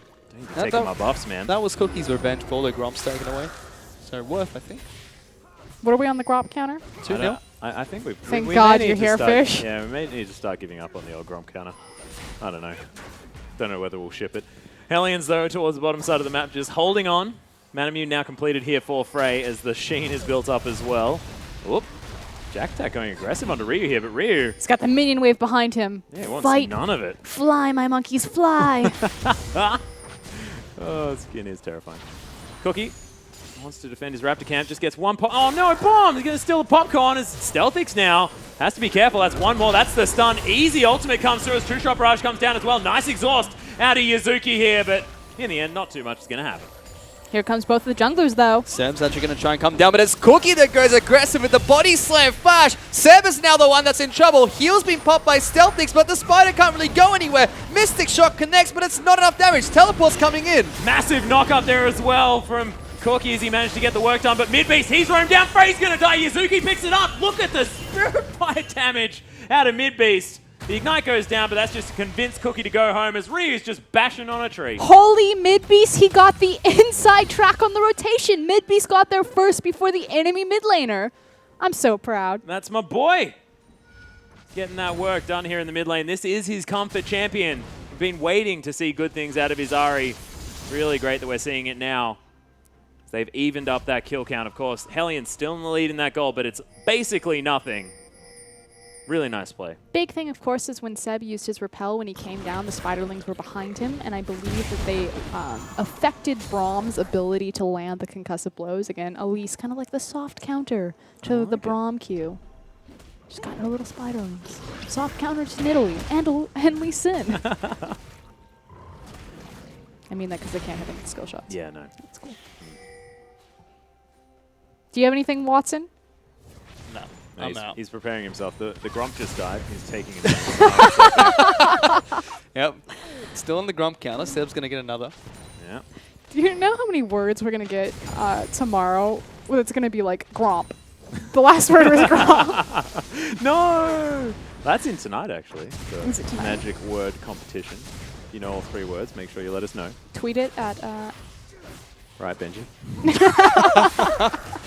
I believe No. it's at Oceania. Yes. lol_Oceania. I couldn't remember if there was an underscore. I was Use like... the hashtag IamOPL. And also, if you feel like it, throw in an outright Benji. As Stealthix, he's picked up his Blade of the Ruined King. Does, of course, have the Berserker's Greaves there as well. But there he is. Sorry, finally, our producer in our ear, getting frustrated. That's all we wanted.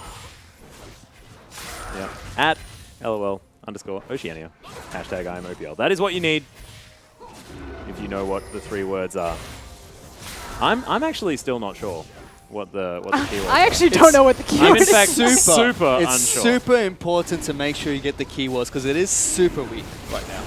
You are super subtle as well, which is awesome. As Denian is going to get caught out of position. Seb looking for it. True Shot Barrage comes through, but Stealthix is going to lock down the kill. Cookie answers back with the kill onto Seb, but he may pay for it. Double kill as the Ren sets are coming in.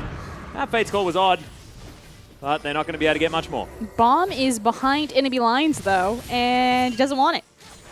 Good job, Bob. Okay, that was the power of Callista. Hello, welcome, this champion. Pretty good. Pretty good. I actually really like the fact that Bomb was there, but he was like, oh, no. It was like he was like dipping his feet into the water. Decided not to go for it, but here's the fight again. Daniel looked a bit lost. Really good job from Yuzuki to split up the Hellions' engagement right there, pushing someone away so it was just an isolated little Braum in the middle of all of that Callista damage. Yeah. Oh, Stealthix is going to get stopped. Back does come through for Yuzuki, though. Support's like nailed it. Yep.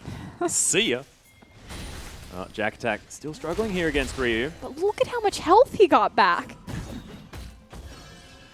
Ryu's just like, this is his realm. He's like, aha, the 1v1 forever. Except here comes a spider. Might not be 1v1 too long. Seb was trying to come up into that top lane. Only the spider. What did she say? Is safe in her web. Oh, okay. Yep. Yeah. Always just defaults back. Nami every day. Bomb.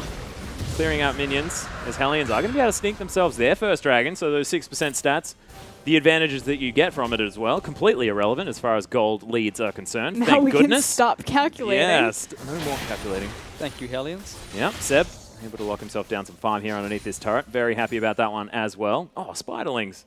We can Good quickly check into itemization. So Iceborne Gauntlet, as well as the Muramana, is complete for Frey. So this Ezreal truly up and online. Obviously, you want that stacked cover so you can toggle it on and off. On the other side, Callista just shy her 2-item power spike. Has the Blade of the Ruined King available.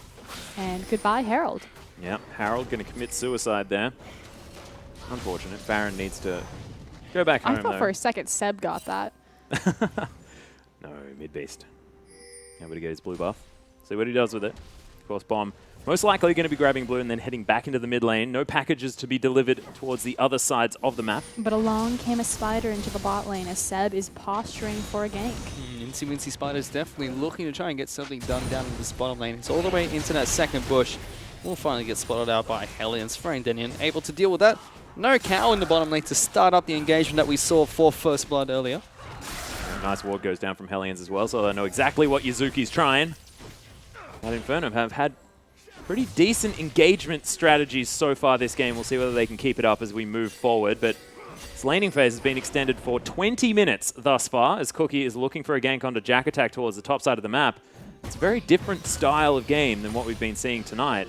Chiefs really like to extend their lane phase as well. It's just been a very controlled and kind of calm game. Yeah. But like you said, this is exactly where Ryu wants to be. He loves to sit up there and farm. He's definitely opened up a CS discrepancy between him and Jack Attack. And look at mid-base moving through the jungle as well, protecting his jungler who's stealing a red buff.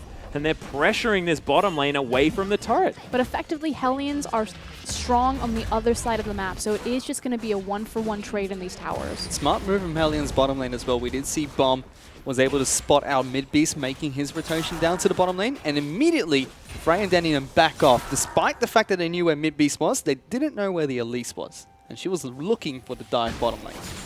Lurking there in the jungle. As you can see, Benji has finally had his word. Would love to get any broadcast feedback from Super Week. Tweet your feedback at Riot Atlas.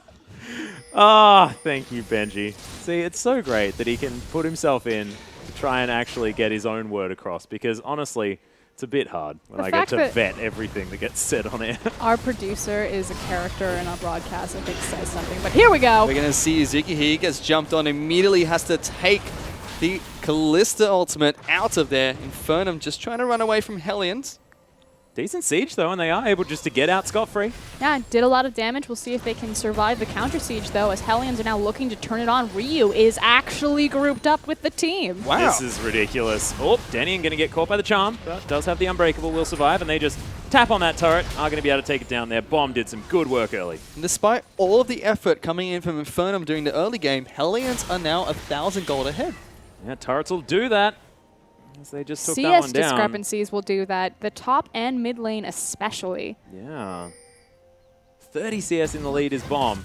So statistics apparently don't lie. I'm trying, the CS at 21 is a new one that I've been starting, and look, I like it. Seems to be working. Atlas is the stat guy for the OPL. Any stat you need, he can get it for you. Maybe not any stat. Any stat you need, he How can get many it for you. pink champions have been played so far? How many times has Gromp been taken? Oh god, never. I wouldn't even want to track that stat.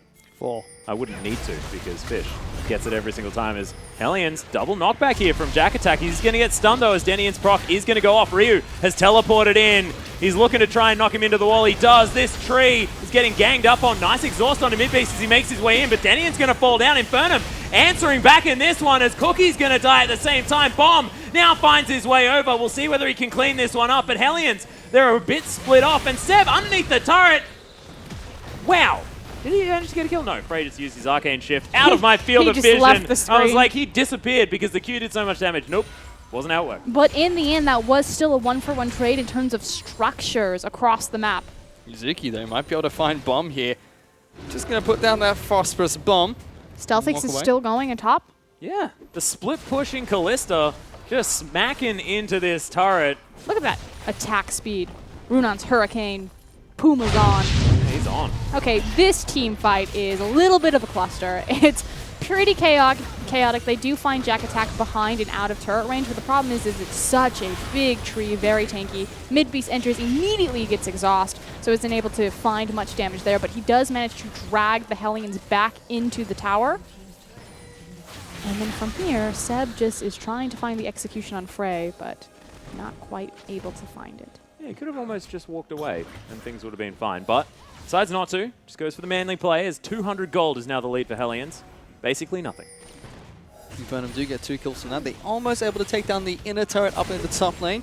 Stealthix was able to get a lot of damage down onto that structure, but relatively even game between Hellions and Infernum, which was predicted to go in Hellions' way 2-0 this series. So Infernum putting up a really good fight.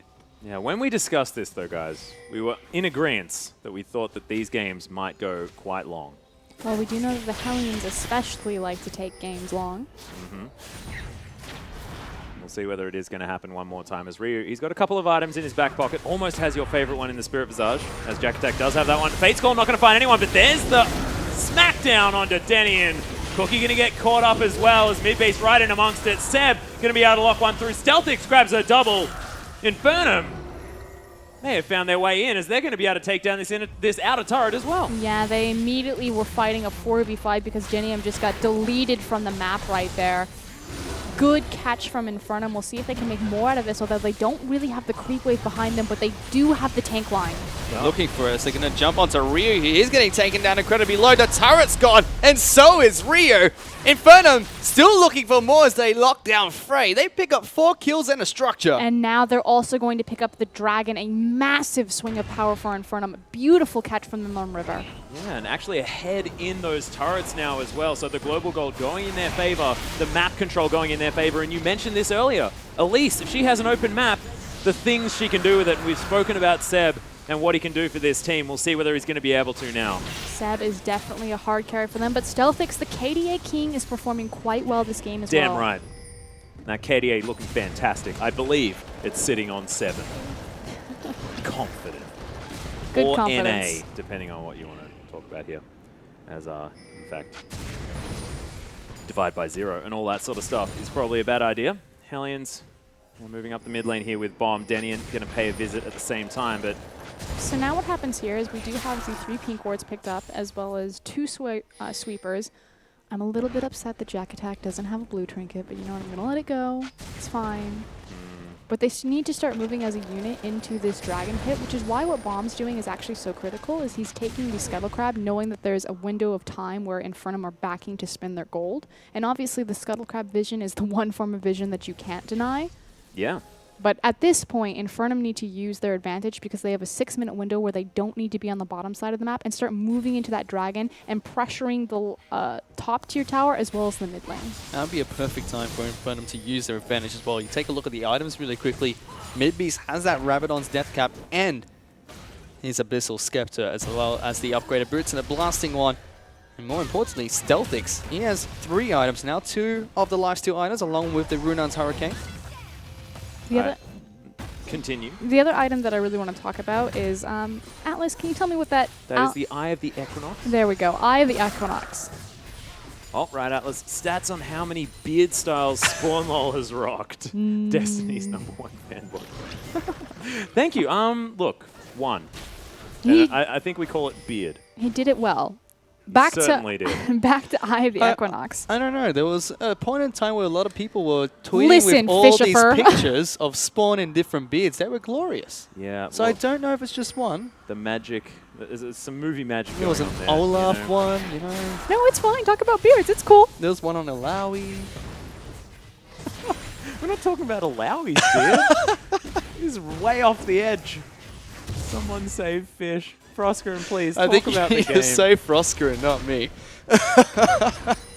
This is why Eye of the Equinox is actually a big deal at this point. As Infernum are trying to move and claim and dominate vision over the Baron, the big thing about this item is not only was CDR put on it, which is one of the most expensive stats in the game, so obviously it got a lot more cost efficient there, but because you're able to place 4 wards, and they're like, what does that matter? I can only have 3 wards on the map at one time. It's because you trade that for an enemy sweeper and can still maintain full coverage on the map. So it's so good at denying vision and choking vision out, which is why supports start upgrading your Sightstone. It is worth it, especially when you're trying to play dark sides of the map.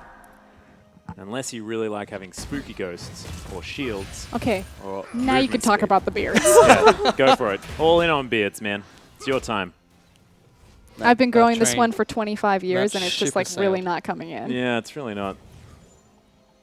I did everything Spawn did too. Look, I'm pretty much the same. I just and I think it's a little bit sadder on Didn't that shave side. my face. Yeah. Went to the gym. Tried to look like Clark Kent. Didn't work. To grow a beard, don't you have to shave all the time? Oh, maybe that's Yeah, so you should just start shaving more. Because then, you know, look, never mind. You guys can look it up. Frey is going to clear out minions here in the mid lane. Thank goodness there's something to talk about other than beards. Clearing going on the minions. rift. Yeah. Mid beast towards the top side of the map, just going for a bit of a split push. As Frozen Heart's being completed, Jack Attack could have gone for the Iceborne Gauntlet here because I just feel like slowing attack speed, who cares? He's a tree. That's true. You still get 20% CDR from the Iceborne Gauntlet though. I just think that item's real good. It is very good, and I agree. But he's a tree. Okay. Just does what he wants. Yeah. Sort of like a Mundo. Yeah. And when it's Jack Attack playing the tree as well, he just goes to autopilot mode. Just like, this is my element. This is my zone. I'm Speaking Jack of Attack. element and zone, there's Ryu in the classic split push. No longer grouped up with his team. Alright. Well, Infernum are going to utilize that by going for Baron. They have exclusive vision. He does have teleport, and here comes the team. Well, exclusive vision was an odd way to describe three Just say that wards they in the pit. Yep. Award in the pixel brush. Yep. Never mind. Jack Attack is going to answer this Poppy, though. We'll see how he goes. He's pretty slow, and he's not taking any damage. That's probably what we could have predicted. Now I've got wards everywhere. Look at that. They've got like 6 wards. It's actually 4. Yep. 1, 2, 3, 4, 5. And look, there's a lot of different ones as well. I like it. Variation as well. As Frey just takes himself some popcorn chicken. I like the double pink around that corner there Yeah. for Hellions. They're like, they'll clear one, but they'll never expect the double. Well, 3,000 gold is the lead for Infernum. 2 wards, 1 bush. Oh, he's done again. Fish lost it. Yeah, it's over. Cookie just plodding around his jungle as well. Lots of pings going down as Infernum now, looking to try and set foot into enemy territory. They're looking at this dragon win condition right now. It's still a ways out, but the next one will be spawning in 22 seconds. They've amassed their pink army again for round 2. Meanwhile, Jack Attack still on Trinket. Damn right he is. I respect the That's tree's my boy. choices. Exactly. He's still going to be split pushing up in that top lane. This time, though, Ryu is not going to do what Ryu normally does and meet him up in that top lane. He's actually grouped up with the rest of the Hellions. They seem to be wanting to look for a fight. Big player to watch then is Cookie. Obviously, he has the engagement, but here comes Teleport. Here comes Tree. Yeah, Teleport's Jack coming Attack in. looking to find his way in there as mid-beast off to the side. Frey's going to get picked off!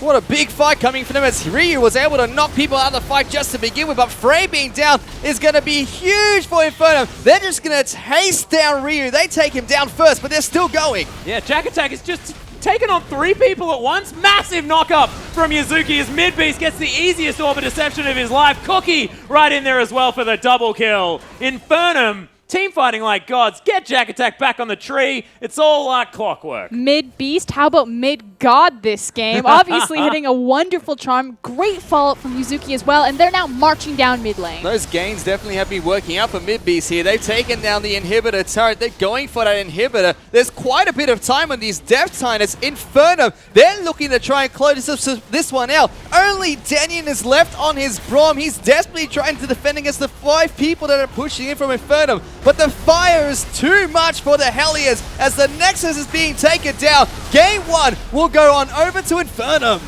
14-4 as well. Looking great here on the side of Infernum. They slowed the game down, yes, but then that team fight was beautiful out of the squad. And that's the thing, when the map starts opening up, teams that have so much pick potential really rule the day. You saw the power of Elise and Ahri deleting Ezreal at the beginning of that fight. Really, really beautiful to see. And Infernum, I just love the Maokai. Man, Jack Attack, of course, played that so much. I think he played Maokai in basically 80% of the games that I've seen him play ever. And just looks so comfortable. The champion seems to work fantastically. I mean, split push, fell behind in farm, didn't care, still Maokai. Don't even worry about it. Beautiful stuff. But we are going to throw it to the analyst desk to break down the Infernum victory. What a supercast from the team over there. And Super Week is well and truly underway. It's our last matchup here. Super win there for Infernum. I've been told I have to say that word a couple more times. We'll just keep weaving it into the conversation. But want to get into this game 1 because I think that it is fair to officially say that if you tip this week, I have no idea what you were thinking because Infernum have now taken game 1. I was told it was an impossible scenario. Choose. You called the sweep again. Why did I trust you? Can I change? No, not this time. What happened in that game, mate? What are your thoughts? So I think both teams had really good drafts. I think like the whole like double AD with Braum Gragas was really nice, and also I think the Ahri Maokai combo is very strong. I do think that the bottom dive that Hellions did cost them quite a lot. Callista was on the other side of the map, and they still managed to win that one. She got top tower from that. But really, from that fight, Ari got ahead, and Maokai from that point could just not render the Poppy split push useless, and from there it was pretty standard. Yeah, I think that whenever these comps get ahead, like, you're going to see the game open up pretty quickly, and that's sort of what happened here. Especially Ari Maokai style comps really get snowball rolling quickly. I have to say though, impressed by Midbeast. Like, played really solid, didn't get in a super massive CS hole in lane, and roamed effectively, which is what you need to do in Ari, especially if you expect to fall behind a bit.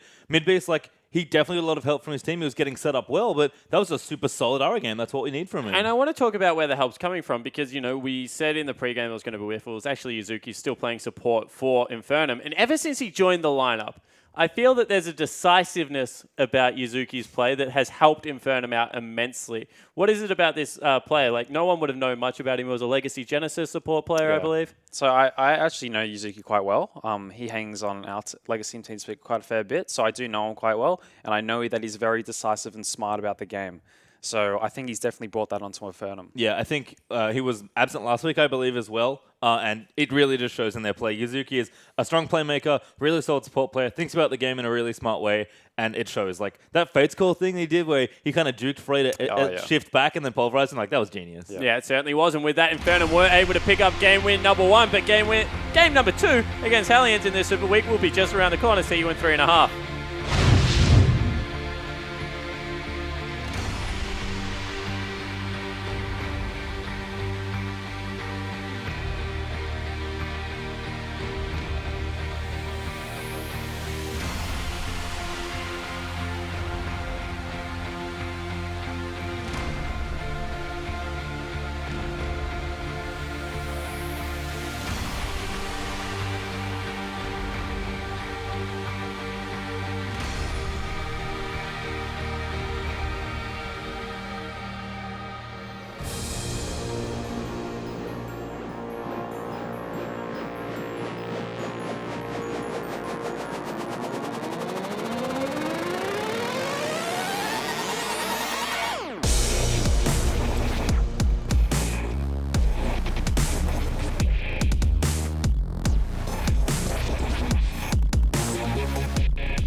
Welcome back, OPL Super Week fans, to Super Week. Of course, I am Jake Sport Tiberi. Joining me on this Super Analyst desk is Aaron Choo-Choo's Bled, as well as the real pastry time. We had a contest for you this week, guys, is what I'm trying to get to. There were some secret words on every night of Super Week.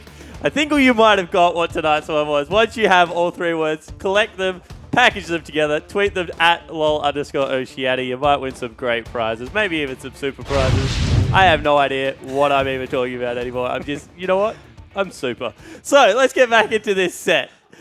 It is right now 1-0 Hellions down against Infernum. Yep. And I don't think anyone really picked this. No. It's a very, I guess, two teams that want to go to the late game. And maybe we underestimated how well Infernum can play if a team lets them get to that late game.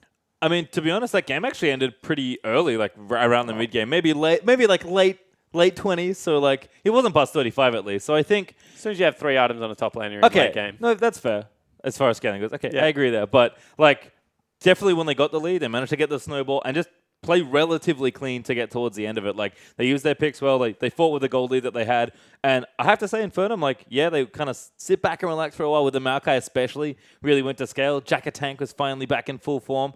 But I felt like Infernum just knew what to do and they just played well. Like, Yeah, my only worry for Infernum was that they didn't actually know their present strength. Like they knew, like I'm pretty sure that they knew they were stronger. Like they were up like 5k or something, and they knew that if they grouped and Maokai engaged, they'd win the 5v5. No, like they would 100% win that 5v5. I think it took them around like 7 to 10 minutes to actually finally figure that out. So I guess that's my only issue I really saw going into this next game is if they're able to see these win conditions faster, then they'll run over this next game, in my opinion. Yeah, certainly hope to see if that's the case. During the week, we also had another contest. It was a tipping contest. The shoutcasters are participating in it. We have a cast from our very own Matthew Fish-Stewart just saying, if this game goes to a 2-1, the Magic 8-Ball is officially higher than him in the tipping contest. I just want you to know that this Magic 8-Ball is not actually a person. It is an inanimate object that I shake every now and again, and it gives me an answer on this screen that has nothing to do with the question I asked. Matthew Stewart officially is worse at tipping than that. So that is definitely interesting. Someone else that is very poor at tipping is a man on my right, Mr. Choo-Choo's. Excuse you. I want to give him another chance. Like I feel like we're all about redemption here. Wait, what at did the you OPL. say? What did you say for this game? I said Hellions 2-0. But Okay, there you go. I don't have like all the in the know information like you do, Shoes. Like I'm just a man on a desk. I mean, like I scrim them, but like doesn't mean I'm always right. Like, but okay, in all seriousness, chance at redemption, pastry. What are you going with? I'm not changing. Look, I already fell flat. I said to a Hellions, I was wrong. I'm just going to stay wrong You're today. going to stay wrong? oh man, I'm scared. I just want to join you. So I just no, I'll go 2-1. I think they can bring it back. Hellions can. Yeah. He really is a double or nothing, also man. He wants- does not stick. Like he's not willing to give it another crack. That's for sure. He wants So Fish to be under the Magic 8-Ball, which I also approve of. apparently he does. So what are you looking for Hellions to change this game then, going into it, to allow them to come out on top? Okay, so I definitely think that draft last game was fine. I was happy with it. I think they played it well. I think just the early game decision making maybe threw them off. Corki requires a lot more time to scale. He isn't like the strongest early game mid game pick.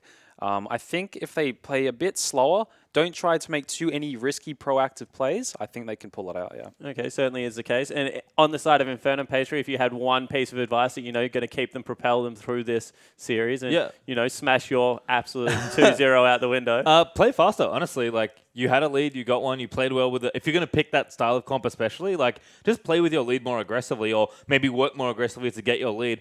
I think going to late game against any team is very scary because you're sort of putting the game in a coin flip. But scaling against Hellions, especially with the way they like to play and how well they can team fight when they feel confident and actually start getting fights together. The one thing you never want to do against Hellions is give them an opportunity to start fighting against you and winning. Because as soon as they realize they can group and win, they tend to do it more often, and then you tend to lose the game. So Hellions are a dangerous team to give more time to at least adapt to you, if nothing else. Yeah, they're kind of a team that will split push until you make them make a decision to not split push, right? They default to split push until proven. Otherwise, that's a person I kind of want to talk to, Ryu. He did group a little bit earlier. His champion pool is being heavily targeted. Is this something like is he not comfortable on the current meta? Is this something that like is Legacy's strategy also target out Ryu? What is it about Hellions and why does Ryu cop so much of the attention from the opposing team? I think it's just given a lot of respect. I mean, he's definitely one of their key players. Like top lane for Hellions has definitely been something everyone's really recognized. Tay was an all-star. So I think everyone really just gives him a lot of respect. And I mean, he played a decent Poppy game. It's not that he's not playing well on these champions. It's just that he's obviously a center of attention for a lot of opposing teams. I was going to say that. I think his Poppy was actually looked really good. Unfortunately, he kind of got to a point against Maokai where you can't really split push. It's like punching a tree? Yeah, literally like punching a tree, correct. So, and he just couldn't break the tree and really get something going in the side lanes. That is definitely a sign that he needs to group more and try to. But the thing for me about Hellions, their players individually seem good. Their team play seems good when they realize they can like fight together. But I think they're still working out some of the communication, just sort of that synergy as well. Well, we'll see if they have made any headway into that because we are about to get onto Summoner's Rift for game number 2. So here's Atlas, Froskurun, and Fish. Thank you very much, Spawn. And the guys on the desk saying that the games probably should be drawn out a little bit longer. That game felt like it hit a point where it just didn't go anywhere for like 15 minutes. We may have that one more time. Pretty long time. Yeah, now Infernum 1-0 up. I hate that Magic 8 Ball. It's actually the only thing that he can think about right now, ladies and that gentlemen. is tilting me so hard as we go into Champions Select for Game 2 between Infernum and Hellions. Now we'll see exactly whether Ryu is going to be focus banned one more time, and it does look like it as Fiora is going to be taken away. Hellions now with their opportunity to take something off the Rift. But now on the red side, we'll see whether Hellions do get a little bit more bang for their buck. Infernum with that first pick, and I have a feeling that it will probably be another look at that Kalista because Stealthic's played great. Yeah, no, I completely agree. Again, I just want to quickly touch on Infernum, like you said, being on the blue side, they're opened up and offered so many more priority bans against Ryu up in that top lane. Because obviously they don't have the punishment of priority pick going over to Hellions this time around. And they're going to go with those priority bans that are targeted at Ryu here. Fiora and Gangplank being banned out. This time Hellions, though, they're not even going to wait for Cogmalt to be the last ban. They're going to ban it out outright. Yeah, getting rid of it. Just don't want to deal with it. Frey, of course, likes those sort of shorter range carries as well, as Trundle is going to be the follow-up ban. Aimed at Jack Attack there. Yuzuki, more of the cow player, wants to really get in amongst it and smack people about.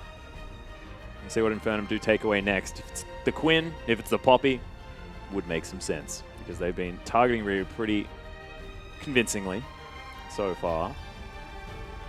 But they're taking some time. They're definitely thinking about this one. Could be the Lulu. Janna is actually going to be taken away. Wow. Denian, of course. Wow. Yep, didn't play it. Had the opportunity to. Things could have gone so differently if he had have. But he's going to be taken off the board. So, final response. Big power picks left open are, of course, going to be Lulu, Gragas, Alistar, Corki, Nidalee fell through the draft completely, though. Kalista is going to be taken away, so Lulu, sort of the standard first pickup if they wanted to go for that route, but maybe just leave it up. We've seen it left up a few more times. Of course, slipped through an entire Chiefs draft when they were playing against Sin in our last series. I feel like you could prioritize Lulu or Alistar here. I would really like the Alice to pick up because we saw actually Denian. I mean, if you can play a champion, it is definitely the Janna or the Alistar. If they you take that one really wanted to take it to Ryu, Poppy. Just pick it. But Jack Attack did so wonderfully on Maokai last game. I wanted to be back on the tree. I'm definitely on the tree hype train. This time with the correct skin? Yes, this time with the correct skin. But Nautilus. Nautilus. Okay. So Nautilus is a fantastic pick right now, and one of the primary reasons for that being is because it's going to be Alistar. They're definitely going to pick up that support You can still give us the... It's because you can blind right? pick him. Obviously, there's not a lot that anyone can really do to him in the lane. He's fantastic. He's a soft counter against Kalista because of how his ultimate will work on Kalista. Obviously, targeting so our Martial Poise doesn't mean as much. He's got great wave clear inside of him. His kit's riddled with CC, but again, it's just that really big factor that you can blind pick him. But of course, they're prioritizing Yuzuki's champion pool and getting him that Alistar. I want to see if they're going to put Denian on Braum again, because he's played a lot of Janna, a lot of Alistar in the past, but Braum is one of the first times I've seen him play this champion. Well, he's probably going to have to in response, though, or he could play Morgana. We do have second rotation of the Lucian as well as that Nautilus being picked up. Technically, it can be a flex, although I guarantee that that's going to go into the hands of the top laner. But again, the power of being able to blind pick Nautilus, especially with so many top bans hitting the ban list. But taking away Lucian makes sense. With Callista Kog'Maw off the board, I feel like that's where StealthX was going to go, and now he's probably going to the Ezreal. And another time, Ryu, if he's going to be playing this Nautilus, he's not going to be playing a split push carry champion. Yes, he is. He's going to build Banner of Commands into a portal and just do exactly the same thing, but with Nautilus in the top side of the map. You ain't fooling anyone, Ryu. Don't worry about it. Oh, he did group up with his team last game. Look how well that worked out for the Hellions. Not great. They lost. Yep, not great. So maybe Oh, I see. You're saying he should split push. I was like, what? They lost. Wow, Fish, just rub it in. Oh, here it is. The tree is back. Yuzuki, of course, once again on the Alistair, as well as the Elise is locked in once more for Seb. So exactly the same thus far, but they will not have the Callista this time around. We'll see how much that affects them. That Quinn gets locked in, though. Technically, it could go into the hands Denny of and Bomb. Nautilus. But be the Denny. Ryu loves the Quinn. He does. Frey just hovering it for the moment. He probably won't be playing it himself, as that is Illusion locked in for Cookie. You ain't getting me this time. All right, I've been fooled before. Was that actually a concern that Frey was going to play Quinn as AD carry? I don't know. It'd be fun, though. No. I've lost to a Quinn before as AD carry. I've lost to most things as AD carry. Bomb is going to be hovering the Nidalee, at least for now, as Cookie a little bit more invade potential, a little bit more power around the map could be a good option. Gragas is still definitely available, though, as Frey cycling through a few more options. You know you want the Morgana. Well, definitely a lot more pick potential there as well with that one. It's a lot of safety with the Black Shield. There you get it. So it is going to be Morgana. That should be going on over to Danian. Getting better at this. It does look like Hellions are going to save their final pick for Nailed Bomb. it. Nailed it. Got it right. Corki Ezreal? Could be. Corki Ezreal. Could be the pickup coming in from Infernum here. Does look like Ari they have a very- Ezreal? They have a very similar lineup to what they picked up last time around, so they've got a lot of pick potential coming into this game. I would love to see someone play Jhin. I just want to see it. We haven't seen it in the OPL yet. We've seen it overseas. It's been played in NA LCS by Sneaky. I actually think Jhin is pretty good in the lane phase. I think his mid game needs a little bit of work. Oh, mid base. Syndra. Back to an old favorite. Syndra is going to be picked up. Mid base just taking us through a trip down his comfort champion list, as Ari is probably at the top. Syndra would definitely make a close second. He's going to be taking that one towards mid lane. Definitely not as mobile, but is able to get work done, especially in that 1v1 scenario. Lots of damage. You can throw enough balls at someone. And just so much pick potential again. So very much in the same vein as their last composition. Cocoon, I don't know, Scatter of the Week. Scatter the week. Oh man, I'm a play-by-play caster. You're the best. You can also just throw down the Unleash power and then just scatter heaps of balls, which is cool fun. I just say balls too much. I hate Syndra sometimes. As Hellions are thinking about their final pickup here, most likely for Bomb to go into this Syndra. What? I just know that during this I game, hope it's Orianna. there's going going to to be a line where it's just like, and balls are everywhere. Orianna, do it, Bomb. Bomb's a pretty good Orianna player. He's not going to play Could do it Orianna. right. I think he's going to play Kassadin. No, Oh. looks like he's going to be picking up Fizz into mid lane. So Bomb's going to try and bring the assassination potential down onto mid beast. I like it. I actually really like it. You can dodge the ultimate using that Playful Trickster if he holds onto it. Cute stuff from the mid laner. Definitely the assassin flavor, though, into mid base this time, as he's taking the teleport as well. So double teleport available. My god. There's going to be Zrop portals. There's going to be banners of command. There's going to be teleports everywhere. Hellions looking to never actually approach Infernum as a 5v5 unit. It's also a very skirmish-oriented team coming from the Hellions. With so much mobility between Lucian, Fizz, and Nidalee, it's more about wanting to fight 2v2s and 3v3s than a full 5v5. And again, you do have a lot of pick potential on either side, as well as good siege potential on Hellions with the combined efforts of Nidalee and Lucian. On the other side, though, it is entirely a 5v5 pick. You're looking for the Cocoon, into the Scatter of the Week, into the Everyone's Dead. And here comes the cow in the tree. Or into at least one person's very dead. Very dead. Super dead. Super dead. Oh, we don't know about that For until the super situation weak. happens. Super dead is something that we will have to use just because, you know, Spawn set us up for it. But we just don't know. There will be a death. Someone will be super dead. super something anyway. Maybe super alive. Maybe something will be so healthy afterwards that things will be fine. But, ladies and gentlemen, hop onto Twitter. If you think Infernum can close this one out 2-0, use that hashtag INFWin. Or if you think Hellions can battle back for a 2-1 victory, use that hashtag HLNWin. And I believe that's the one we want to make sure that that Magic 8 Ball is correct over Matthew Fish Stewart. Please. Which I certainly hope is the case. Because that means 6 games tonight as well, and it means Super Week has been super massive as far as those games are concerned. My God, we have had the teams show up and battle it out. All of the upsets, all of the fantastic stuff, but we're on Summoner's Rift. Again, we're going to see if we have any deep invading. That seems to be the theme of the night as people are placing lane swap wards left and right. But there's your Keystone Masterpiece. Yeah, look at him. Look at him. Grasp of the Undying for our top laners, as well as lots of Thunderlords around the Rift. Look at that. Oh, yeah, I can see him. Look at it. Stop it. Stop whispering to me like this. So I was actually really curious why Morgana didn't come back into more of a viable circulation, simply because Alistar and Trundle were so big for so long. And she's not, I'm not going to call her a counter, but obviously your Black Shield does wonders. But it was more so the spike of power for Frost Queen's claim. While that item has been so potent for so long, finally falling out of favor, it works perfectly on Morgana, as we do see that she has the Spell Thieves already up and running, as well as the Thunderlord's proc on her Tormented Soil. The fact that you can get that on the Tormented Soil is so oppressive. Oh, Chris Duncan in with the tweet. Come on, Hellion Esports. I've got all my tips wrong this week. You're my last hope. Don't worry. We've all been feeling it. I've only got one of my tips right this week so far.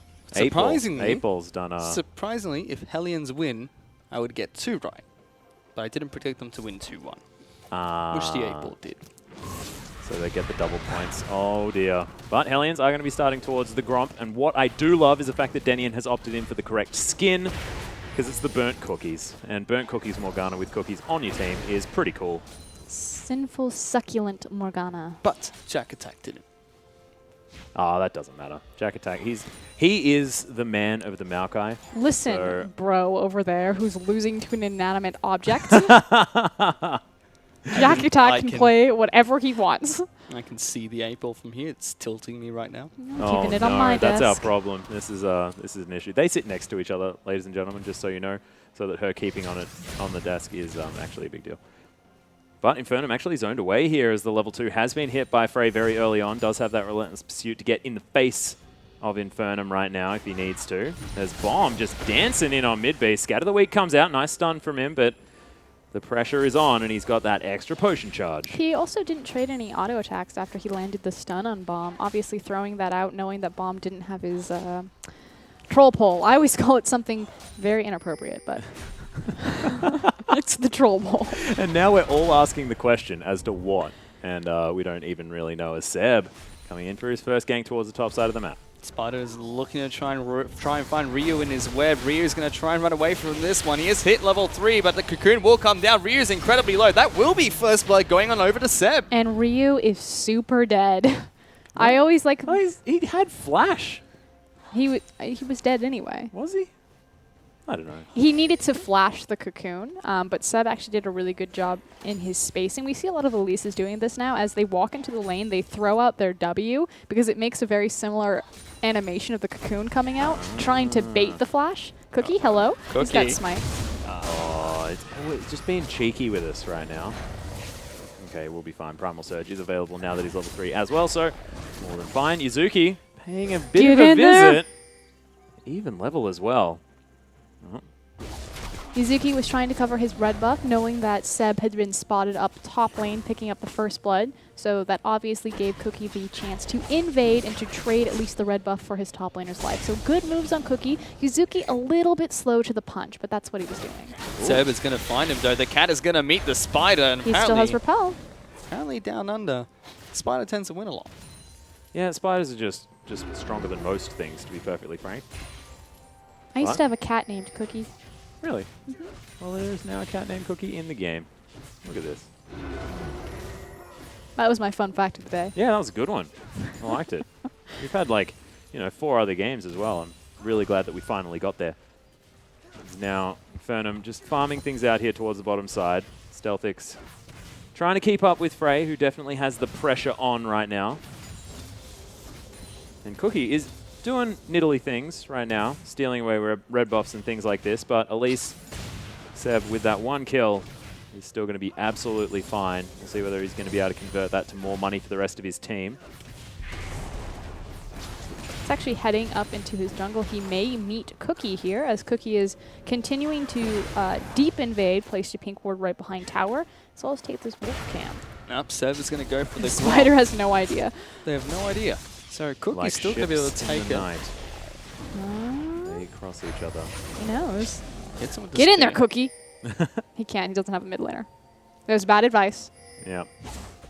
Cookie understands. Thankfully, we're not on comms with Hellions right Thankfully, I'm not the shot caller for aliens. now. I have some insight into how that'd work too. As Stealthix and Yuzuki just picking up waves as they come towards them. But they keep pushing this wave in as opposed to holding it and kind of giving Stealthix free CS. Obviously, it's a little bit difficult to hold waves as Morgana simply because you're Tormented Soil. Chances are that you're going to be hitting the back creep line. So it's constantly going to be low, but... Oh no! Oh, Frey.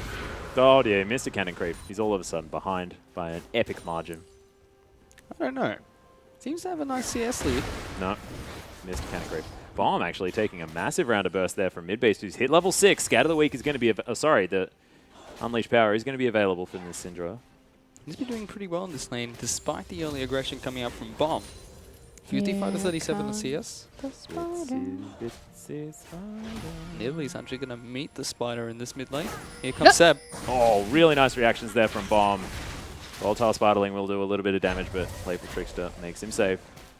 And Alex He is in with a tweet. It's time for Infernum Gaming to crush the dreams and memes of Hellion Esports 2.0. What is the dream. meme here? I don't know. But I like crushing memes and the idea of it. So that's cool. I don't know, but I agree. I hope so too. Really? Okay, round 2. Whoa, Fish is out. Cookie doesn't land the spear. And a lot of Hellions members in the mid lane. And Midbeast says, okay, well, I'll blow my flash and go home. My favorite moment was Dinian running in. I'm here, guys. Want some cookies? They're burnt. Unfortunate. And Midbeast didn't want any of it. And Urchin Strike's going to net bomb. A little bit of farm here underneath this turret. Big thing to note, though, is that Midbeast did lose his flash. Syndra is incredibly immobile, and obviously the fish cooldown is going to be much faster on the rotation than the flash cooldown. So Bomb will get another opportunity at this. See if Midbeast maybe holds the minion wave a little bit closer to his heart. May need to as well. It does have a lot of damage potential on this Syndra. See whether he can make stuff work. Oh yeah, Yuzuki nails it. Stealthix and Yuzuki still ahead in this lane as they lock down these cannon creeps. I get way too excited about it, but look, it's one of those things. Just have to deal. Lucidity Boots and that Tear of the Goddess have been completed now for Stealthix. He's stacking that one through. Bit of extra CDR as well. Never hurt anyone. It's about 8 minutes into the game. Infernum are almost 1,000 gold ahead of Hellion, so kind of similar to how the last game went for the underdog the lineup other coming way. into this match. Yeah, I believe Hellions were in the lead for quite some time though. This is pretty awesome. So Midbeast doesn't have his flash. It's dangerous for him to be in the lane. So Seb having control of the top lane and Midbeast not having his flash actually go and take the Rift Herald. And it's really terrifying to walk into a dark river when Syndra isn't in lane. And so using that threat just because she can assassinate so easily to take the Herald without like a contestation is actually really clever from Infernum.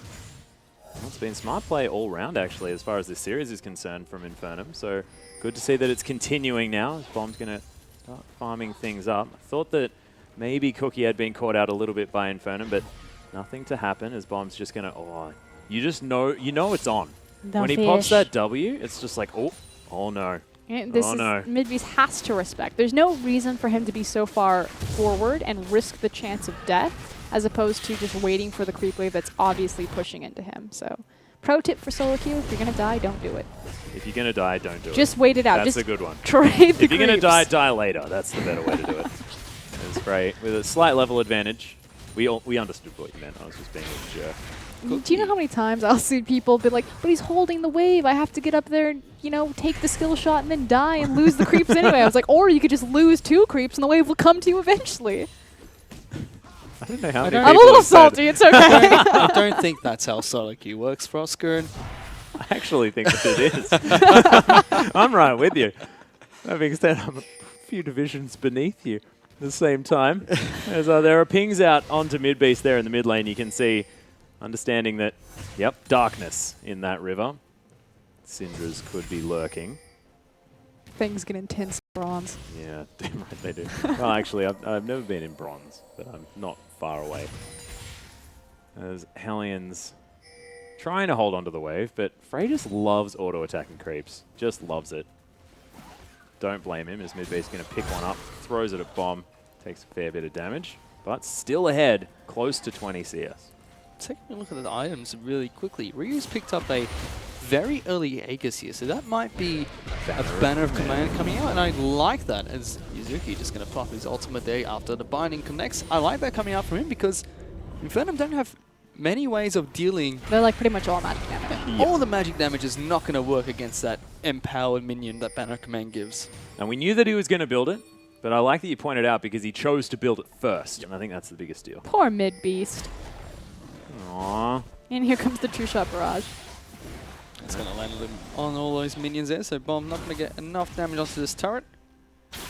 Hellions putting a lot of pressure into that bottom lane. Even Ryu was down there. Yeah, but it was a very sloppy rotation from Hellions to not get anything of it. So great response again from Infernum, using the True Shot Barrage to clear out the creep wave, so not a lot of damage was put down. And then in response, because Ryu left his lane, Seb immediately walks in, uses the steroid from the Spiderling form, and just takes down that tower with Jack Attack. Yeah, no one really respects the Elise tower taking ability early on. I like it. Cookie? Hello? Okay. No, it's okay. We weren't supposed to see that. Sorry, Cookie. We'll make sure that we don't watch next time, as Yuzuki just going to pound this wave. Sorry for popping in your ears there, guys, as Stealthic's just going to clear out the minion wave even further. I love Cookie. So do I. I played a game with him just recently. Thankfully, he carried. I think I went 0-18 on Mordekaiser. Did he build a longsword? No, he did eventually, just not first. Which I think was probably a good strategy. He made jokes about it, though. He always has a good sense of humor. He certainly does, If man. you don't follow him Cookie on Twitter, it's so good. The best Twitter account. So good.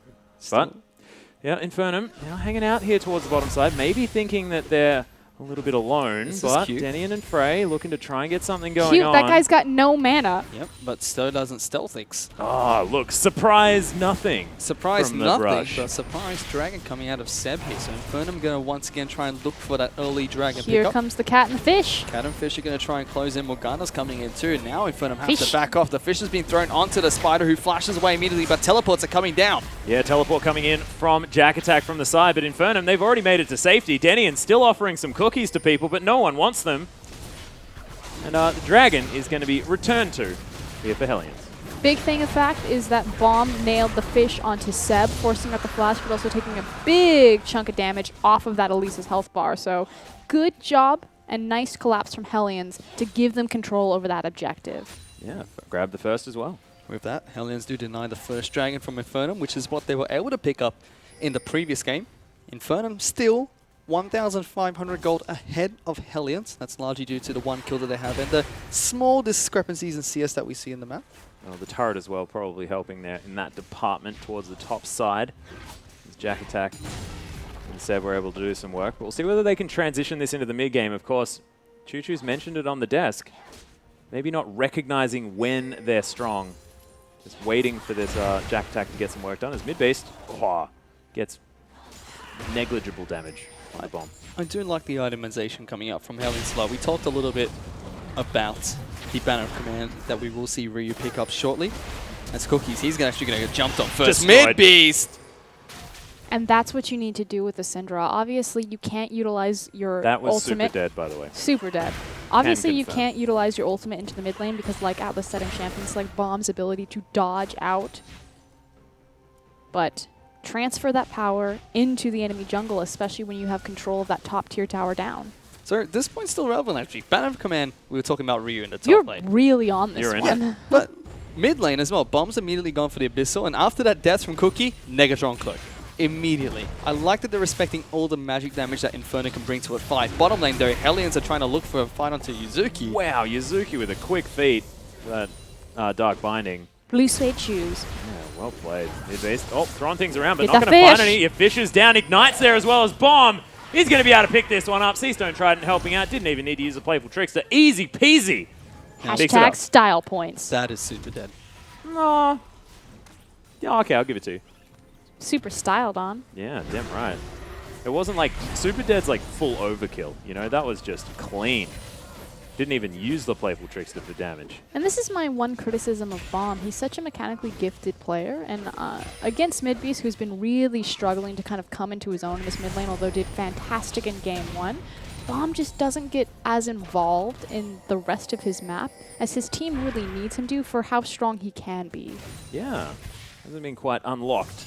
He kind of has Bjergsen syndrome, where he wins mid lane and then he just continues to win mid lane when he could win, you know, bot lane or top lane, any lane. Well, there's the headbutt. Pulverizes Frey. He's going to get a Black Shield, just going aggressive right now, but Seb in the back line, able to lock down Denny and uses the Soul Shackles, but it's not going to matter as Frey trades it 1-for-1, but make that 2. Double kill. There's the gank from Seb. However, the fish and the cat are on their way down. Yuzuki posturing to block spears, but not going to pull the trigger on it. So Cookie's been doing a good job of this game of farming up a lot of Infernum's jungle, but look at Seb. He's 4-0. And that's a great play from him.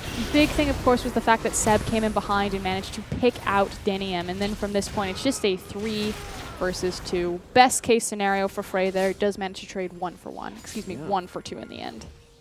I made that mistake as well. Didn't see Denium get blown up on the back half. He really wanted his cookies.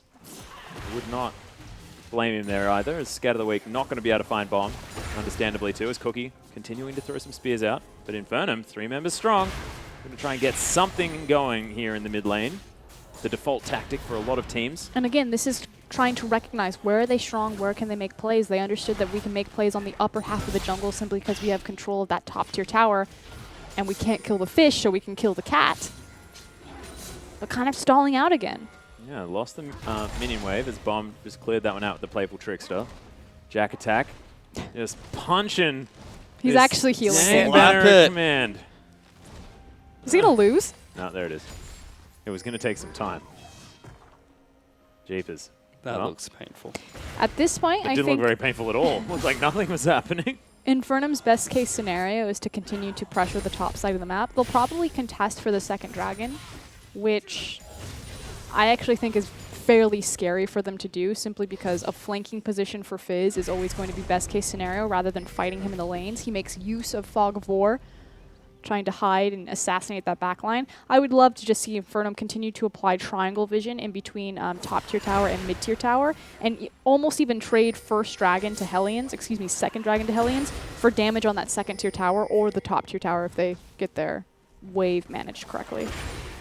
See whether they can. Mid-based is holding onto his lane quite nicely at the moment. I think they're going to contest the dragon, but I don't think that's the right call. I think if they contest the dragon and Bomb gets a good flank, that's Hellion's step back into this game. Oh no, it strikes again. Oh, Jack Attack's just like, yep, this is my life. Man is very good at taking his lumps. If anything, I mean, that's what Jack Attack's known for, as now Ryu is just being annoying. Titan's Wrath there as well for some extra damage out of this Nautilus. Oh, thank goodness. The turret still doing basically nothing. His bomb's up here as well. Steals away a blue buff. They're looking to dive him, but hold on. They're going to try and dive Frey here. Seb's actually going to jump in. Teleport's actually coming down Soul from Ryu from the Shackles. top lane. Soul Shackles have been popped. He's trying to jump onto Denny, and Seb is now the one that gets locked down. The Spider does pick up the first kill. Frey has been exhausted. Stealthix is trying to come back in. He manages to arcane shift out. Hellions, they're getting decimated as Infernum pick up 3. And the major mistake for the Hellions is that they ganked the lane opposite the teleport. That's so unfortunate. And they just got juggled so beautifully, though. collapsed on beautifully. Man, I don't know how none of them died. This is how. Let's have a look. Okay, so like you said, they do collapse it beautifully, but again, a larger macro error is that only one teleport is available for Hellions, and their jungler and their mid laner don't have any way to participate on this fight. So even teleporting in on the top laner, you know that this is going to be a numbers disadvantage. All 5 members of Infernum are there. So it was the wrong call to try to dive that tower. They should have dove Jack Attack in the top lane, because you're diving the teleport, knowing exactly what number advantage you're going into. Well, Flash is traded here. Midbay's doing well to get out of the way of a lot of the damage as Denian. Black Shield is broken. Yuzuki looking for a way in. Does have the Flash, but decides not to use it. Consolation prize for Hellions after that dive bottom lane was that Bomb was able to get that middle turret. Shortly after was able to blow the Flash on mid beast as well, but Infernum, they are 3,000 gold up. Oh, yeah, here we are. Jack Attack saying the counter to your banner of command is a Zezirot portal of my own. He's going to pick that one up. I see your banner of command and I raise you to the portal. Yeah, and Ryu says, I'll see your portal very, very soon, I believe. And I'll build one myself. Exactly. And now we'll do the dragon. But we should fight this, except my ultimate's not up. Talking about Bomb, I'm role-playing as Bomb, it's okay. Oh, nice. Yep. We're doing more role-playing this game? Yeah. I didn't know we were going Just to do that pick a this time champion. around. I'm pretty sure we put that in the bad column, didn't we? Put that in the not good column. Sorry, there is no bad. Please It's stop. only not good. What? Bomb, he's on the hunt. Doesn't have fish, now he has fish. Oh. He's going to look for it. Stealthic's trying to get out of this one. I don't think he has the fast fingers to move out of that. Is that super dead? No, it's regular dead. I do like how he used his Q to reposition himself around the creep wave. Obviously, Stealthix was attempting to get some creeps in between him and the fish. And by fish, I mean Fizz. Yeah, I just really liked the fact that he didn't leave any of that to chance. That was Yep. the best he could have executed that gank. In fact, most 10 out of Fizz 10. players, especially you watch Bjergsen do this, is what they do is while they're in mid-Q, they will throw the fish, and it pretty much guarantees the hits. The same thing with Rengar and his Bola strike. You throw it while you're in mid-jump.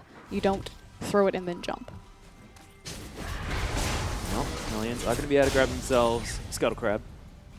Drift Scuttler now providing some vision here for the red side as they do move up the mid lane, but no outer turret to gather. Infernum still in the lead, but it's still only approximately 2,000 gold. Seb is looking like an absolute monster though. He's 5-0-2. Has the Royal Ice Crystal Scepter, as well as the Runic Echoes. I just find it so cute that you say Skepta.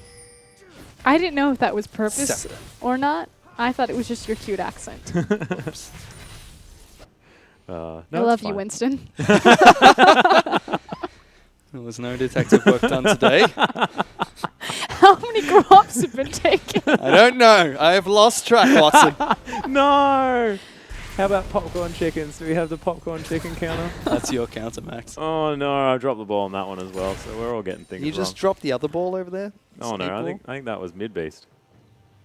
Oh, hang on, no, sorry. You're talking outside of the game. You're talking about that 8-ball over there. As Seb is going to move into the enemy jungle and try and contest this blue buff. But Cookie has tagged him with a spear. Cocoon not going to land as Jack attacks over to the side. Infernum are applying pressure to both the bottom and the middle wave, so that's why they're trying to invade Hellions' blue jungle, is because they have deep enough vision that as the Hellions try to move... Oh, not quite getting there, but it's probably going to be enough as the ultimate was available. And that's exactly what I was talking about. As the Hellions attempt to cheat through their jungle to get to these pressure points that they've created in mid and bot lane, chances are that Infernum will catch them on their mistake, just like they did to Denian. Perfect, look at that. And they're proving you're right.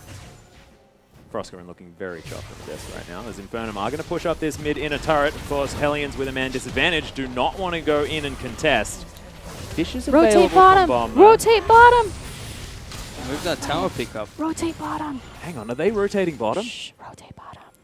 And of course, you want to rotate bottom because you've got the minion wave prepped as well as your Zerot portal. It's in that little brush underneath the Gromp. And with this rotation coming as well, Infernum, they have 4,000 gold ahead of Hellions. They look like they just want to increase that lead even further. Now back, reset the map, pick up pink wards, move to Baron. Oh, Infernum! You tell them, coach. Look at you! Analyst's dream right now as they are going to back. Spooky Ghost's going to convince them that they probably shouldn't, but they're not going to. They were scared. Yeah. Okay, hold on. Check their inventories. Oh. He's had that pink ward, it doesn't count. The pink ward test is now coming in. Eye of the Equinox is now completed, though. That is definitely a good idea. Atlas, quickly, tell me, why is Eye of the Equinox good as they prep for Baron? Something about having 4 wards and you get to trade a sweeper for it, and therefore you're going to be able to deny vision better. Yeah! Nailed it! Froscarin coaching Infernum and the casters today. Yeah, she's basically offering free coaching to everyone. I It's used to- brilliant. I'm like getting so much out of this. I used to make people pay for this. And now we just get it from her for free. Easy stuff. Infernum moving up the mid lane, just clearing that one out. And we'll see whether they are able to clear out all of these wards around the Baron area that Hellions have put down. Jack Attack just saying, bring it, Bomb. I literally don't care. Where did they put their Z-Rot portal? They should put it in the mid lane. So Jack Attack actually going to meet the Banner Command. He's going for it. Wow, Bomb looks like he fancies his chances against this tree. Put down the Ignite and everything. This bitch don't care. Yeah, no, Jack Attack just claps his hands and goes, yep. Not sure whether you're going to be able to do too much. Jack Attack's got a lot of magic resistance. I don't think that's how it quite works right now, Bomb. He's got 3 magic resist items. He's looking for a command as well. He's got the Aegis there. They should just set up for a pick here. Well, Okay, so big thing is now watch the Hellions trinkets. So 1 blue trinket has been used, which is why they're disengaging from the Baron now. They have 1 more blue trinket available to them. If Infernum can shove up this middle wave and push the wave back towards Hellions, then the Hellions will be forced to burn their 2nd blue trinket as Infernum disappears into Fog of War back towards the Baron. Disappear into Fog of War back. they disappeared. It's fine. Stealth is just throwing some No, poke. but they didn't disappear to the side. All right, well, Rymeister actually throwing out a tweet after a phenomenal series against the Chiefs. Seb having a great something series. Jack Attack just doing his Maokai thing. Dank attack. Dank Attack. Well, that's his Twitter handle. We try not to use that because his name's Jack Attack. If you need tweets about how to play Maokai, please tweet at Dank Attack. Use the hashtag IamOPL. So the issue is that Infernum were respecting the hard engage potential from Hellions because it was Maokai, but they did lose a lot of pressure. And again, this is why it was so important that they disappeared to the side in the Fog of War, because they need to clear out these wards and continue to play the vision denial game.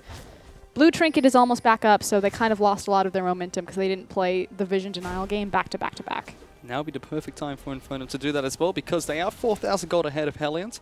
26 minutes into this match. Yeah, this is exactly what they should be doing, but they need to be patient and realize that now it's about starving out the vision resources of Hellions. They're competing against 1 blue trinket. There it goes. They've got 1 more left, so they just need to continue to... There it is. Okay. Now, pressure the waves forward and go stand in a bush and wait. That's all you need to do. I feel like and we're on the dragon. No, this is about like David Attenborough levels. And now they wait in the brush. No, but they're on the dragon and they just gave up. Literally, the last 5 minutes of this game has them been trying... No, stop. They still got the dragon. Stop. They just spent so much gold. The pink wards, the time spent juggling the waves to clear out the Baron and deny it, and they lost all of that momentum to the Hellions by walking to the dragon. And yes, they got it, but they could have had the Baron. Meanwhile, down in this bottom lane. She's out of No. here. So upset. No, we're not going to talk about bottom lane anymore because Bomb here, he just tried They to just all lost like 500 gold cards. And that's just Bomb struggling with a banner of command Yeah, minion. It's he just tried- depressing. Tried to all-in Jack Attack earlier. Now he has to fight a banner command minion. It's just not working out for him. Infernum, though, they've broken the base. They've gone for the middle inhibitor turret. Nobody from Hellions has been able to contest them. Because it's the banner of command. Bomb's just like, I But they're can't looking for kill it. it. Flash And they engage. take an inhibitor. Get in there, fish. Flash engage almost comes out from Ryu. Midbeast meets that with a flash of his own. Infernum looking to try and strike back now. They're pushing aggressively towards this inhibitor. The turret is down. Hellions just have to pull the trigger. That's exactly what Ryu tried to do. Not able to connect with Midbeast. Infernum going to back off, looking to try and find another objective for them to take. Oh, like the big purple worm?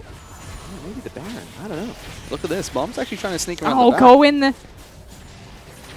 Well, Fizz with the flank. This is something you warned They're us like about. a turtle. They know that they're being flanked around, so they're just trying to group up. They're looking for it. They've got it on Midbeast Atlas. Yeah, he throws it out onto Denian, but Jack Attack, he's going to be able to pick up that kill. Midbeast is still alive as the fish is going to knock everyone back. Massive ultimate out of Jack Attack, though, to prevent this damage, as now Seb's in amongst it. They have lost Midbeast eventually, but there's a twisted advance. Bomb is going to get destroyed. Cookie now with no turret to go back to. But here and comes no Frey. mana. Yeah, Frey actually looking for it in the back line. No armor on anyone either. This guy has an opportunity to go off right now. And this is the time for Hellions to try and strike back and use the cleanse nicely there. But Seb, he's going to get shut down here. Frey's looking for Yuzuki now. The cow is going to desperately try and run away from this, but Hellions like you said, Frosco, and they pulled the trigger and they did it fantastically. Frey played that team fight, I'm not going to say perfectly, but he did so much work during it. He actually chased out Stealthix, 1v1 killed him in the jungle, and then came back and saved the day for his team, and now Hellions are on the Baron. Yeah, no one with any armor Here means that comes this the guy is tree. a monster, but Jack Attack wants to try and make something happen. He's got the ultimate running, does have a whole lot of protection, but Denian's here as well, nails the Dark Binding, and the Culling's just going to eat through this tree. He's just going to tank it all He just forever. healed the tree. He is a beast. Oh, Oh, true God. shot, Raj. Almost able to take down Cookie. I love Jack Attack. He just stood there slapping people. See, you feeling it? You feeling the Jack Attack He got love? his That's what I'm passive talking off about. so many times. Grasp of the Undying was keeping him alive. The tree was just so taken. Now look, Inferno, they want this big purple worm. I was going to say, the most important thing is that Jack Attack forced Hellions off of the Baron and off of the counter Baron in response. Here comes Bomb. Well, we'll see whether the Fizz can get anything done. Does have the fish available one more time. Hanging Arrow over the teleport. side. Ryu. Teleport from Ryu. They're going to try and look for this Baron fight here. Ryu's going to come here. Cookie's over the wall. He smites it. Cookie gets the steal, Atlas. Yeah, and Cookie actually going to die for it as Ryu right over the top as well. Infernum collapsing really nicely. The Baron goes to Hellions, but they lose 3 in the trade. Cookie comes up massive, manages to get the steal, which, I don't know. Okay, I thought for a second Cookie was level 14. He's level 15. They have even smites. So fantastic job from Cookie there. We're going to see the replay. I believe it was St. Vicious actually says that the jungler that's flashing in from behind gets the element of surprise, so they should get the Barret steal. And that's why he missed so many spines Yeah, in so his career. now we understand St. Vicious. Thank you. But with 20 seconds on all of these players on the side of Hellion, only the bottom lane to try and contend with this push. Inhibitor will fall down on the top side of the map, but they may lose the mid lane as well. I was going to say, that's going to be double inhib. It's going to be so hard to try to crawl out of this one, but no, Infernums aren't doing it. They're really respecting the death timers from the Hellions here. Well, you know, I like that. Respect is good. Winning Winning the game's good. CT. Yeah, probably. Respect, as it were. Ali G taught me that one as Stealthic's able to clear out a pink ward here. Jack Attack did go back home. Picked up a bunch of extra items. And look, he is building a late game Sunfire Cape to try and help him kill Banner of Commanded minions with magic damage. Probably not a great idea.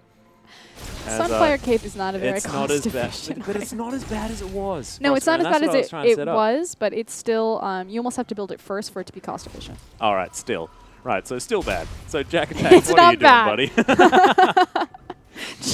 I think he's had that Balmy Cinder for a long time. He's a burning bush. Never mind.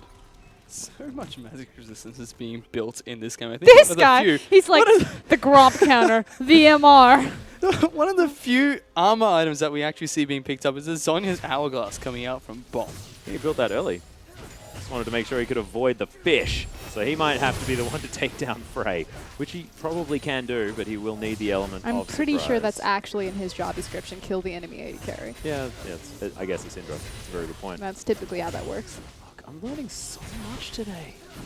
It's phenomenal. Stealthic's clearing out minions. And normally I would make people pay for that. Yeah, see? Well, Inhibitor down on the top side of the map. Burnham now just pressuring the bottom side. As, oh, yeah. Fish pointing at the last Whisper, wondering what the heck that's being built for when there is like, you know, 1.5 armor items completed in total. You're really on point today, Alex. See, what? I nailed it. It's not even sarcasm. I'm actually genuinely serious. Oh, cool. Thanks. I didn't hear that very often. As Infernum will now turn back onto the dragon. This will be their third of the game. So ever closer to that 5th dragon win condition. Let's talk about where Infernum should be right now. Obviously, it's a little bit scary to attempt a siege against the Hellions, especially because their Baron buff was up, has now fallen off.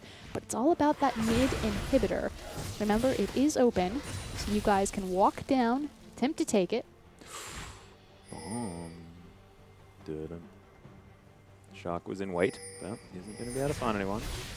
Inferno, meanwhile, going to try and steal away Hellions blue buff. Going to deny that one away from Bomb and Cookie. More mana for Stealthix as well. Good news story. It's suffocation. Seems to be the MO for Infernum right now. I almost feel like they're still holding on to that 5,000 gold lead that they have against Hellions. 13-7 on kills, 8 turrets though for Infernum. So it feels like if Hellions can turn around one of these team fights, they've got a lot of objectives that they could potentially pick up. And Infernum, now they're trying to look for this open inhibitor. It's about how many mistakes are really left for Infernum. Playful Trickster is down. Ryu, very, very low as he's going to get taken out very quickly. No, he's not. Bomb, exhausted. Stealthix survives as Midbeast is still alive as well. And out in the back line, massive damage. Infernum crushing forward. Jack Attack's a monster. What is going on?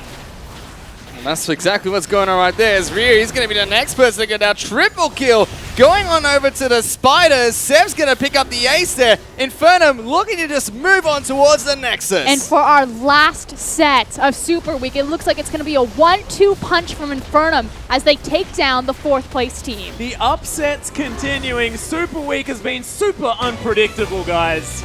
And Infernum grab a clean sweep. Yuzuki, welcome back to the roster, sir. We missed you because, man, you can command a team. It was beautifully orchestrated. Infernum looked like a completely different unit when Yuzuki is there leading the charge, and a fantastic set from Seb as well. Big credit to you as well, Frosco, coaching them the entire way of that broadcast. And us for free. It was a bargain.